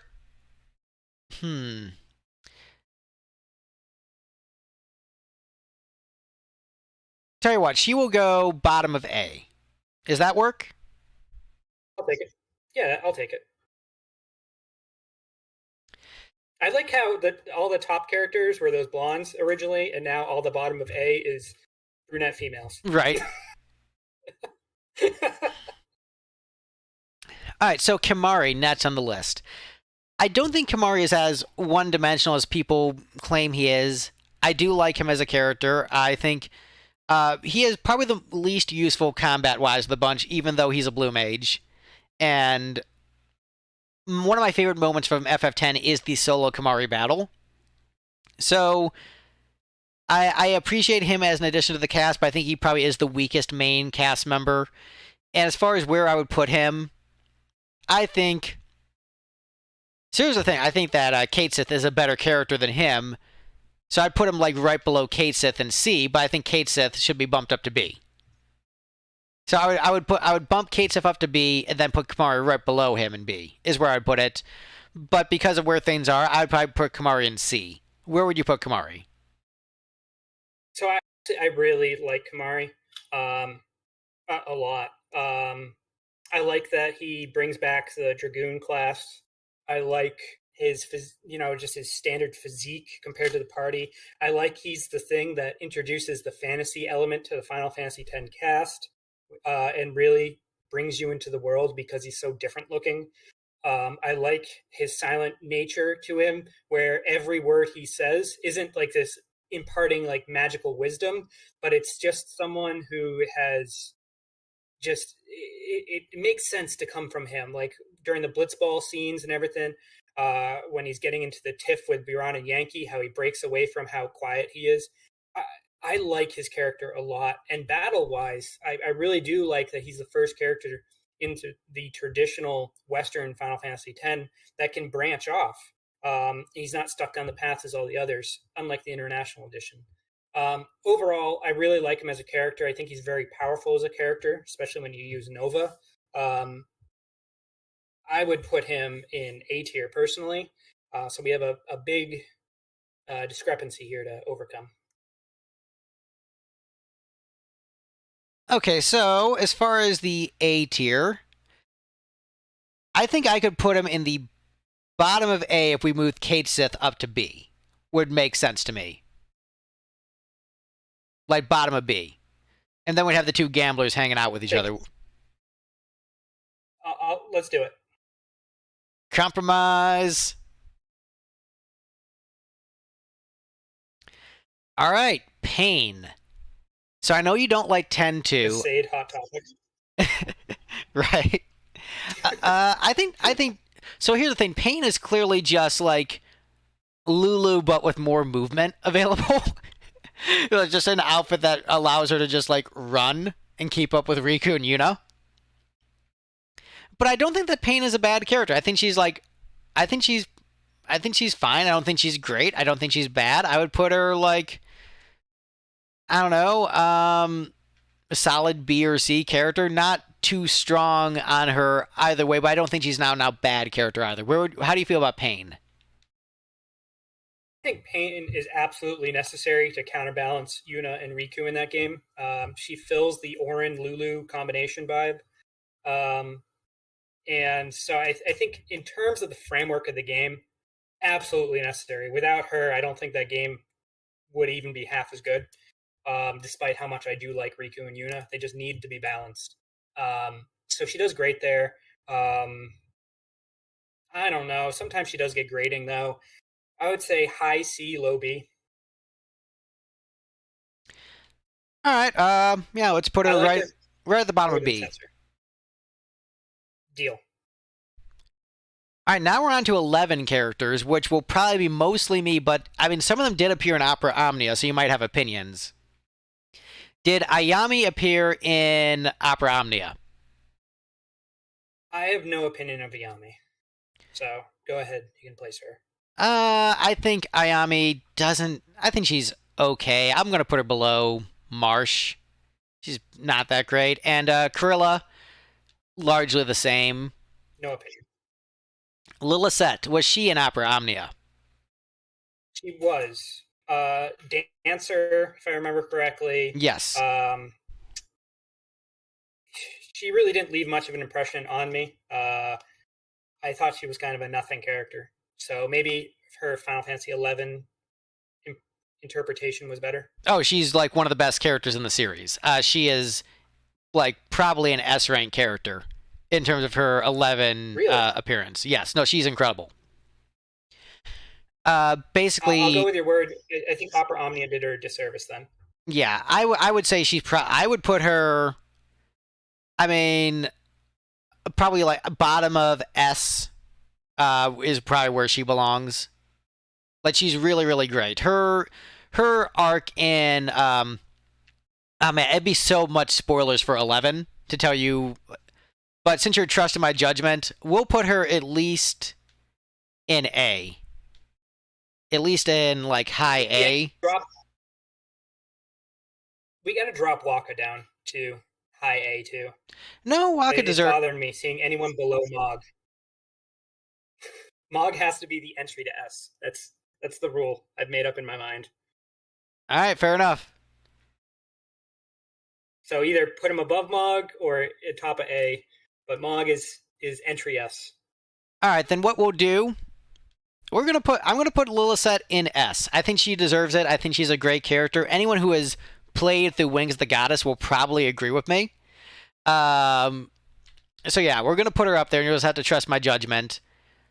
Lion, I think she was probably in Opera Omnia, wasn't she?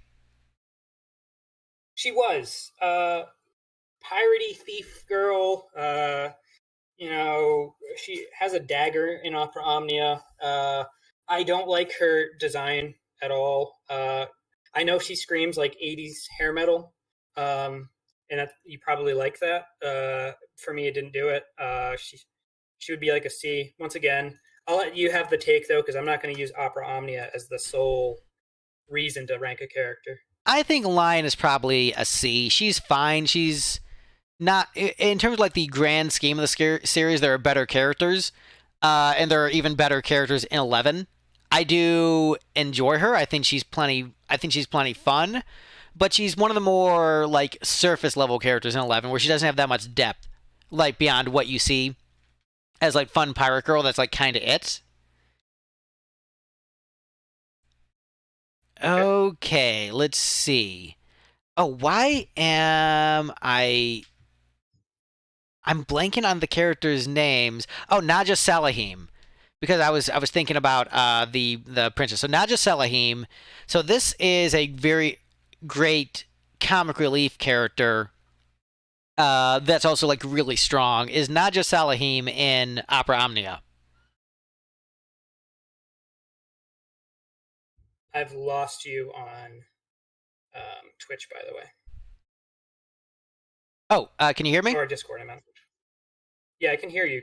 You can hear me though. Yes, I can hear I you. just lost your video feed on Discord.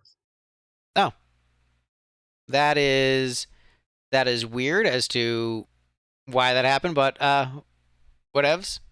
Hey, as long as As you can, long as you and chat can hear me, we can keep going. yeah, yeah, doesn't say anything. But yeah, Naja Salahim is she in Opera Omnia? No. So okay, so these Nets through 11 characters are, in my opinion, S rank. Um, and two of them actually you should know. But Naja Salahim, basically, she is like a greedy owner of a mercenary agency, and she is all about just getting that bag no matter what. And so she's like really funny for like her comic relief of like anything she will do to make money and like be really cheap and screw over her employees.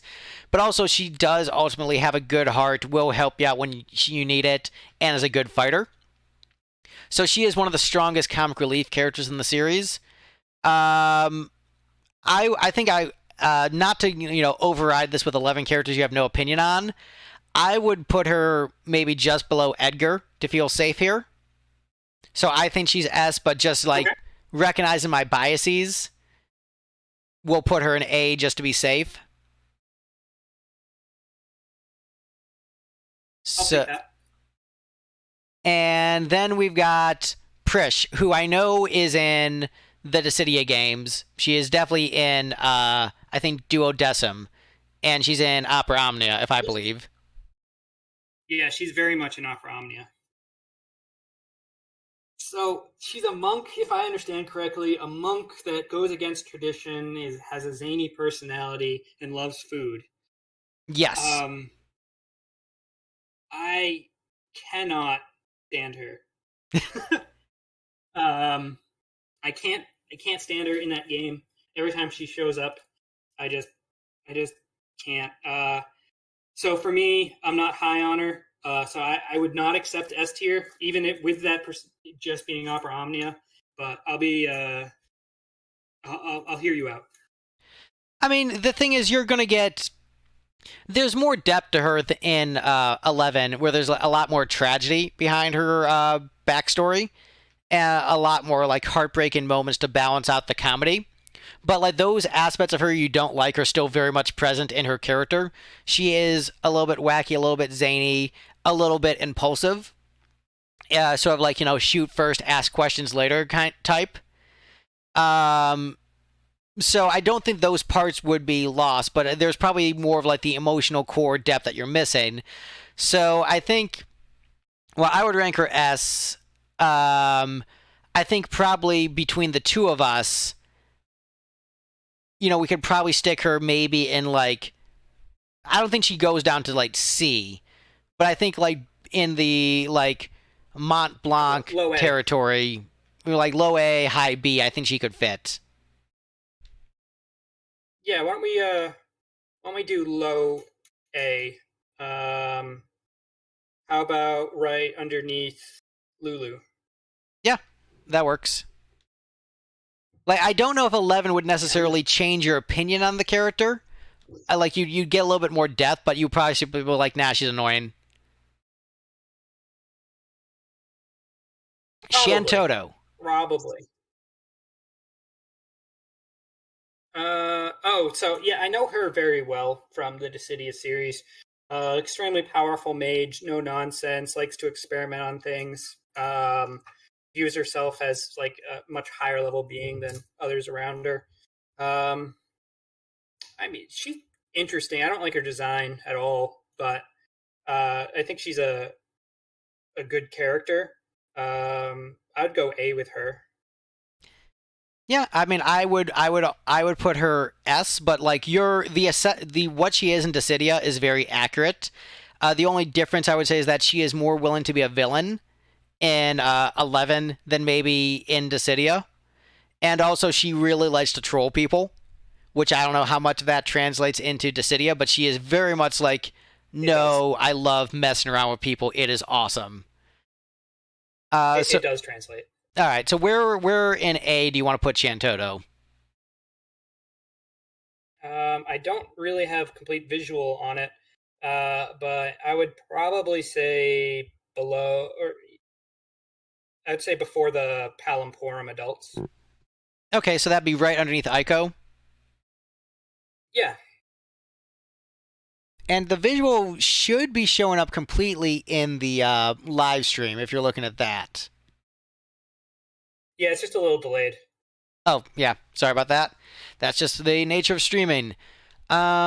Yeah.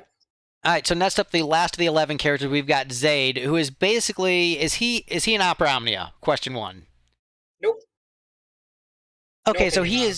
he's basically Batman is the best way to think about him. He is a Dark Knight with a very tragic backstory who used to be in he used to be like an official knight, but now he's like sort of like a vigilante off on his own. So he's basically Batman. Batman minus Okay. money. I think you can put him like a solid B right above Shadow is where I would put him. I think he has a more interesting backstory than Shadow without spoilers. Um, he contributes more to the main plot than Shadow does. I like his design less than Shadow. I'm not big on the design of the Galka race, but I think he's a good character. So do you just trust my judgment on that one? Yeah, I'll trust your judgment. You haven't led me wrong yet. We haven't gotten to snow. All right, next up, we've got Vaughn.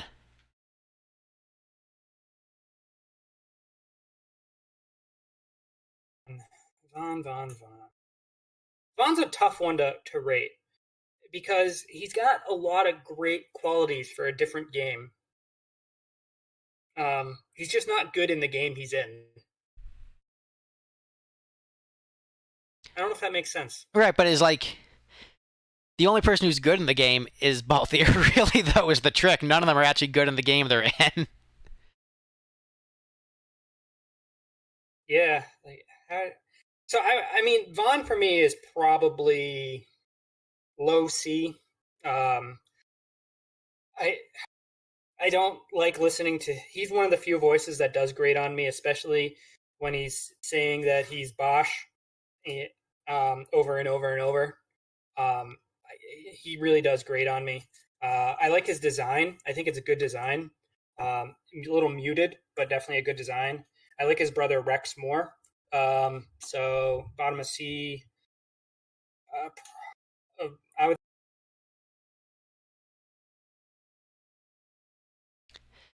I would not put him at the bottom of C. I would actually Where, put where him. would you put him? What would you talk about? I'd probably put him. I'd probably put him low B, like right below Payne. I think he's a fine enough character. I think his arc with Bosch is actually really, really good, and him like getting past his irrational hatred and like coming to terms with like maturing.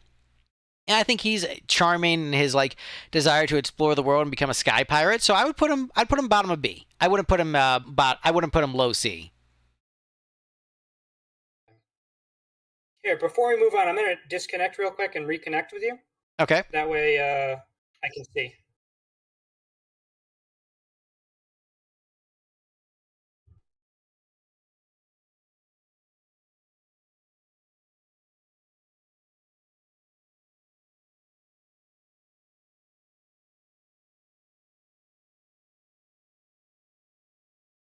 Can you hear me? Yeah, I can hear you. And yeah, I don't really hate Vaughn either, serial guy. I know, I think Vaughn's a fine character. I would put him. I think the game doesn't service his story very well. Like he's a very much like Red 13, where like his story ends at a certain point in the game, then just doesn't continue after that. But I think the story they do tell is a fine enough one. I'd put him low B. So let's split the difference here. Let's put him below Bart's. I don't Yeah. think he's better than Bart's. I think he's better than Bart's, but I can live with that. Nothing's better than Butts. I'm kidding. All right, so since we're talking about nothing's better than butts, we'll go ahead and do Bunny Girl next on the list. Where do you rank her? I really don't rank her. She starts off as an interesting character with the whole orphanage thing, and her character type is done better in Eternal Sonata. Much better in Eternal Sonata.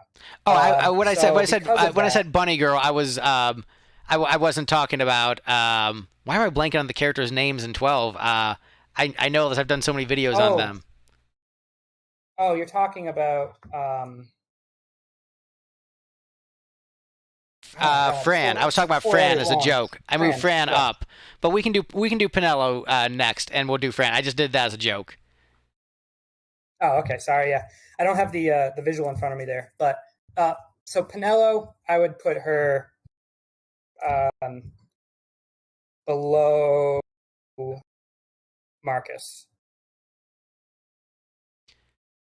You know, that's fine. I like Pinello. I don't think she's annoying, but putting her below Marcus, I can live with that.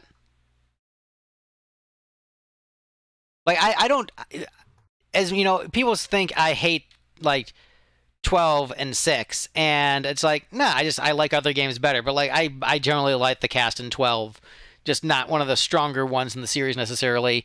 So Fran, Bunny Girl, I think it doesn't really have much to her as a character. I mean, obviously, she goes back home and is like, hey, you left home, we don't like that. And that's kind of it. And she's more of like an accessory than a character. Like, doesn't offer that much to me. So I would rank her just above Red Mage. There's a little bit there, but I wouldn't rank her too high above Red Mage in C. I'll take it. I agree with you fully.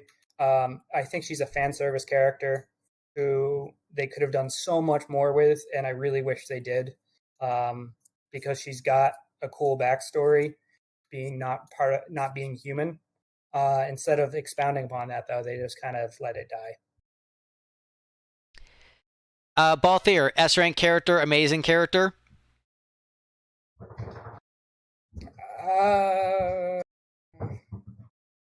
I would go.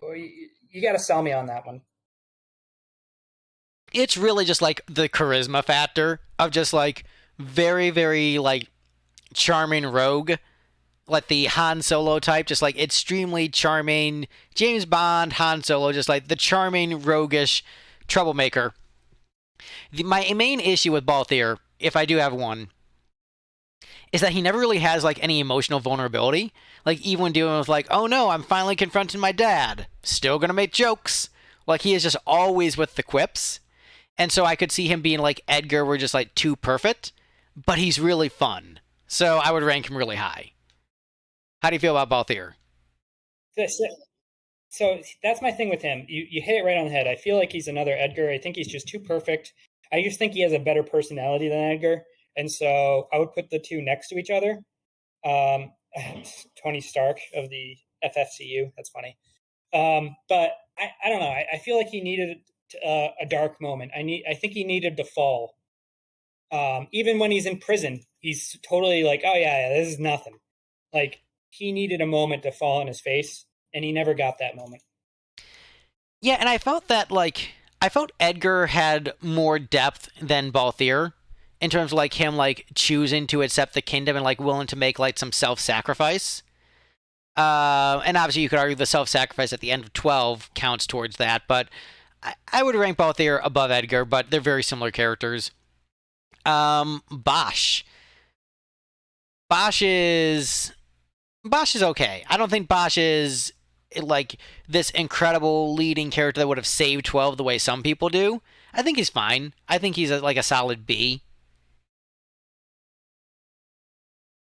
I think Bosch is really cool in the beginning, and much like the rest of Final Fantasy XII, awful shift in tone and change of production team. He gets lost in the sauce.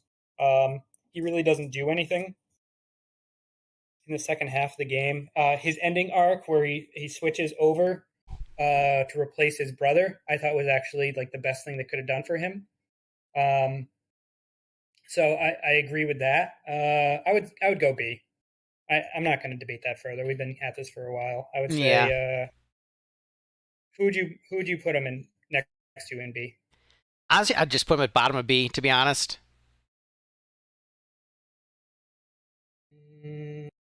Like I'm more of a Kate Stith stan than you are, so that is like a big thing. It's like I put him below Kate Stith pretty considerably, but I don't know, where do you put him in this group?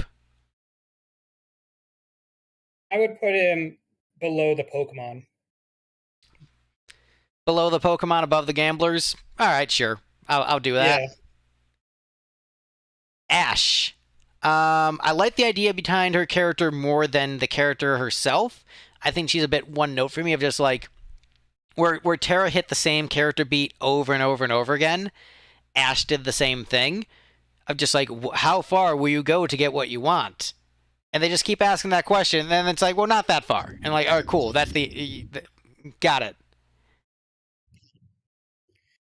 She's the Tella without conviction. That's the best way I could describe her. Tella without conviction.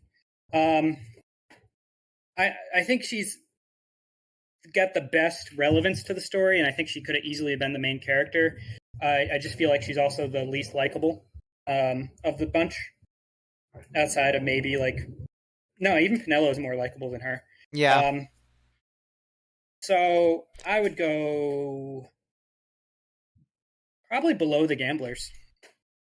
I think that's fair. And I'll say this. I don't think she's a bad character, but I think the reason that she doesn't, why she's liked more by the general FF fans, in terms of like, compared to Vaughn and Pinello, one, she's like an attractive girl, and like Pinello is like a young girl, so like they're not going to lust after Pinello. So that's one. She has like kind of like the fan service short skirt thing. Two, she's serious, and you know, FF fans are like, oh no, we don't want kid characters, we want serious characters. So I think that's why she's viewed more favorably, but I think like Vaughn and Pinello are more likable characters, to be honest. Hot take. Yeah, I think if you got a chapter of that game where it was her and the prince, who I can't remember his name right now.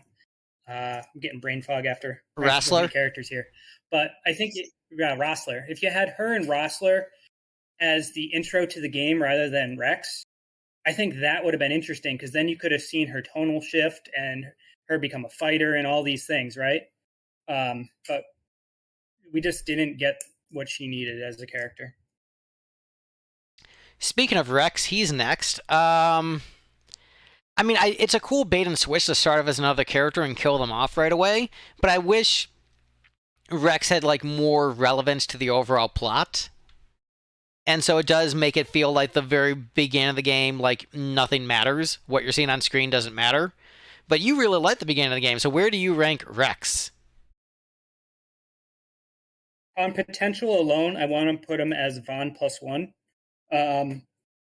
Because I think if he was leading the story rather than Vaughn, it would have been much more intriguing. I think his involvement as a soldier was really cool. I think he was a good fish out of water, just joining, and then they took it all away.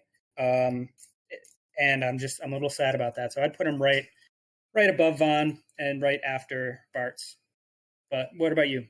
I'm going to put him right below Vaughn because I think the potential is there. I think he actually is a good character for the short amount of screen time that you get. But I think Vaughn, because he has a full arc, is ultimately the superior character. But I think if Rex had more screen time, he could have ranked much higher. I'll take it. Larsa. I think Larsa's a great character. I think Larsa is maybe like the best playable character in 12. And I would put like maybe Larsa like up in like the Shantoto range, up in 10, up in A. Sorry, it's just like a really great character. Like contributes to the plot. Interesting because Larsa is technically on the part of the Empire, but is still helping out against his brother, like to do the right thing, being like a more youthful kid character. Adds an extra layer to it, so I like the machinations of Larsa. of like being more political, but also like I don't know. I think Larsa's just a great character. I like Larsa. Lars is my favorite Final Fantasy XII character, and ranks extremely high for me. I would put him towards the top of A. I think he's the last remnant of what Final Fantasy XII was meant to be. So I really do like his character. I wish he became more of a playable character rather than just a guest character. But in terms of all the royalty in that game of the three different kingdoms, I think he is the best that the game has to offer. All right, how do you feel about Larsa right above Locke? So like near the top of A, just below Red 13 and Steiner. Okay, I'll take it. Gabranth. I actually don't think Gabranth is really a good character. I think Gabranth looks cool, but I think I don't sense any emotional resonance from Gabranth's arc. Gabranth falls really flat for me. It's just really uninteresting.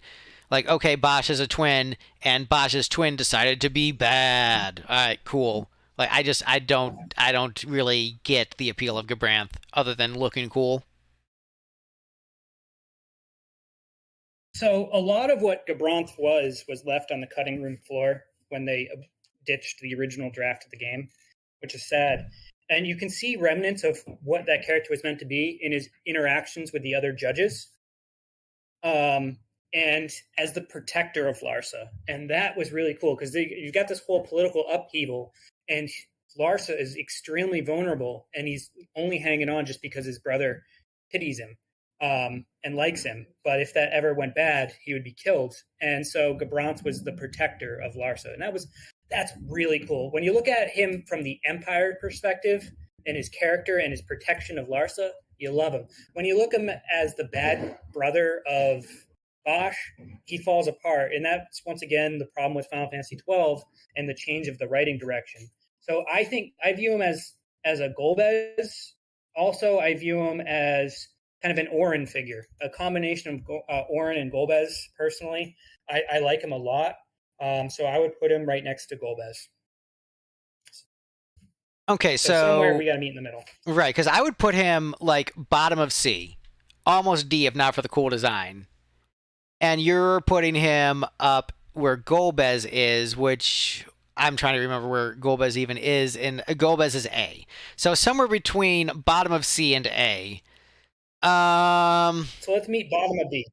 Bottom of B? Yeah. How's that sound?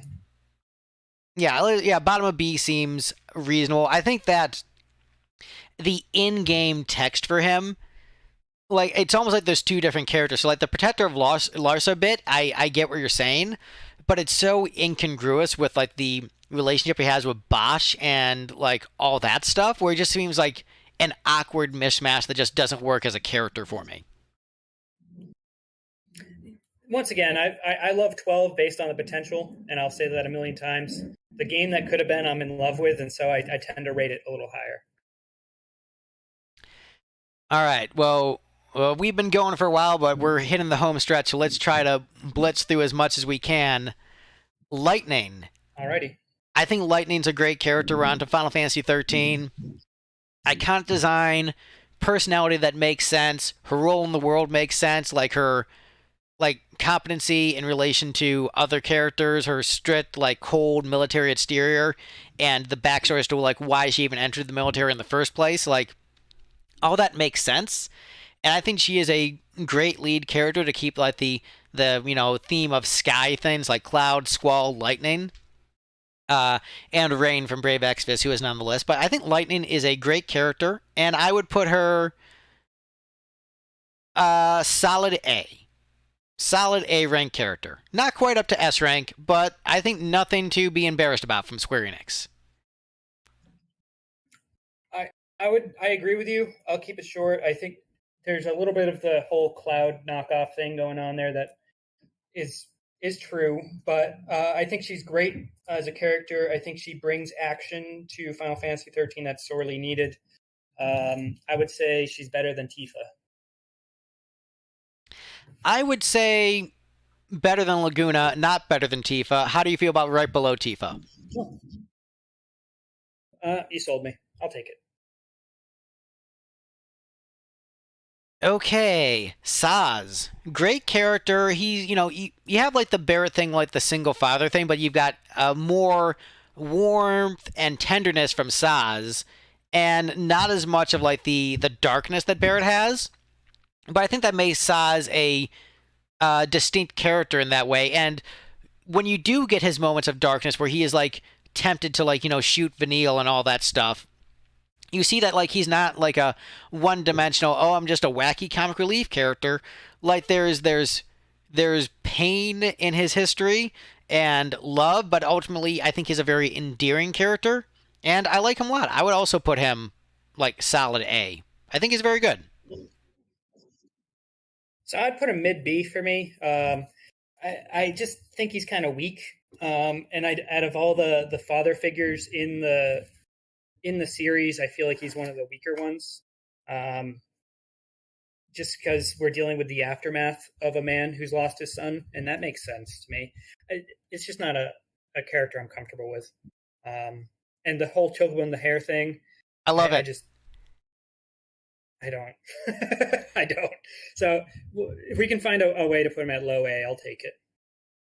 I could do low A, but I'll put him at least, tell you what, right above Terra, in that I think his paternal arc is better than hers.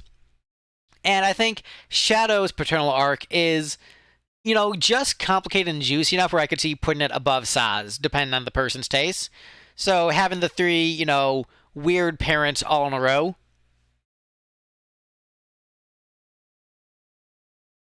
Take it for now. Yeah. And also that is, you wanted Saz like even lower than that, I think. So I think that's probably fine. Because that's in B rank. Snow. Yeah, I'll take it. So I like Naruto. I like Kronk. Snow is the platonic ideal that is combining Naruto and Kronk into a single human being. He is a himbo, but he is my himbo. I love Snow. I think he's great. I think his overzealous optimism being met with harsh realities is an arc that I think a lot of people who are IRL shonen protagonists have to face. And actually something I have had to face is like being overly optimistic, but then when faced with like really dark things, you have to like adjust that optimism and not necessarily get rid of it, but acknowledge that like the tone might not be right for that individual situation. And I think that Snow at his heart is a good person trying to protect, but then is making a lot of bad decisions along the way that he has to reckon with. But ultimately, he never does shirk away from his responsibilities. He does always own up to his mistakes and try his best to do what is right. And I also like his design that he's basically just like a Tekken character. So I like Snow, and I would put him... I'd put him as another solid A. Good take. All right, so Snow, I think they got some of the naming conventions wrong. I think Hope should have been named Snow, and Snow should have been named Hope. I think they mixed those two up. I think because he stands for hope more than Hope does. Maybe it would have been a little on the nose. Then maybe just don't use that name, I guess. But here's my problem with Snow. I don't like his design. I'm not a trench coat fan, and so I didn't like Irvine. I don't like him. Sephiroth gets away with it because it's more of a cape than a trench coat. Even they call it a cape. I guess. I don't know. I like Sephiroth gets a pass. But I don't like the trench coat design. I don't like the beanie on his head. I don't like his surfer nature about him.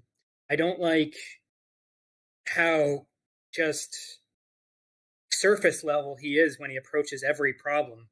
I guess that's good character writing. I'll give it that. It's good character writing if I don't like him because of his personality. I mean, you don't like anything about him. You don't like the way he dresses, the way he acts, but also there are people like that. So like, they built up a character. I'm acknowledging. Hey, yeah, like I said, it's good character writing because I don't like as a person in a Final Fantasy world. In reality, I would totally hang out with him, but in a Final Fantasy world, it's different for me. I don't like it. And furthermore, I don't like how much 13 treaded on 7 shoes or its coattails, especially with the Avalanche lookalike party. If they had more involvement, and I just don't understand how Snow was involved with them at all, period. But if there was better context to help Snow fit into that group, like there was for Barrett to fit into Avalanche, I'd probably like Snow more. But it's the one character element that was redeeming for him that they abandoned, and I'm frustrated by it because he just becomes this surfer dude rather than this guy who is leading people with guns. It's such a weird conflict, and so he's D for me. No, I put him A, and the way I interpret his relationship with Nora is that they're just like a local, like basically like a neighborhood watch agency that like ultimately didn't really do much, but then when the government started to crack down, they actually had to do something, and they just happen to all have guns. So that's why I feel it's just like an incompetent like mess of like the neighborhood watch all of a sudden has to do something, and it's fight the government. And so I think there's like a charm to that for me. So you're saying what you were saying, what, C or D, and I was saying A. So what is B where we can meet in the middle? I'll be happy to meet in B with you. I can't do A. I wouldn't ask you to go to C. I think that's just a betrayal of your love of the character. So I'll go high B. I think that's fair. I'll come up a lot on him, just because you've done so for other characters for me. But I just Snow, I just can't stand, and I'll stand by that. I'll put him below Mont Blanc because he'd rather hang out with Mont Blanc. So that'll be a fair place for him. All right, I'll take it. Sorry to make you do that. I know that's hard. No, it's fine, and I'm realizing just how long we're going, so I'm just trying like it's not fight. Vanille. No. D. D. I'll put her. I would go C. I think she has enough. Oh, I said D as in dog. Oh yeah. Yeah, well, no, I would put her at least C. I think that there's enough depth to her character and just her like conflicted feelings about her actions is enough to make her interesting for me. Where she does feel like this overwhelming sense of guilt and desire to come out with the truth, but just like doesn't know how to do that. So I would put her, I don't know, low B, high C, at least.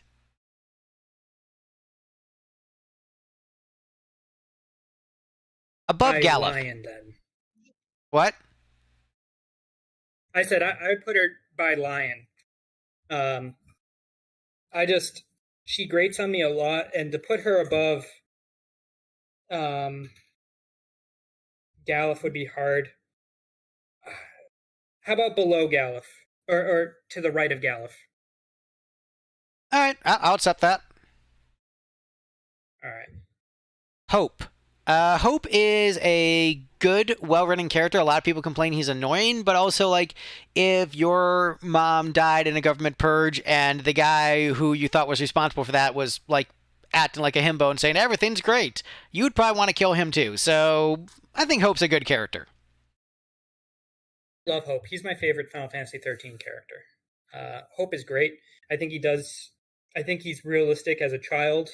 I like his interactions. I think he really drives the party interactions more than anyone, because he gets this like mentorship from Lightning, this disdain for Snow that matches her, but then he also forges his own path. And then in the later games, he really gets character development. I like Hope. I think he's an A character. All right, I can deal with A for Hope. So let's, I'll put how about right above Prish? Sure, I'll take that. All right, Fang. I don't think Fang's really a great character. I think she's basically Vanille, but without like the interesting guilt complex. So I could put like her. Honestly, I could put her D. To be honest, I don't think there's really that much with Fang. I could put her D pretty easily. Yeah, you sold me. I'm not a fan of Fang or a lot of the 13 cast. So if I can get one of them into D, I'll take it. All right. So we've got 13-2. Sarah, I think, is a very. I think Sarah and Noel are both likable protagonists in that game. Did you play 13-2? I did. Yeah, I feel like they're solid Bs. yeah, I think they're both solid Bs. I would put them. I would put them below. I'd put them above Ash, below Kate Sith is where I'd put them. Yeah, okay, I'll take it. I think Noel's desire to save his lost future no matter what, or not save his lost future, but like save what is the girl's name? The immortal girl who keeps on dying. Yule, yeah, to save Yule. And I thought that was very strong. I thought that Sarah was a good lead and looking for Lightning, and like they bounced off each other very well. They're a very good unit. And now we're on to 14, which you haven't played, correct? No, so I'll just rely on Opera Omnia for that. I do want to say to caveat Zealot's comment there, the open-toed boots on Fang are silly. They're pretty dumb, actually. So, yeah. And yet we both like Naruto. So what are we talking about? Okay, Minfilia, is she an Opera Omnia? No. I've only been a Realm Reborn. Based on a Realm Reborn only, she is a like low C character. She's basically just like the Nick Fury gathering the Avengers together, but there's not much more to her than that. I find her less interesting than the Yeti, so she ranks below the Yeti for me. I'll take your word. Below the Yeti. Alphino, is he in Opera Omnia? Yeah, Alphinaud and Alice. Yeah. Both of them are in it. I don't have too strong of opinions on either of them. Alice is barely in a Realm Reborn. Alphino a little bit more, but he doesn't have too strong of a personality. Wherever you want to put them, I'm fine with. Like both of them in Opera Omnia. Once again, they have that two halves of the same coin sibling thing going on there, which is really nice. I think that their fighting style is actually pretty unique and interesting. I like the little spirit animal. So overall, I feel like they're a B character. I think they're a worse version of Palom and Porum, just because they don't have the charm. But I still think they're interesting characters. All right. Then I will go ahead and stick them in B. I'll put them above Gabranth.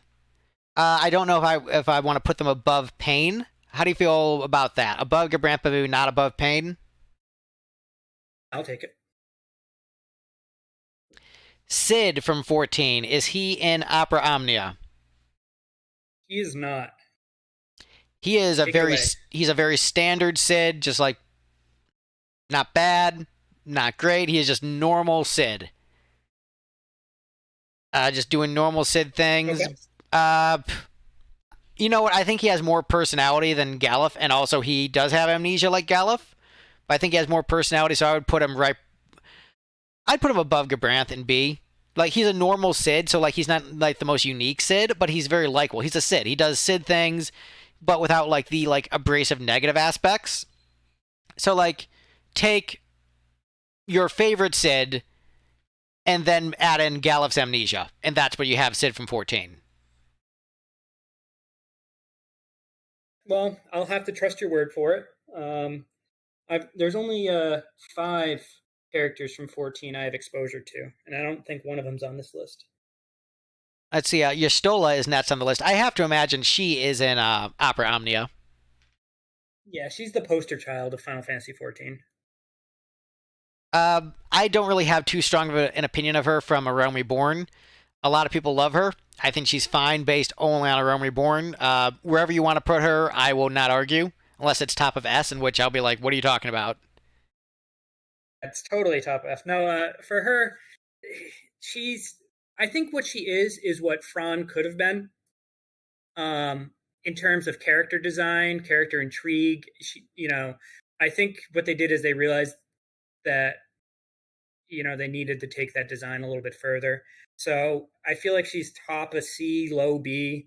I don't know enough about her. I only know for Opera Omnia, and she's very pensive always, and what I'd expect out of that trope of a character. So nothing exciting. You know what? Just based on her reputation, I want to put her above the twins in B, which is still low B. Above Alphino and Alisade, just because everyone seems to like her. And so just because we haven't gotten to that part yet, but I think B seems safe because we do like her, we just don't love her. So let's put her in B. Sure. All right. Next we have Thancred. Did you experience him in Opera Omnia? I did not. He is basically like the Balthier Edgar type character, except he does fall and have to get back after falling. But I don't think he's as good as either of them. I don't know, because it's tough with the ones where you don't have. I think he's better than Gabranth. Maybe just trust me, he's better than Gabranth.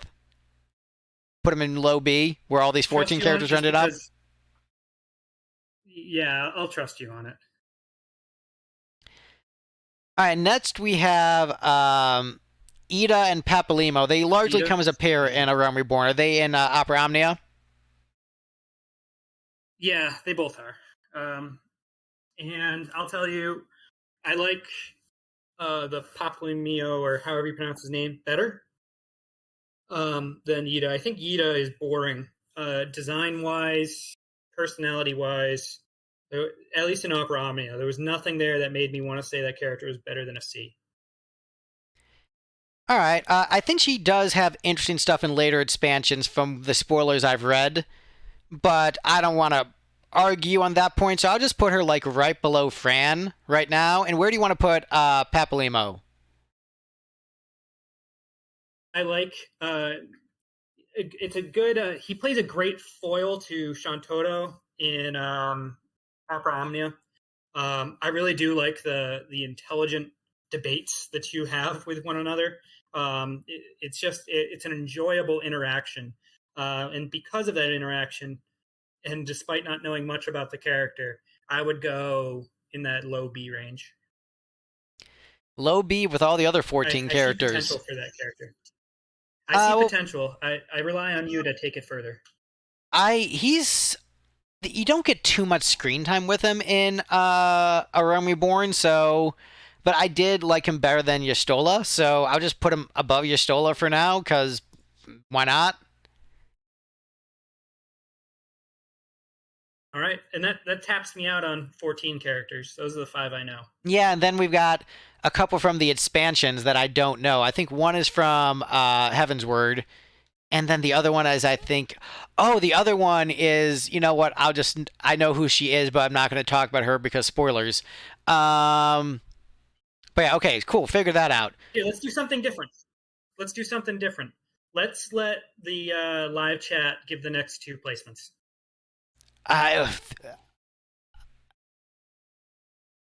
Let's see. I don't even know the name of those. Well, I know who one of them is. Live chat, do you have opinions on these 2 14 characters as to where they should go?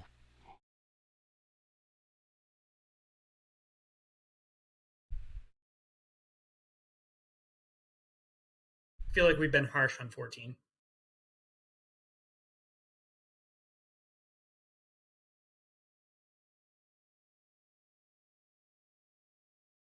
Well, while chat decides, we're relying on you. While chat is deciding, because they haven't decided yet. So the Dragoon dude from Heaven's Word and the spoilerific character from Stormblood. Let us know where you want us to rank them, and we'll put them there whenever we get around to reading those comments. Let's move on to 15, because this has been a long stream. So we only have 2 games left. 2 games left. So, Noctis. I think he's a great character. I think solid A, or I think S might be a little bit high, but a solid A I think is reasonable for Noctis. I think his arc makes sense. I like his journey that he goes on. I think his emotions and his emotional state throughout the game make a lot of sense. I like his close friendship with his bros. I like his design, and yeah, I like Noctis. Where do you land with him? I don't like Final Fantasy 15. That's pretty evident. But I do like Noctis a lot. He's my favorite thing of that game. I would put him higher than Tifa for certain. I really like him as a character. I like his fighting style. I like everything he brings to the table. All right, we got one of them, one of the 14 characters ranked, and they said below the other 14 characters. I assume you're not talking about below Ida, so I'll just put this dude below B. And this character is a spoiler character. I'll just put her below Ida for no reason. And as far as Noctis, as far as Noctis, uh, where do you want to put him? Do you want to put him like A or S? How are you feeling? I would, like I said, I would put A right above Tifa. You know what? I Serial can I guy, can if I you're can feeling live with sad, that. man, you gotta speak up.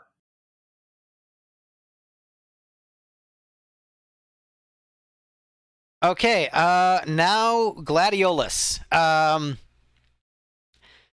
Where do we rank Gladiolus? I think of the bros, he is, the most abrasive and willing to like call Noctis out on his stuff, and I think he's a great character for offering that to the group. Um, I like all four of the bros, so I think he's a good character. It's more just like where do we want to place him?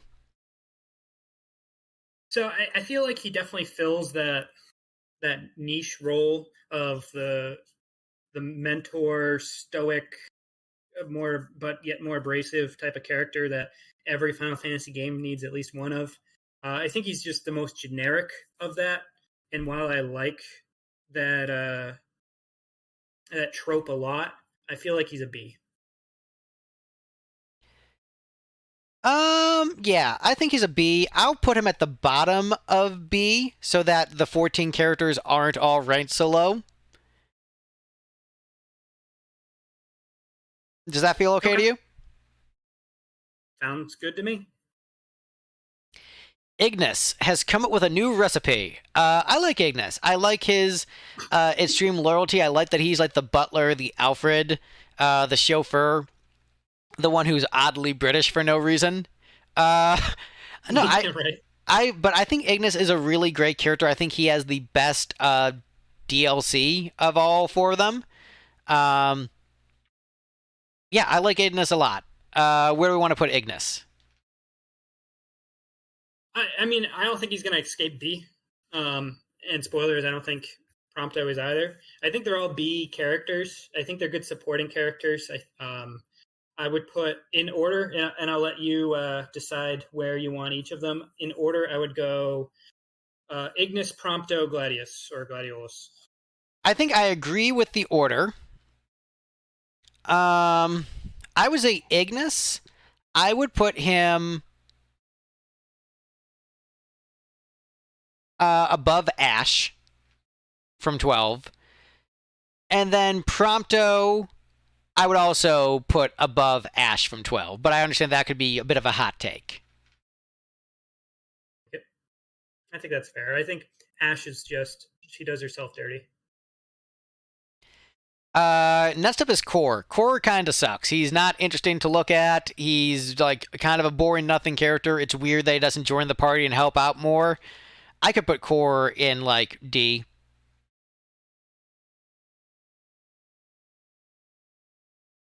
I'm just trying to think of if there's anything redeeming. He's no Yeti. Yeah, he's not even a Yeti. Yeah, D is fine. And caveat, no, Zell and Prompto are not the same character. Not by far. No, they're not. They're very different.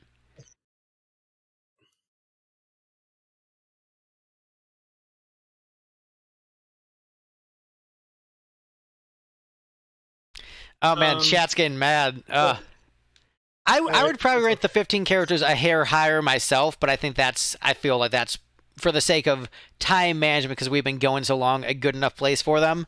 Iris is next. I think she's really likable, breath of fresh air character. She has better chemistry than Noctis, than his bride to be, which is nice and awkward.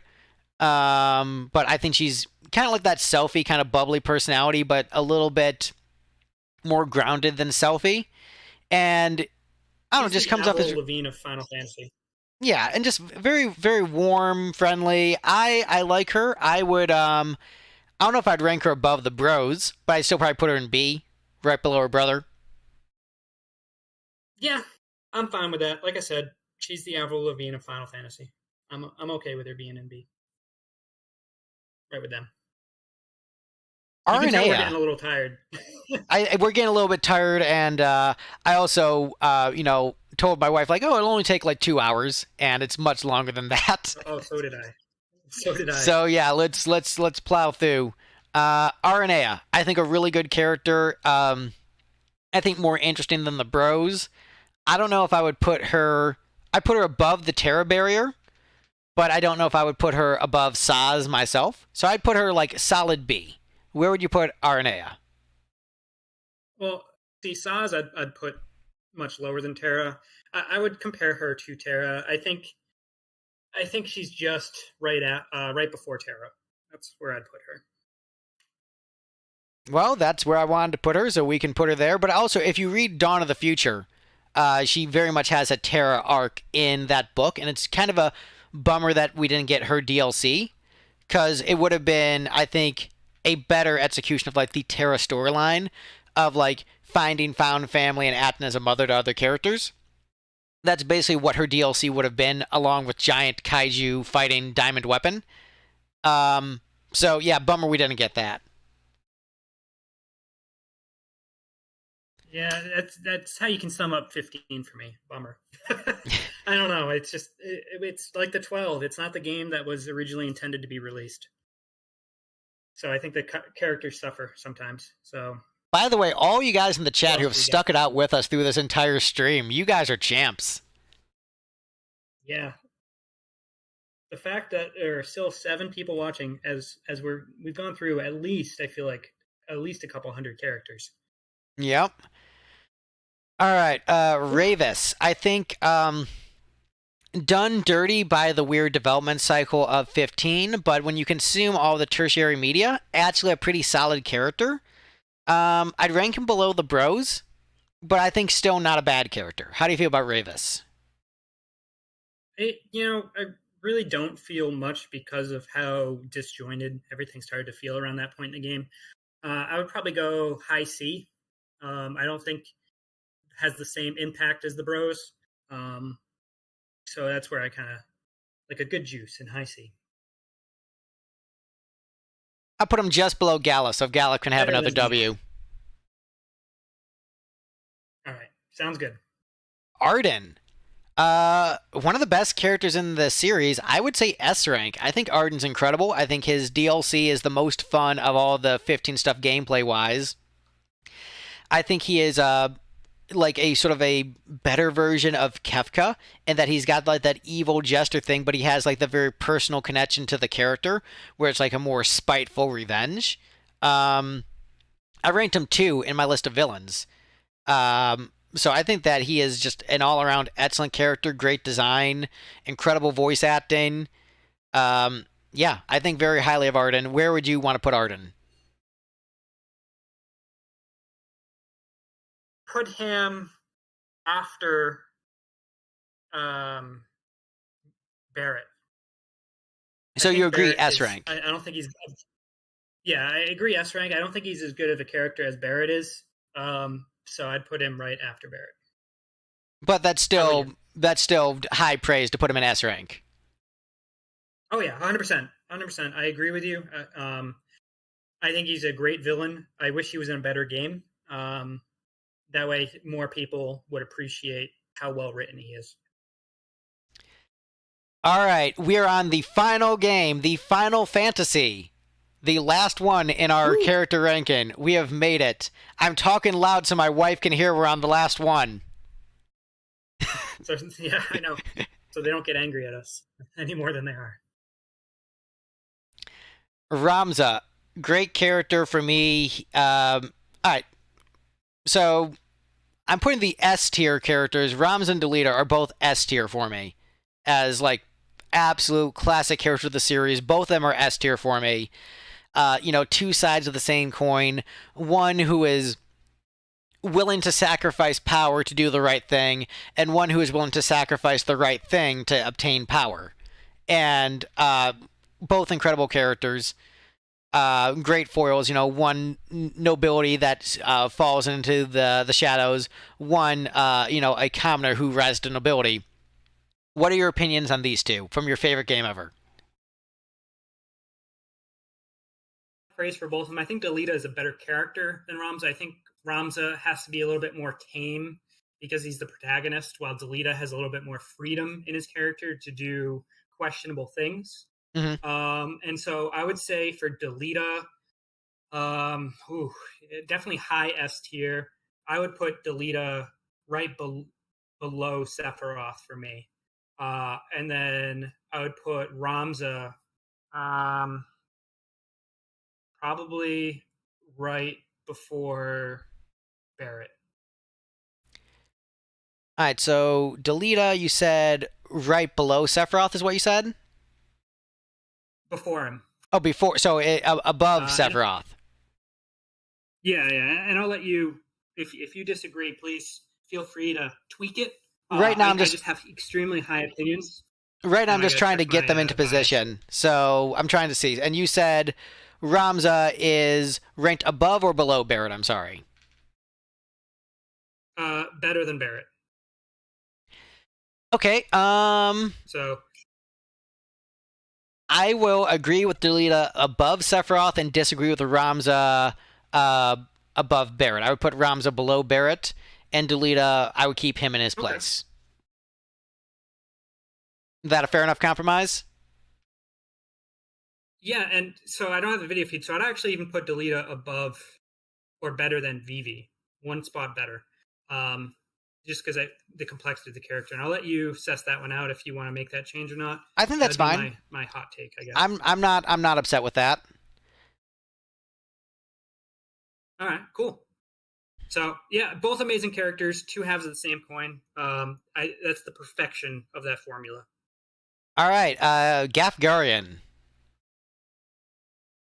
Gafgarian is great. I think he's a great foil in the beginning. He shows how morality in Ivalice isn't a thing, and that you need to protect yourself and your own interests. I love that he's got multiple appearances. I like how he ends it, though. He's even got a great final line. Ramza just saying goodbye to him is just well done. Is he an amazing Final Fantasy character overall? Probably not, but he's definitely A tier for me. I think A tier is very reasonable. Yeah, I'll put him just above Prish, below Hope in A tier. Sounds good to me. All right, Agrias. I'm not as hot on her as a lot of Final Fantasy Tactics fans. One, because she kind of falls off in terms of her battle power. But two, she's also just a little bit more tame than the other characters. And that makes sense given her role as a protector of a royal family. I would go low A for her. Overall, I like her as a character. I just don't like her as much as some of the others. Yeah, so I'm looking at the list. I think she's not, I think she starts off strong and has a good personality, but her arc doesn't really go many places. I might move her down to B and put her below Snow, is where I would want to put her. By below, do you mean before? Like as in better than? No, as in Snow is better than Agrias. Oh, that hurts. That hurts.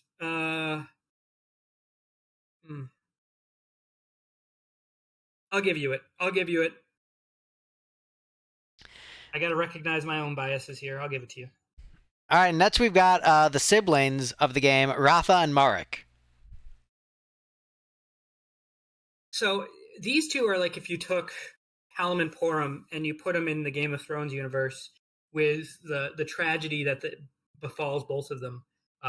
Their parents being killed, the evil things that the Duke does to Rafa that I'm not getting into here. All just they have terrible lives, and the story and redemption arc and the healing, all great stuff. Awful in battle. As much as I tried to make them work, they're just not as good as other set damage characters. I would go B tier. Would you rank one of them higher than the other? I would rate Rafa higher than Marek.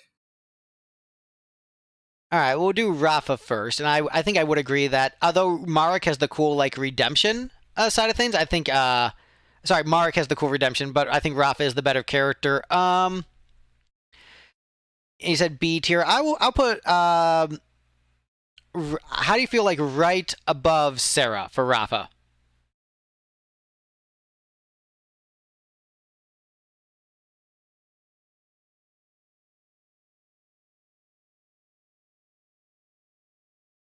Don't know if you heard that. I said right above Sarah for Rafa, and then for Marek, bring him up. Him above Ignis. Above Ignis, I would actually put him right below Ignis, is what I was going to say, but I can deal with that. Here, yeah, let's do that. Put him between Prompto and Ignis to split those two up. All right.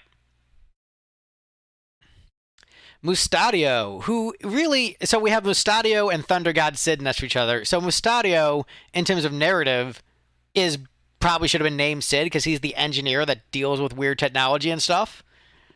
But he's not Sid. He's Mustadio. He's a really likable character. The Machinist class is really unique and adds a lot to the game. One of the most memorable characters in Tactics. Doesn't necessarily have like the deepest arc and is more there for side quests and lore, but he's really likable, so I like Mustadio. I think he's a solid, like, I don't know, solid B or solid A. Yeah, I'm going to go A with him. I really like his character. I like how grounded he is. I like his arc in that game really well. I like how, out of all the characters, after their arc is complete, he still has stuff to do, which is unlike most of them. The whole Agrius's birthday thing, that's a really cool Easter egg where, he tries to go on a date with Agrius.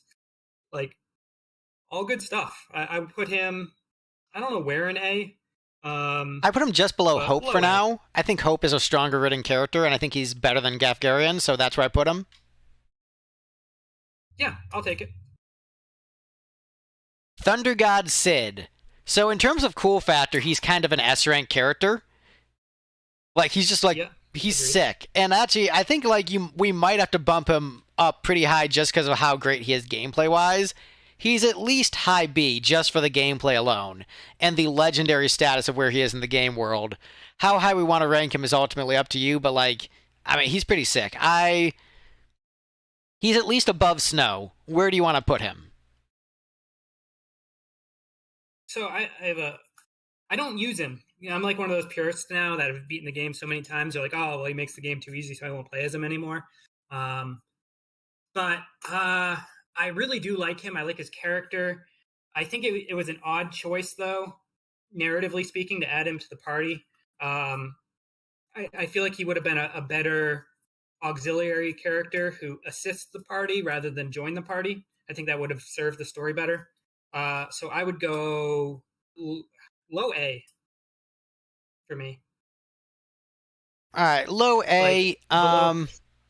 Like less than Kamari. I like Kamari more. Okay, fair enough. Malayadul. Honestly, not that memorable of a character. I could put Malayadul like in C for me. How do you feel about Malayadul? See, I like her, and I like in more the lines that she's more useful, that she actually deals damage rather than just breaking the equipment if there's no equipment there. All good stuff. I like her character design a lot. In the Final Fantasy Tactics world, I think she really stands out, and it's good to get someone from that side of the church into your party. All good. I wish she had more of an arc. C. All that said, I think she's like the best of C. All right, so you're saying best of C. I don't know. I would put her below Furion personally. I don't think I can put her like that high. I think there's just not that much personality there. Like I even like that's fair. Like even above like Marsh. I think Marsh is a better character. Like in terms of gameplay significance, I would actually say right I would say above Lion and below Marsh is where I would want to put Maladul. So still C, which I know is a lot lower. Oh, yeah, I'll take it. I'm not going to split hairs. I have a love for the game that's going to blind me, so I'll take it. It's a good check for me. All right, now we've got Oren. Where would we not Oren, but Oran? Where would we put him in this ranking? Because you don't play as him, so this is purely based upon role in the story. So I love Orandere. I like his ability a lot. I think it's a game-breaking ability that's really cool. But I also like the fact that they thought well enough to kill him off at the very end. That's super cool. Not a playable character, though. I don't know how we could rate him. He's like the second to last we have on the list, if I remember correctly. How about high C? Yeah, I would say I'll put him above. So I would say I don't want him to be. So I'm looking at like Rex, Theodore, Guy, and Luneth, and I'm thinking somewhere in that range. I think he's better than Rex. Better than Rex, below Vaughn. Yeah. And the last character closing it out, Princess Ophelia. Yeah, I think it would have been better to have Alma in that slot for the last character. But she's Ophelia. not. Yeah.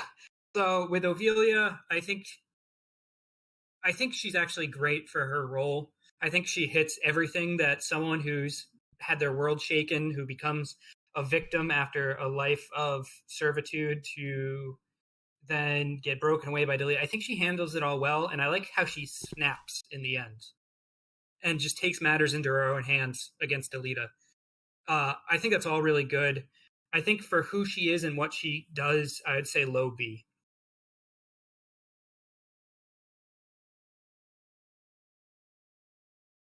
Man, you know what? I can accept that. I will actually put her. I'll put her above. I mean, actually, I'm thinking more like middle B. I would put her right below Sorceress Adia. Sounds good.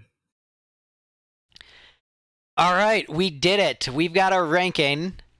I'm going to let it sit on the screen for a little bit so everyone can savor it in. So we've got S through A right there.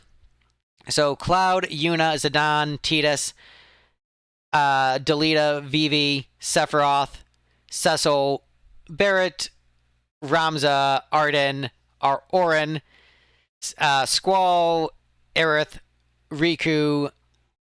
Then we've got Rydia, Kane, Cecil, Rydia, Waka, Lillicet, and Moogles.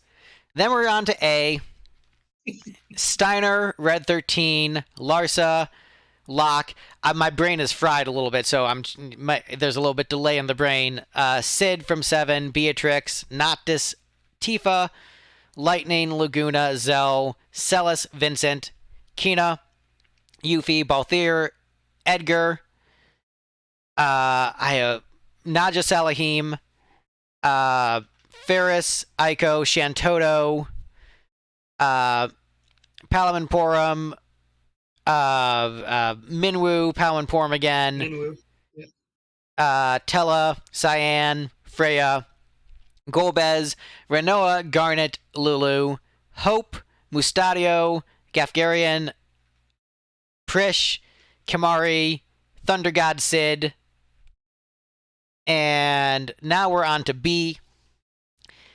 Edward, Realm, Sid from 4, Selfie, Ursula, Montblanc, Snow, Agrias, Zaid, Shadow, Saz, Aranea, Terra, Black Mage, Quistis, General Leo, Yang, Leon, Joseph, Edge, Rosa, Adia, Princess Ophelia, Layla, Sabin, Gao, Bosch, Setzer, Kate Sith, Rafa, Sarah, Noel. I'm remembering all these names after all these hours. You're doing good. Ignis, Marek, Prompto, Ash, Payne, Papalimo, Yestola, Alphino and Alisade, Sid from 14,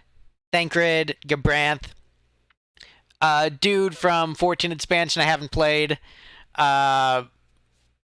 Gladiolus, Iris, and then C tier, Galuf, Ravis, Australian girl, Vanille, Desh, Bartz, Von, Oren, Rex, Theodore, Guy, Luneth, Furion, Gordon, Irvine, Cypher, Reyna, Seslena, Marcus, Pinello, Scott, Fighter, Onion Knight, Warrior of Light, Marsh, Maliadul, Lion, Ayame, Karilla, dude from FF8, Kiros, Fusoya, White Mage, Maria, Fran,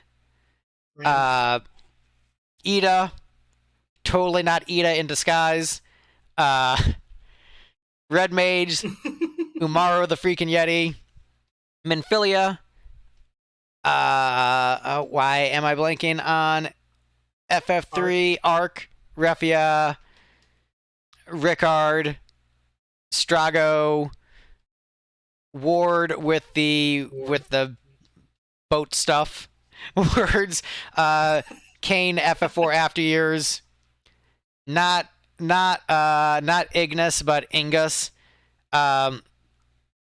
the girl from Underwater in FF3, Arya, Professor Mog, whatever the main character from the what was his name? Tice? I don't remember what his name was. I think it is Ties maybe. Tice. And then the D rank characters: Amarant, Fang, Krele, Gogo, Core, and Thief and Monk. And this has been a very long stream. My friend, thank you so much for doing this with me. It has been a wonderful experience. And yeah, I'm going to end the stream. Thank you guys so much for watching. And I will see you guys on the next stream, which won't be as long, but should hopefully be just as fun. And make sure you check out Jesse's channel. Bye, everyone.